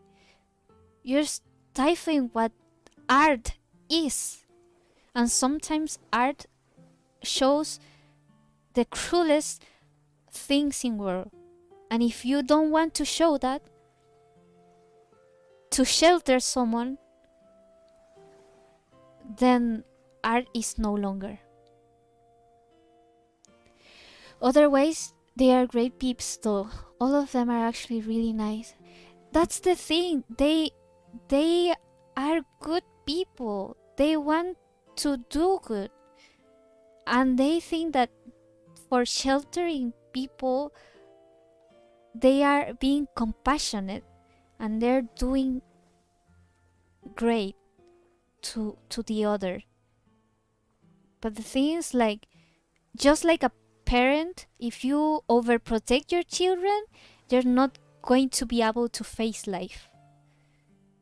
And when life comes and you're an adult and you didn't learn what pain is because you were so sheltered, it's going to hurt a lot and it's going to be hard. And they believe that sheltering someone is loving them, but it is not. It is not. And it is not because they are evil. It's because they don't want people to suffer. And no, because no one likes suffering. But sometimes pain is necessary. And we have been saying that repeatedly today. But sometimes pain is necessary to be strong. Sometimes those things are necessary. There's need to be a balance. There's need to be people that are compassionate, but there's also need to be people that are willing to challenge those ideas. A person cannot survive when their life is all suffering, but a person cannot grow if their life has not experienced any discomfort at all. So yeah, it's not their fault. It's they don't want to do bad. They are not doing it because they are bad. They're doing it because they are too compassionate. But because they're too compassionate, they forget to include the opinions of others. I think I got my idea across. So yeah, I don't judge them too much. They just want to accept others and don't want others to suffer and want everyone to be happy. But happiness is from within. You cannot find happiness from the outside, or else you're gonna find out one day that it was a lie. I'm gonna turn. I'm gonna go out for a sec. I'll be back.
I'm back. Mic was muted.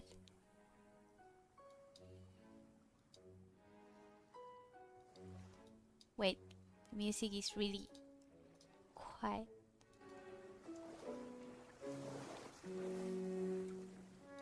I think that's better. So yeah, well, what was I talking about? Always being the kind of person who likes to be proven wrong, as weird as that sounds. Yeah, that's a good type of mentality to have. And I'm like that too. I always tell people that I like talking, and if you don't agree with me, then prove me wrong. Tell me different ideas. Let me learn. Tell me where I'm wrong. So yeah. And some people are really scared to get other people offended. And some people are scared to share their ideas because they don't want to be wrong themselves. And they're scared of being wrong. So they don't share the ideas. But what if you're right? And you could change that person's mind by just trying to explain it the best way that you can. Well, I found my notebook. It has a lot of jokes. Wanna hear one? Yeah, sure. True. When I'm 12, you mean when you were 12? I made some important choices without knowing the impact of it. Yeah, when we are young, we do stupid things. We know nothing about consequences, and then we regret not listening to our parents. Hello, Joao. Do you say like that? Why does Snoop Dogg carry an umbrella? For Rizzo. I don't get it. I don't get it. Like, broke my family apart? Oh, that's sad. That's sad. Yeah, sometimes we are not mindful of our actions because we are young and we know no better.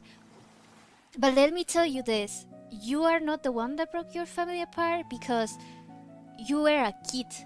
And if a kid can break your family apart, it is the adult's fault. It is not the kid's fault.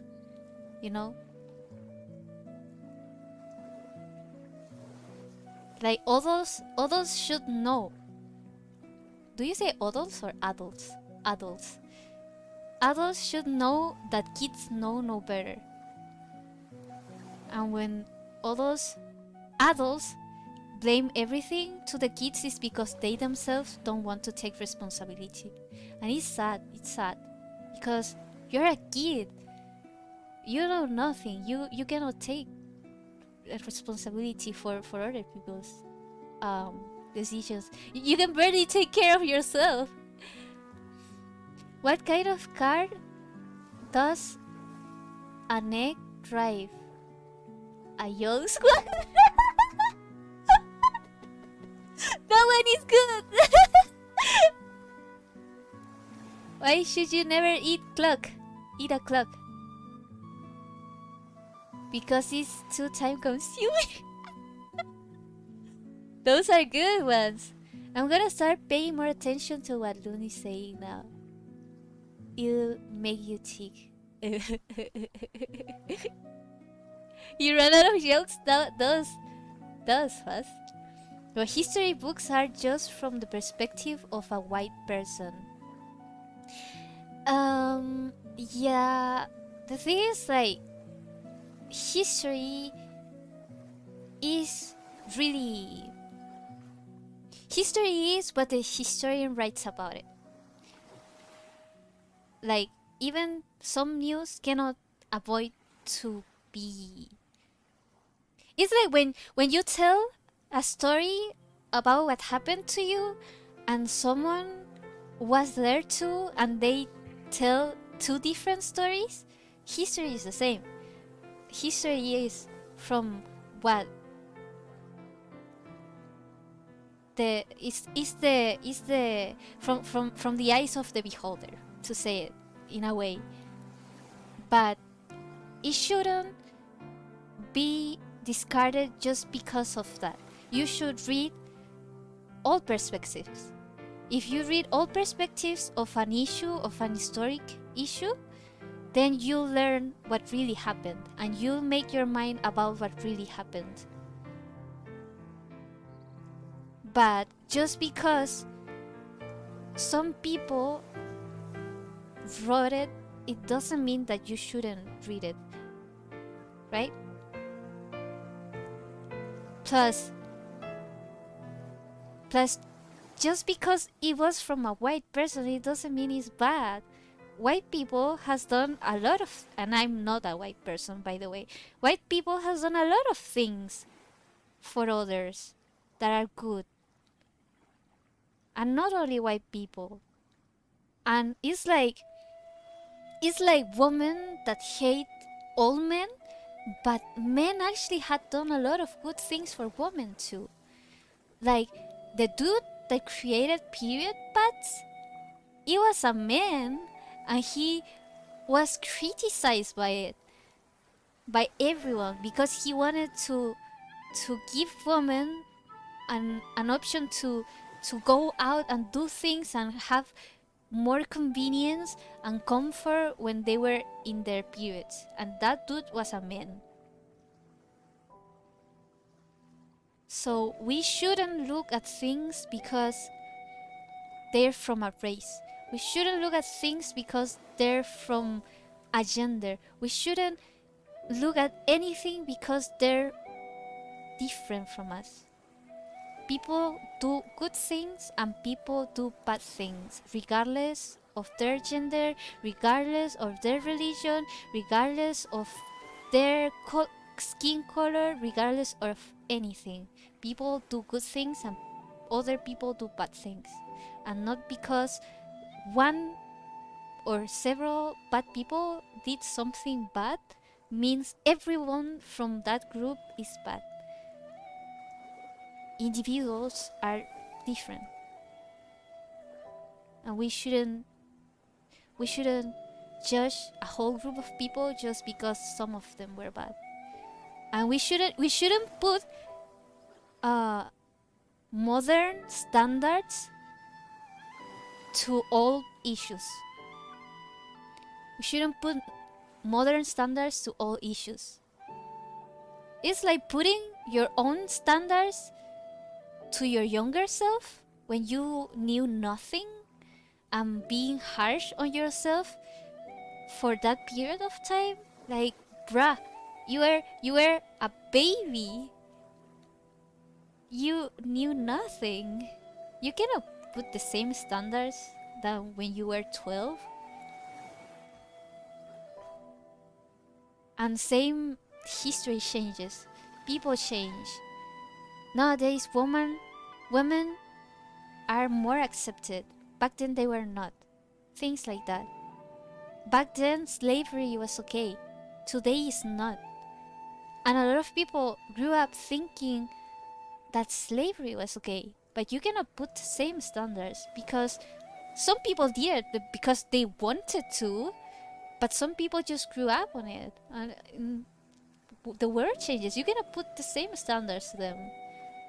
And just disregard the things that you can learn just because of that. So yeah.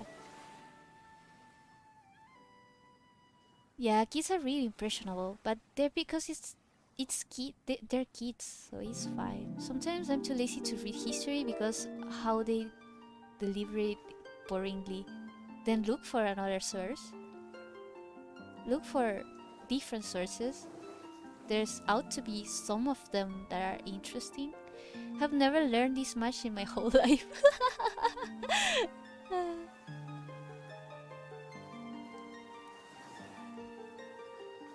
I know, right? Hearing actual people talk sometimes is a lot better. I feel that it is better because we're having a conversation and not just you guys talking to me. Because I can have conversations with myself, but it is better to talk to other people and exchange ideas, you know? And what is true about the perspective? It feels one-sided, but might be necessary. Yeah, it is necessary to look at all perspectives. I just realized what reminded me of Tom Jones. What? And the tie gap? What? What? Ah! What did I do? It's because they don't care about people. What you mean? Who? Yeah, those send that much money. I agree that you. I'm too late in the chat. I'm gonna try to fast pace to what is now.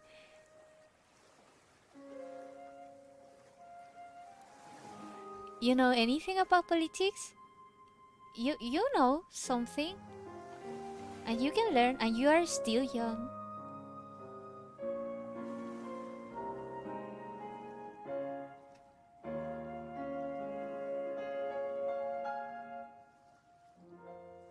You like the way I paint? I had a small comic project I was working on, and I cried while doing it. Still crying.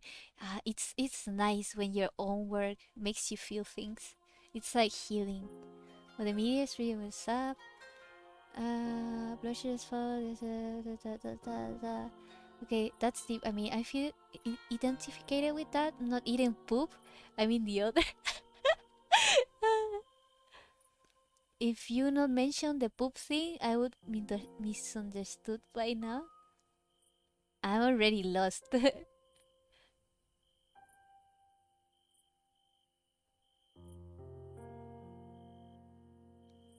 Wait, I try to go where you guys are because I'm kind of lost.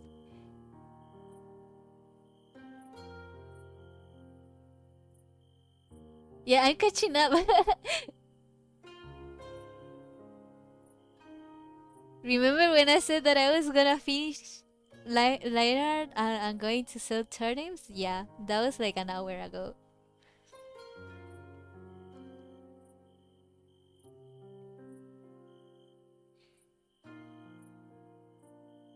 Oh, I cut off. Yes, it's from Animal Crossing. Kind of market trade that you buy a lot of turnips for a low price and sell it in a high price, but because they are turnips, they expired like in a week. My cousins scare me. They are terrifying. I only have one cousin that I can peacefully buy with. Shouldn't be scared of them. I mean, sometimes older people can be scary, sometimes people can be intimidating, but we should stand up for ourselves. Sometimes people scare you because they know that you're not going to talk back and they know you're not going to like do anything about it. But once they know that you do it something about it, uh, they stop. And sometimes it takes a little while for that, but I think it is important to stand for what you believe in and not like get yourself let yourself be pushed away, be pushed around, you know. They have oh this they have no common sense. Who doesn't have common sense? Your cousins? I don't know what you guys are talking about anymore.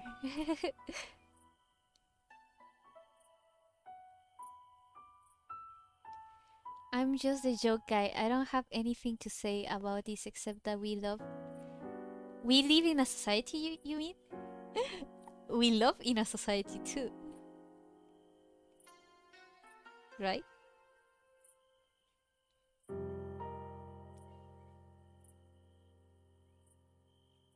I'm definitely not finishing this episode today. I mean, not posting this episode today. I'm finishing it today. Well, it's my own fault for talking too much. So you have something to talk about? So you have something to talk about again? I mean, if you guys want me to keep talking,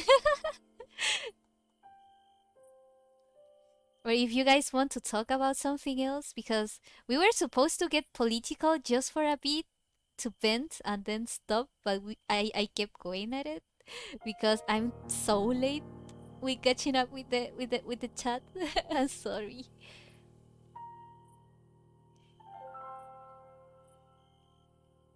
'Cause I kept talking and talking and then I didn't see the chat. So because I'm focusing in the drawing.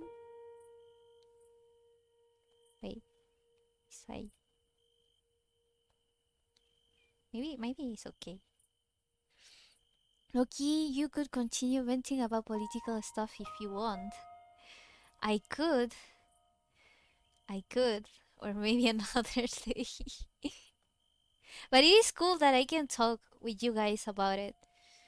I just get sad when some people refuse to talk. If politics shouldn't be politics shouldn't be something emotional. They shouldn't be something that hurts your feelings. They should be a conversation. It should be a conversation. And when people don't agree, it's like just normal to not feel good about it because like a lot of people want to feel they are right. And when I was younger, I too wanted to feel that I was right in some things that you refuse to listen. But it is necessary to listen to people that know more, to listen to people that are older, to even listen to people that know nothing. Because you have to live your life as if everyone that you talk to knows something that you don't. And if you refuse to talk to other people just because you're scared of having your ideas challenged, then you will not learn. So I try to act as if people that I meet, that everyone has something to teach me, something that I can learn from them, regardless of who they are. Even if it's someone that is bad, at least they will teach me how to act like in front of people that are bad or what is wrong, right? At least when you face people that are bad, you learn what is bad and you learn that you shouldn't be like that, right?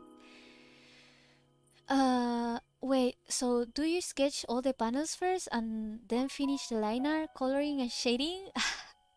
I used to do that. But sometimes I just work page by page.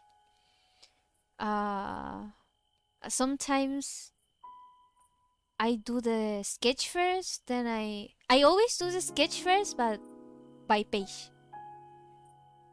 In this case, I already did the ones from next page because they are just two panels, so it was just two. Um, but yeah, currently I'm working page by page, and like I do the sketches first, and then I work panel by panel, and I wanted to do the lines first, but I started like shading one of them. I even forgot to paint the base colors in one of them. So because I'm so distracted talking that I'm not doing what I usually do because I'm not thinking. I'm not like completely focusing in the comic. Anyone want any political jokes to lighten up the mood? If you wanna, as long as it's not like something like really inappropriate. I don't know how you say that. You drew that so quickly. What did I draw?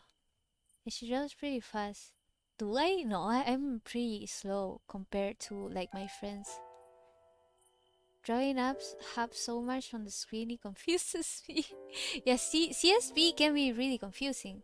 Just finished drawing and I can't tell if I love it or I hate it. Oh, I can relate with that. A lot of times I will hate what I draw.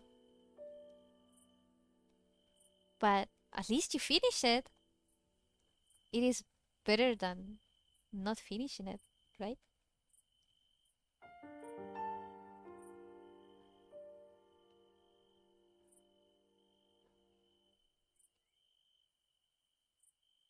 Like I had a piece, I had a drawing. If you go to my Instagram, it is the Kaitaharu drawing that I did like in August.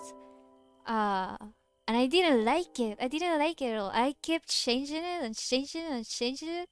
I changed it so much times that I finished it like on October.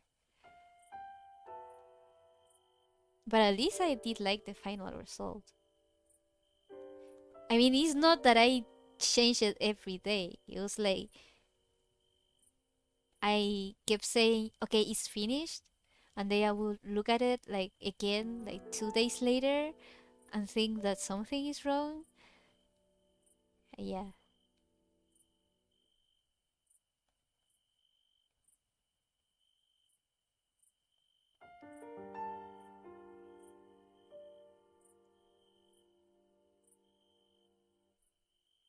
Well, do you ever go back and draw really old work? Sometimes.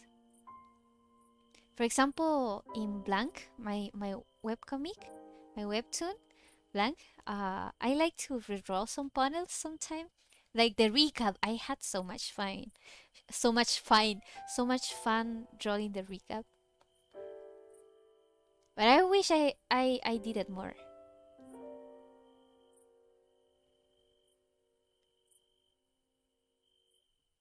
Eh, nah, let me draw. Ah well, let's save. I'm looking at Jupiter and Saturn through a scope thingy. Oh my god, is it still like really bright? I haven't looked at the sky. I don't know if you can look at it like from where I live. But I lost my book of jokes my little sister wrote you. Make new ones.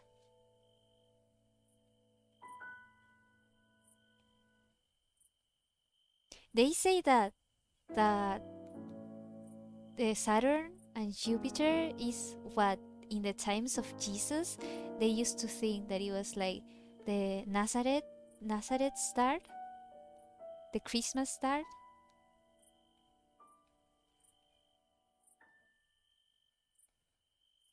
Can you still see it though? I thought it was the 21. They made the way shade and where you shade the drawings. I like, oh, that makes sense. But before you shade, I tried to see where you would shade, but I just can't. It's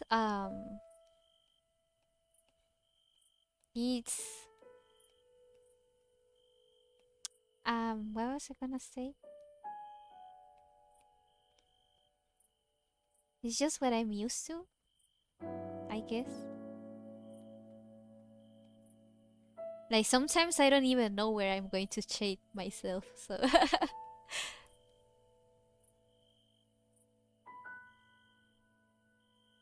he looks so angry. I don't want him to look so angry.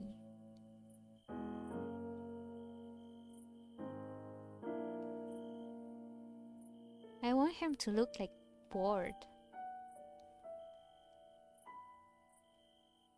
Maybe it's the shape.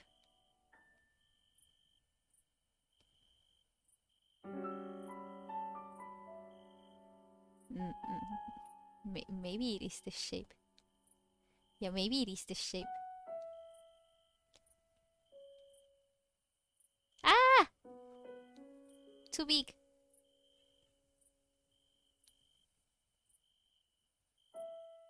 That's a bit better.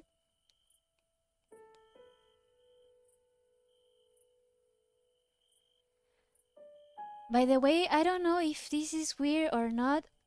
Can you spoil me your webtoon summary? It's not going to be spoiler, but I can tell you what it is about. You mean the episode or the story in general?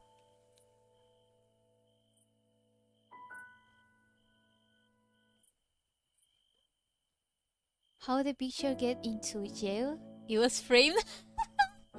That's so good.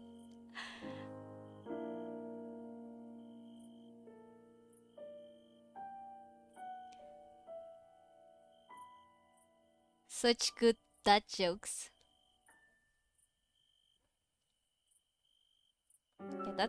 Yeah, I'm gonna leave it like that. No, wait.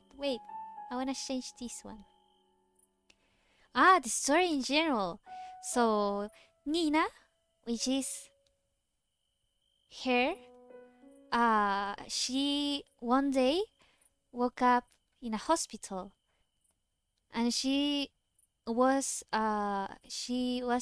in coma for about 3 months, and when she woke up, she didn't know who she was. Yeah, pretty cliche. She didn't know who she was, uh, and the people around her didn't know how she ended up like the way she ended up like, which is you can see in episode 5. Um, and one day, this guy, which is Jun, which is him, which is also him, um, he was her like friend from school, and actually in this episode they talk about that. So for the people that read it, expect to have a full of June episode. Um, so he was her friend in school, and after he went to study abroad, he lost contact with Nina, and he didn't know why. And they were close, so he didn't know why she stopped talking to him, and he couldn't reach her out or anything.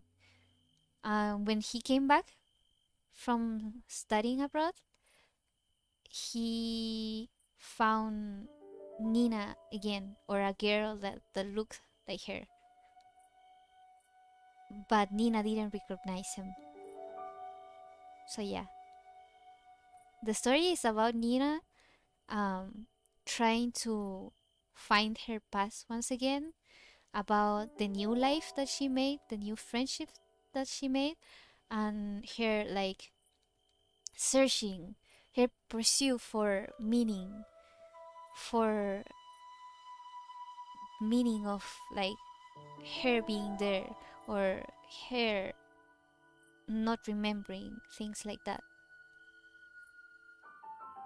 Because when you lose all your memories, what would you think that it is the meaning of your life? You wouldn't know. And would that be important, or would it not? So yeah, things like that.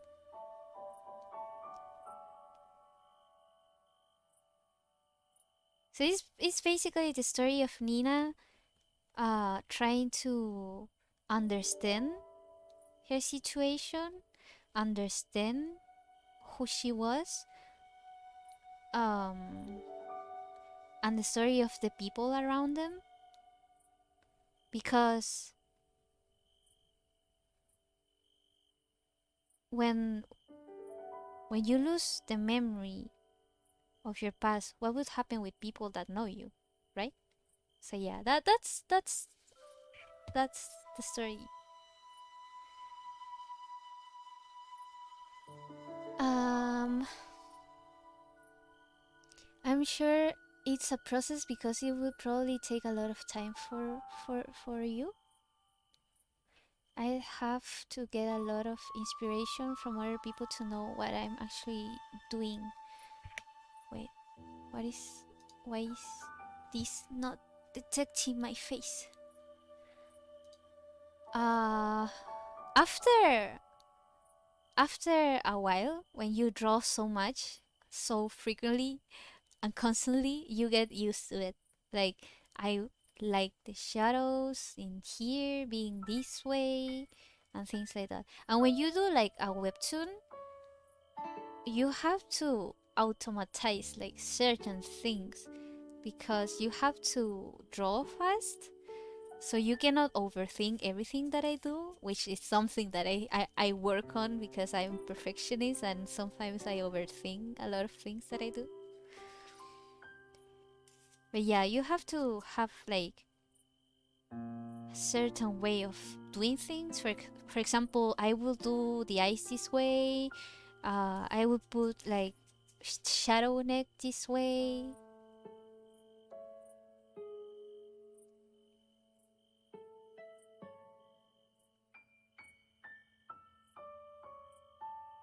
Ah,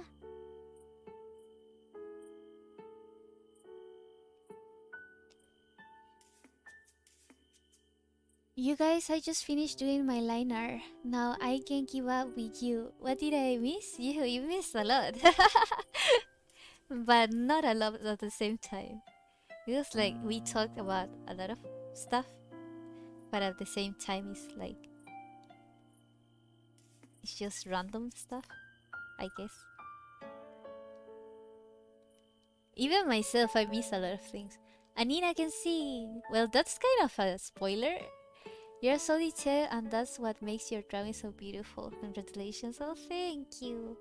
I am I. I feel like my drawings are pretty simple. They don't have like a lot of in my mind. They don't have a lot of details compared to the works that I admire. But it's not that I hate it. Or at least right now I don't hate it. Cause I've learned this from having artist friends and being in my own mind for a long time that as an artist a lot of times you're gonna hate your work. There's going to be periods that you hate everything that you do, but that is a good thing that can happen to you because only that way you can like realize, I don't like what I'm doing, so I'm gonna improve. And you're gonna work on yourself and you're gonna get better. Because when you're too like content with what you're doing, you're not gonna change it. And only when you hate it, no, not necessarily like hate it, but are unhappy with it, you're gonna try and improve it.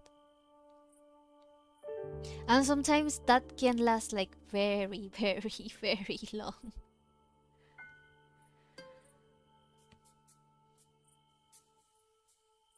Is it a bit cliche? But I think it is interesting. So, female main character and full romance. I don't think it is full romance. It has like its little romantic moments. And the tag says that it's romance. And my fans love to cheap, but it is not like full romance focus. It's more about like Nina and her life more than romance. But for me, romance is important too. So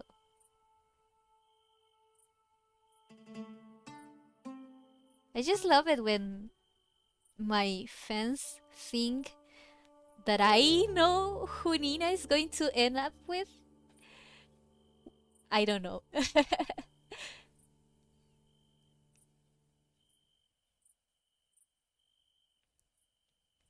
Thanks, Free. I like good old romance. Sorry, I didn't. I'm joking. It's not a big like. It's not a big spoiler or anything.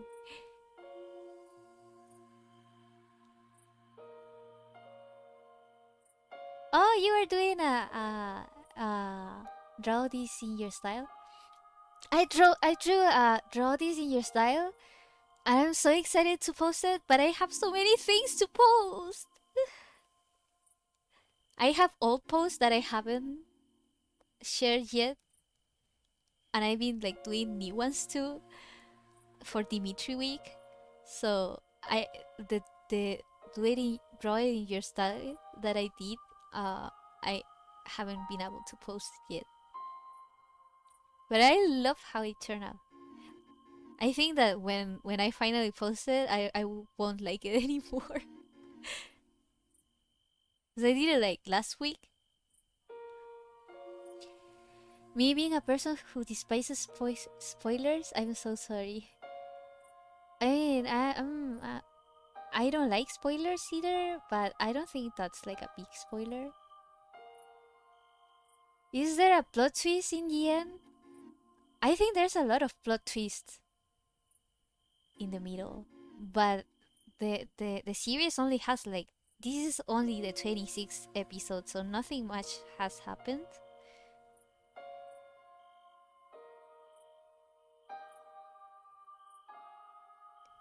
So the series has a lot of like mystery because they try to find out. June tries to find out what happened to Nina. What happened to her is kind of like weird because she doesn't have anyone, and no one was like went to look for her when she was in the hospital, and the police couldn't find out what happened to her either. So it has like an aspect of mystery.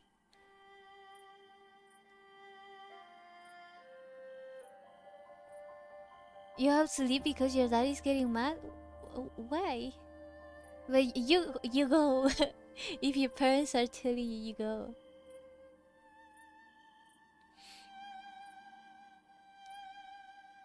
He's getting mad because you're not spending time with them. Go spend time with your family. There's going to be more streams. Being with your family is important. You're devastated. I'm gonna stream Saturday, so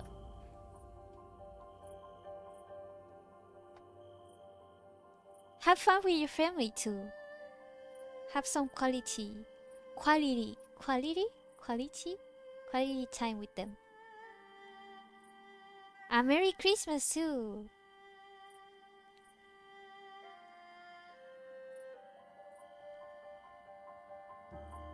Your dog is vibing to what? Where's your story idea came from? If you don't mind. No, I don't. I don't mind. Um. So back then, 2000, 2015, I think.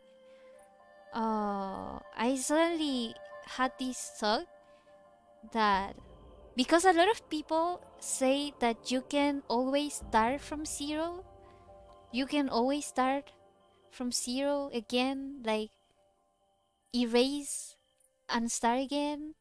And I was like, but when you start from zero, you don't really start from zero. Like you don't really start all over again because you still have your memories and you still have the old people from your life. And even if you go away from the old people of your life, sometimes like you have the memories from the past and stuff. For a lot of people, your ghost still haunts you. Your demons, your inner demons, still haunts you. So you don't really start from zero, right? It's not like literal. But what happened if that was like your dog is vibing to my stream? Oh my god, you have it on TV. Ah, I'm blushing. Ah, I'm embarrassed. I'm embarrassed. Mom, I'm in TV. I'm joking. I've been on TV already, and my mom wasn't impressed, so she doesn't care. So what was I saying? So yeah, when you say that you start from zero, you don't really start from zero. So what happened? What would happen if that was like literal? What would happen if you really, really, really start from zero because you don't remember shit? Sorry for my language. Um, you would have to lose your memories, right? And what would happen if you lose your memories? What would happen with you? What would you think about it? How would you feel about it? And how would the people around you feel about it? And what would be the consequences of it? Would you be happy? Would you be happier? Would you want to know about your past, or would you move on? Yeah, that's how the idea came to my mind.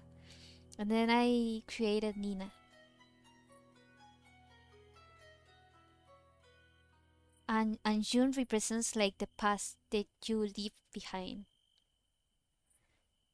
And Nina's friends represents like the present, the new life. And she's like in the middle. She's like the consequences of starting again. My dog is vibing with the pizza crust pieces I'm giving her. Isn't like that bad for dogs? My other dog is trying to fight my dog off a. Oh, you have two dogs? I thought you only had one Shih Tzu. Oh, can I stream Animal Crossing one day when my island is a little bit more decent? Because right now is I don't have many things, so yeah. And I want to introduce you to my to my neighbors because I love them so much. I love all of them except one that in my mind he doesn't exist because he's a stalker. But I think if you remind me, I'm gonna tell you the story about my stalker neighbor in Animal Crossing. But you have to remind me because it's kind of a long story, but it is not at the same time. He lives in the Lost Woods in my island, and he doesn't want to leave. I'm too lazy to like time travel, so yeah.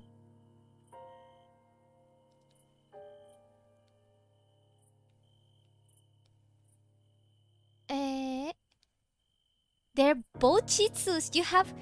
Oh right, you did say last stream that you had both dogs, but one was a demon. But they're both Shih Tzus. Shih Tzus. Oh my god.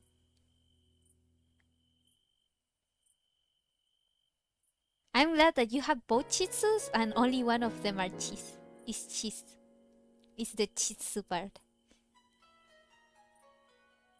One is the cheese and the other one is the two. The two. That was so bad. I'm so sorry. Well, it's unique that you start from zero with memory loss. Usually people make it like reincarnated. Yeah, generally it is like an isekai. But I thought, but in an isekai, you don't have people that know you already, right? You really, really, really start from zero, but in a new life, in a new world. But what would happen if you have to do it in the same world?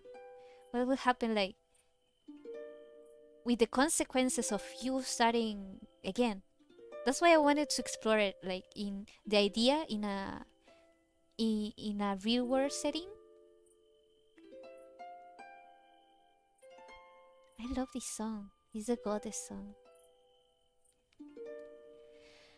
La, la, la, la, la, la, la. Eh.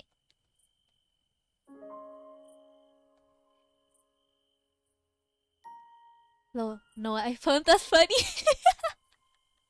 Those are my bad jokes. I'm really bad um at telling jokes. Really bad at it.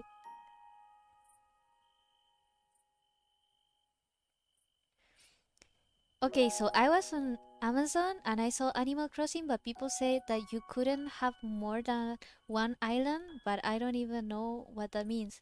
Yeah, you start. Animal Crossing is about Animal Crossing New Horizon is about you having the vacation of your life that is not vacation, is you like trying to find a new life in a life of retirement in an island. So you arrive in a deserted island with like two other neighbors, and you're like responsible to making your island the best version that it can be, like a pretty island. You can then invite more neighbors, more villagers, and then you can also invite like people. But you can only have one. Except that you like erase it and start again. So yeah. Oh dang, they are fighting. It's MMA but for dogs this year. I place my bet in the nice boy.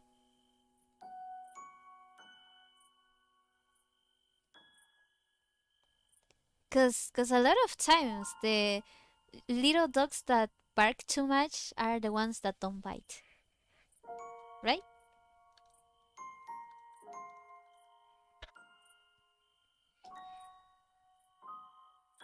I think the mobile version was different. Yeah, the mobile version is different. It's Pocket Camp. You can have more neighbors and stuff. I don't have Pocket Camp, so I don't know how it is. I have the one for Switch. Nice boy because I want him to win. Same. Anyone else wanna bet they're still fighting? I played the Pocket Camp and it was meh. My friend has Pocket Cam and she likes it, but I'm just too lazy to download it. Plus, my phone doesn't have like too much memory. It has, but I don't want it to like use more of my iCloud memory because that's mostly for my art. So yeah, because I have a lot of games that I want to um play, but I don't touch them because I forget. Like my husband does. My my hobbies. My hobbies in Utano Prince, in Utapri, Utano Prince sama Shiny Light, they've been collecting dust since last year or the beginning of the year? No, the beginning of the year. They've been collecting dust. My pure my pure hobbies.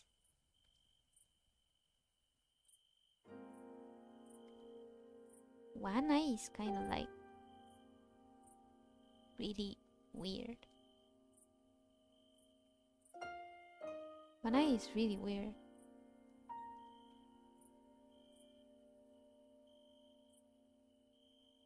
Okay. Oh, you knew it. That's why it's yeah. I think all Animal Crossings are pretty different from each other. Even New Leaf is pretty different. The one from 3DS is also pretty different from the one right now. But I think the Switch one is the most fun one. I think I wouldn't be able to give you an informed opinion because I haven't played the other ones. This is my first Animal Crossing. I actually didn't even buy it myself. It was a friend. Uh, when I was like taking a break from social media, and he was like, "Hey, if you were gifted Animal Crossing, would you play it?" And I was like, "If they give me a game, of course I'm gonna play it." And he was like, "Okay." And then he came back like a minutes later, and he was like, "Take, this is a code." And I was like, "Why did you do that?" And he was like, "I already bought it, so download it." So I just downloaded it.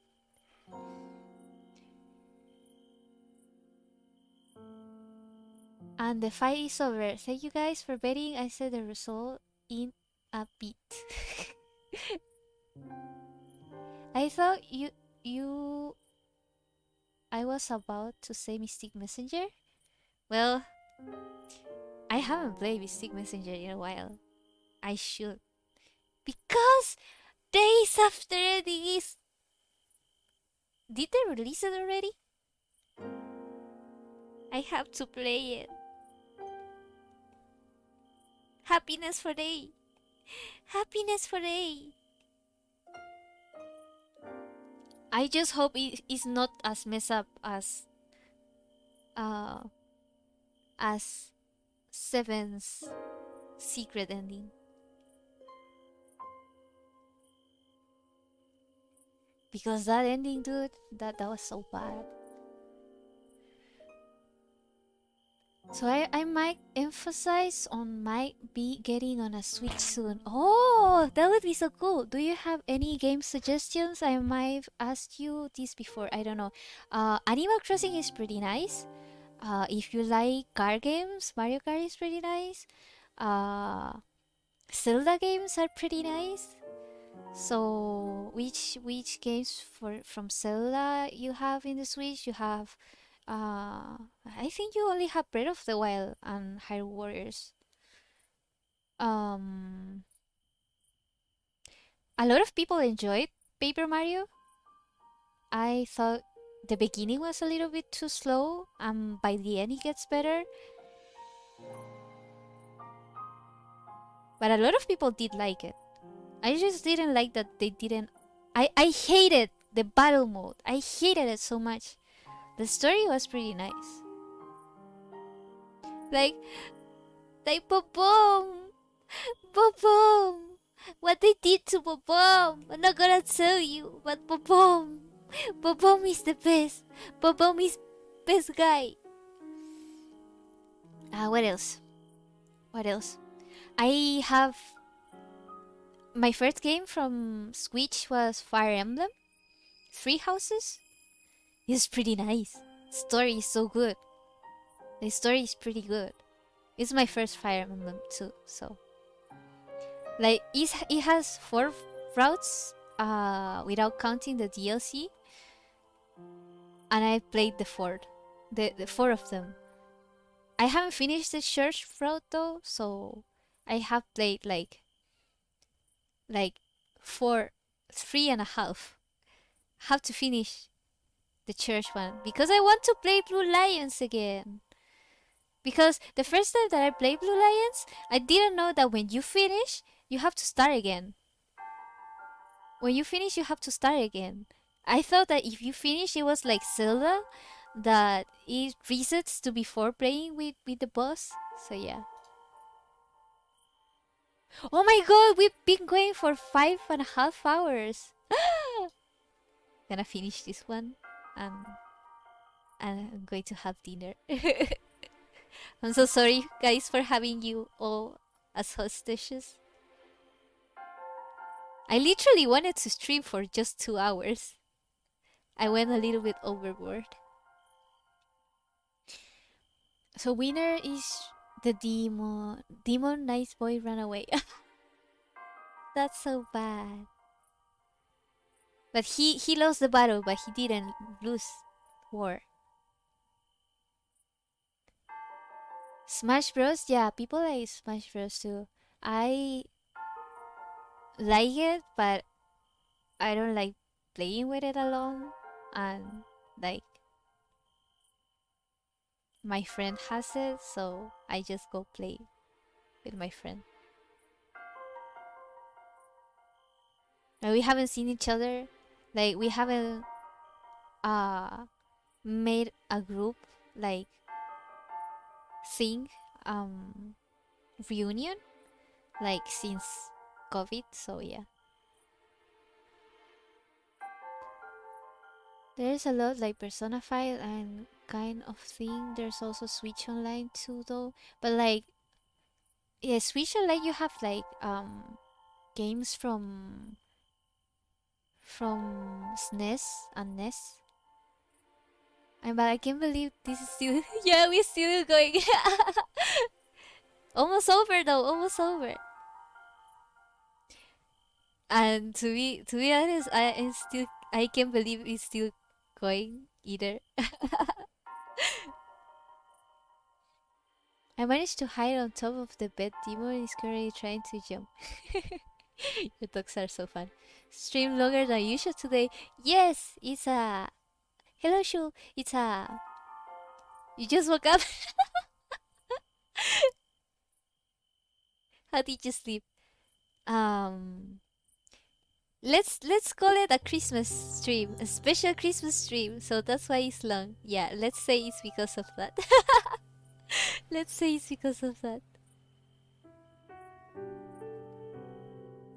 Okay, so I forgot that Demon is a Chitsu, so I picked him when I remember and placed punishment cube I made yesterday. He's currently barking. Did you forget that he pooped on your pillow?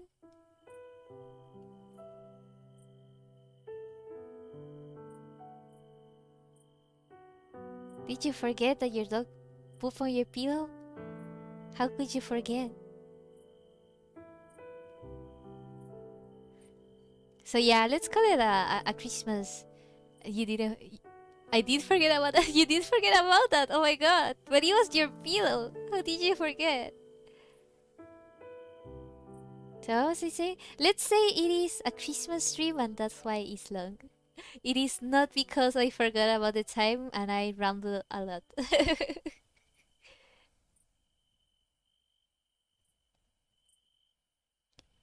And let's color this one and call it a day. Oh yeah, I was coloring that one yesterday and my pen ran out of battery. So that's why he has like one eye colored and white without like the white part.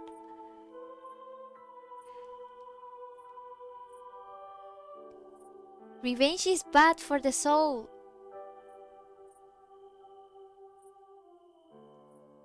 Revenge is bad for the soul. Don't do it. You let them still streaming. It's been like 5 hours and 30 minutes, I think. I'm glad that you came though. What is happening? Eh? Eh? Oh! I forgot to set it as a reference layer. So dumb.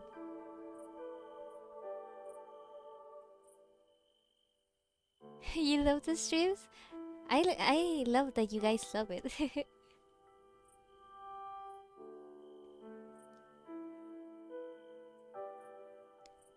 You're going offline to sleep now. Thank you for the stream. Thanks for coming. It was nice talking to you.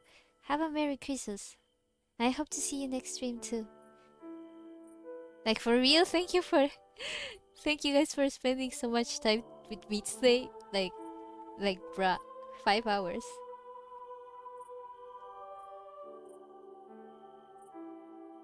Like 5 hours. And eat your meals. Talking about meals, I'm really getting hungry. Ah!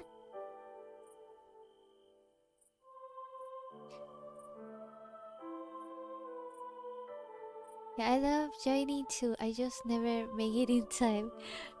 Don't worry, I never make it in time myself. And it is my stream. I'm happy that you just by having you here, even if it's like just a little bit, like just a moment.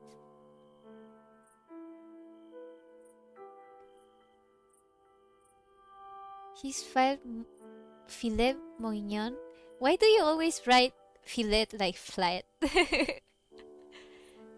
His filet mignon is in front of him. He rushed me and cracked my phone, so I locked him in his room. Oh my god.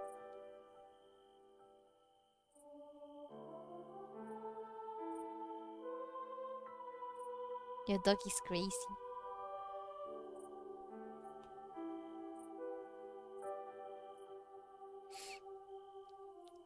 Ah, I'm getting hungry. Gotta finish this.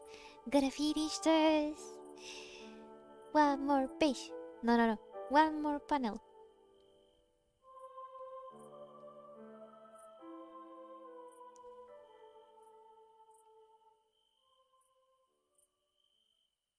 Ah, ah,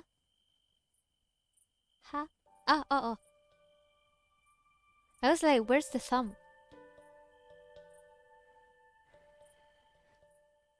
The T silent in fillet or however you filet. Do you say like filet?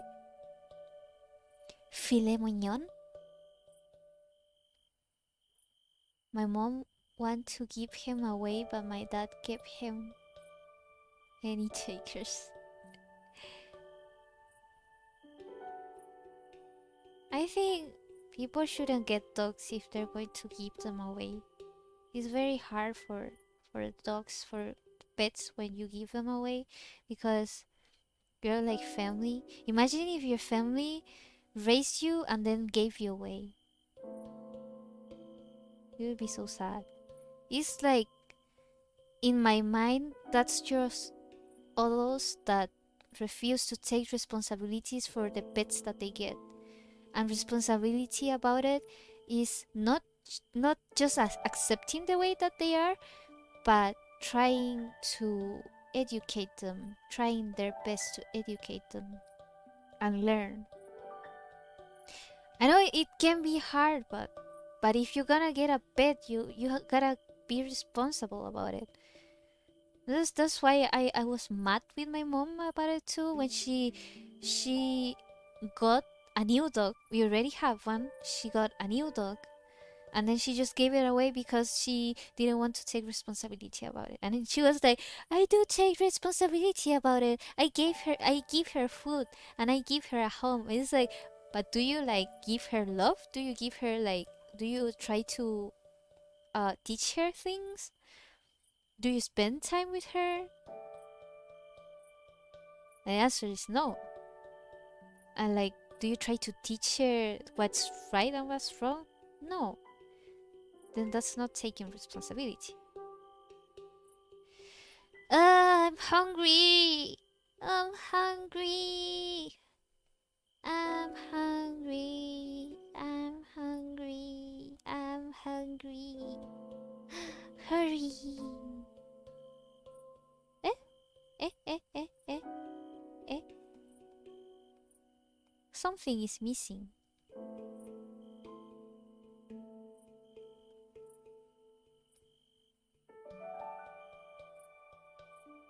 I just get really mad when people give away their pets because they didn't think carefully about the consequences of having pets.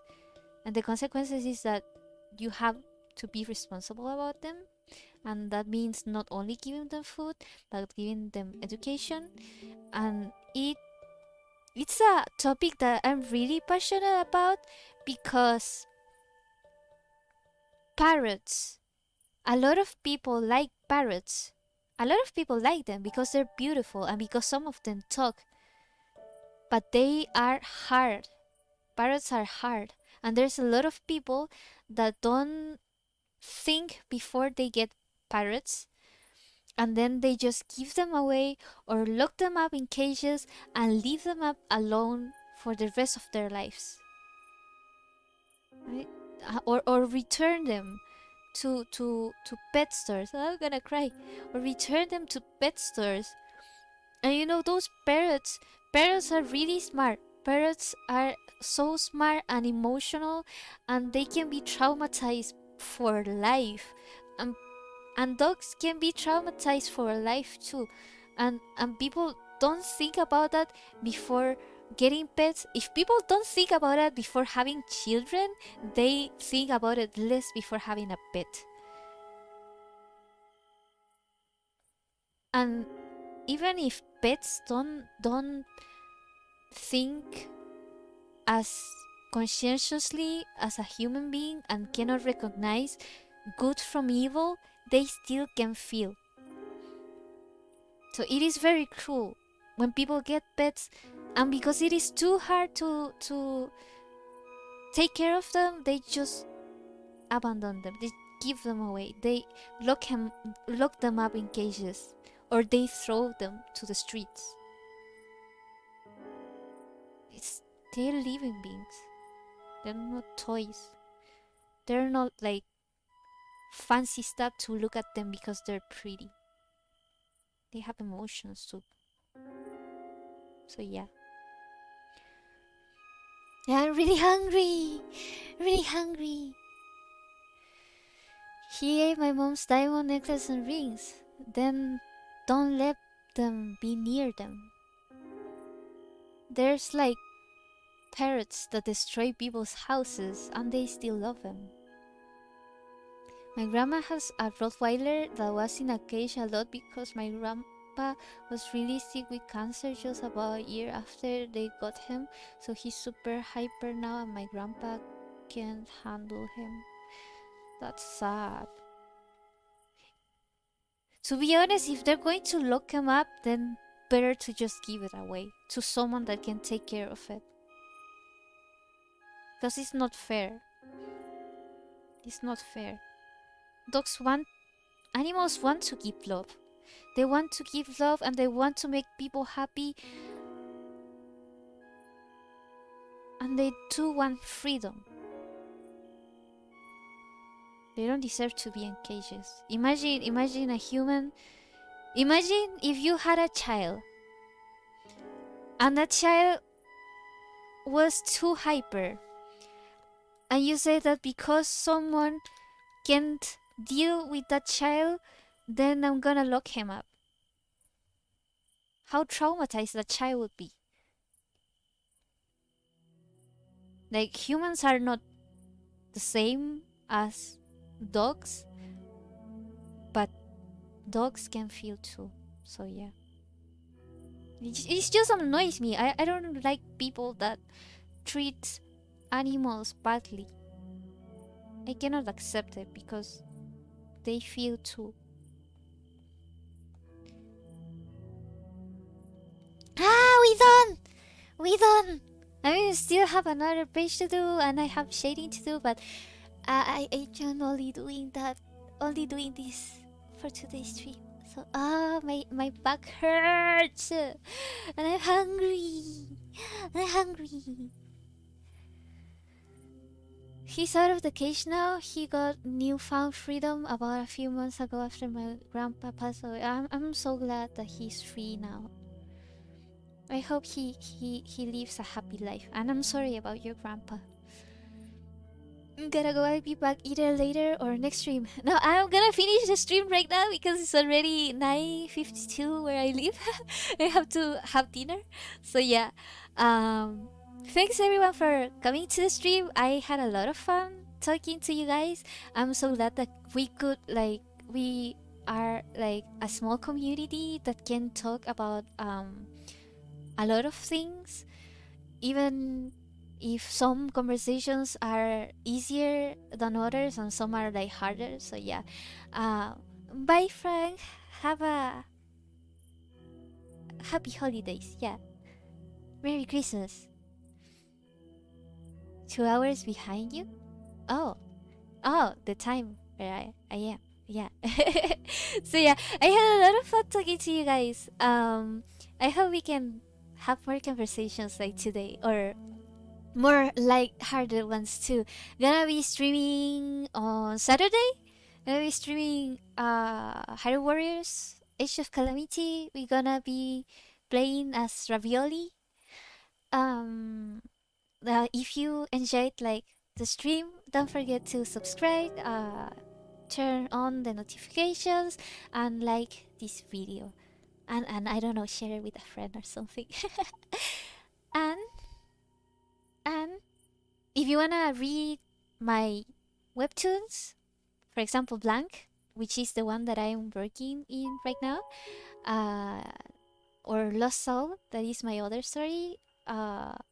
Links are in the description, and if you want to follow me on social media, links are in the description as well. You don't have to if you don't want to, but you can. If you can, I mean, if you can, it would be nice. Ravioli, ravioli, give me the formuli. Ravioli, ravioli, what's in my pokeroli? Only culture people know what that's from. So yeah, I'm gonna shout out my patrons before going. So from Clover tier, Aisha, Jacqueline, Sim, Risa, Benjamin. From Crew tier, Jessica, Saima. From Blue tier, Angelica, Claude, Ira, Savannah, Tisha, Samti, TBD, Laura, Ariana, Ash, Fabulous, Sydney, Anija and Bixi. From June tier, Eva H. From Nina tier, Amy, Audrey, Midnight, and Frank, which just left. Did he leave? I don't know. So if you can consider supporting me on Patreon, and thank you so much for my patrons for supporting me in doing like what I do, which is webtoons, art, streams, and everything. And if you can't, don't feel bad about it. Just coming to my streams is enough, for real. So yeah, thank you so much everyone for coming. We had a long stream today. I wish you all Merry Christmas and Happy Holidays. See you Saturday if you can come. I hope you spend some a nice time with either your family or your loved ones, or if not, just spend some peaceful days. If not, just spend some peaceful days. Peace is enough sometimes. So yeah, thanks for coming. Uh, take care. Eat your meals. Bye bye. Bye bye.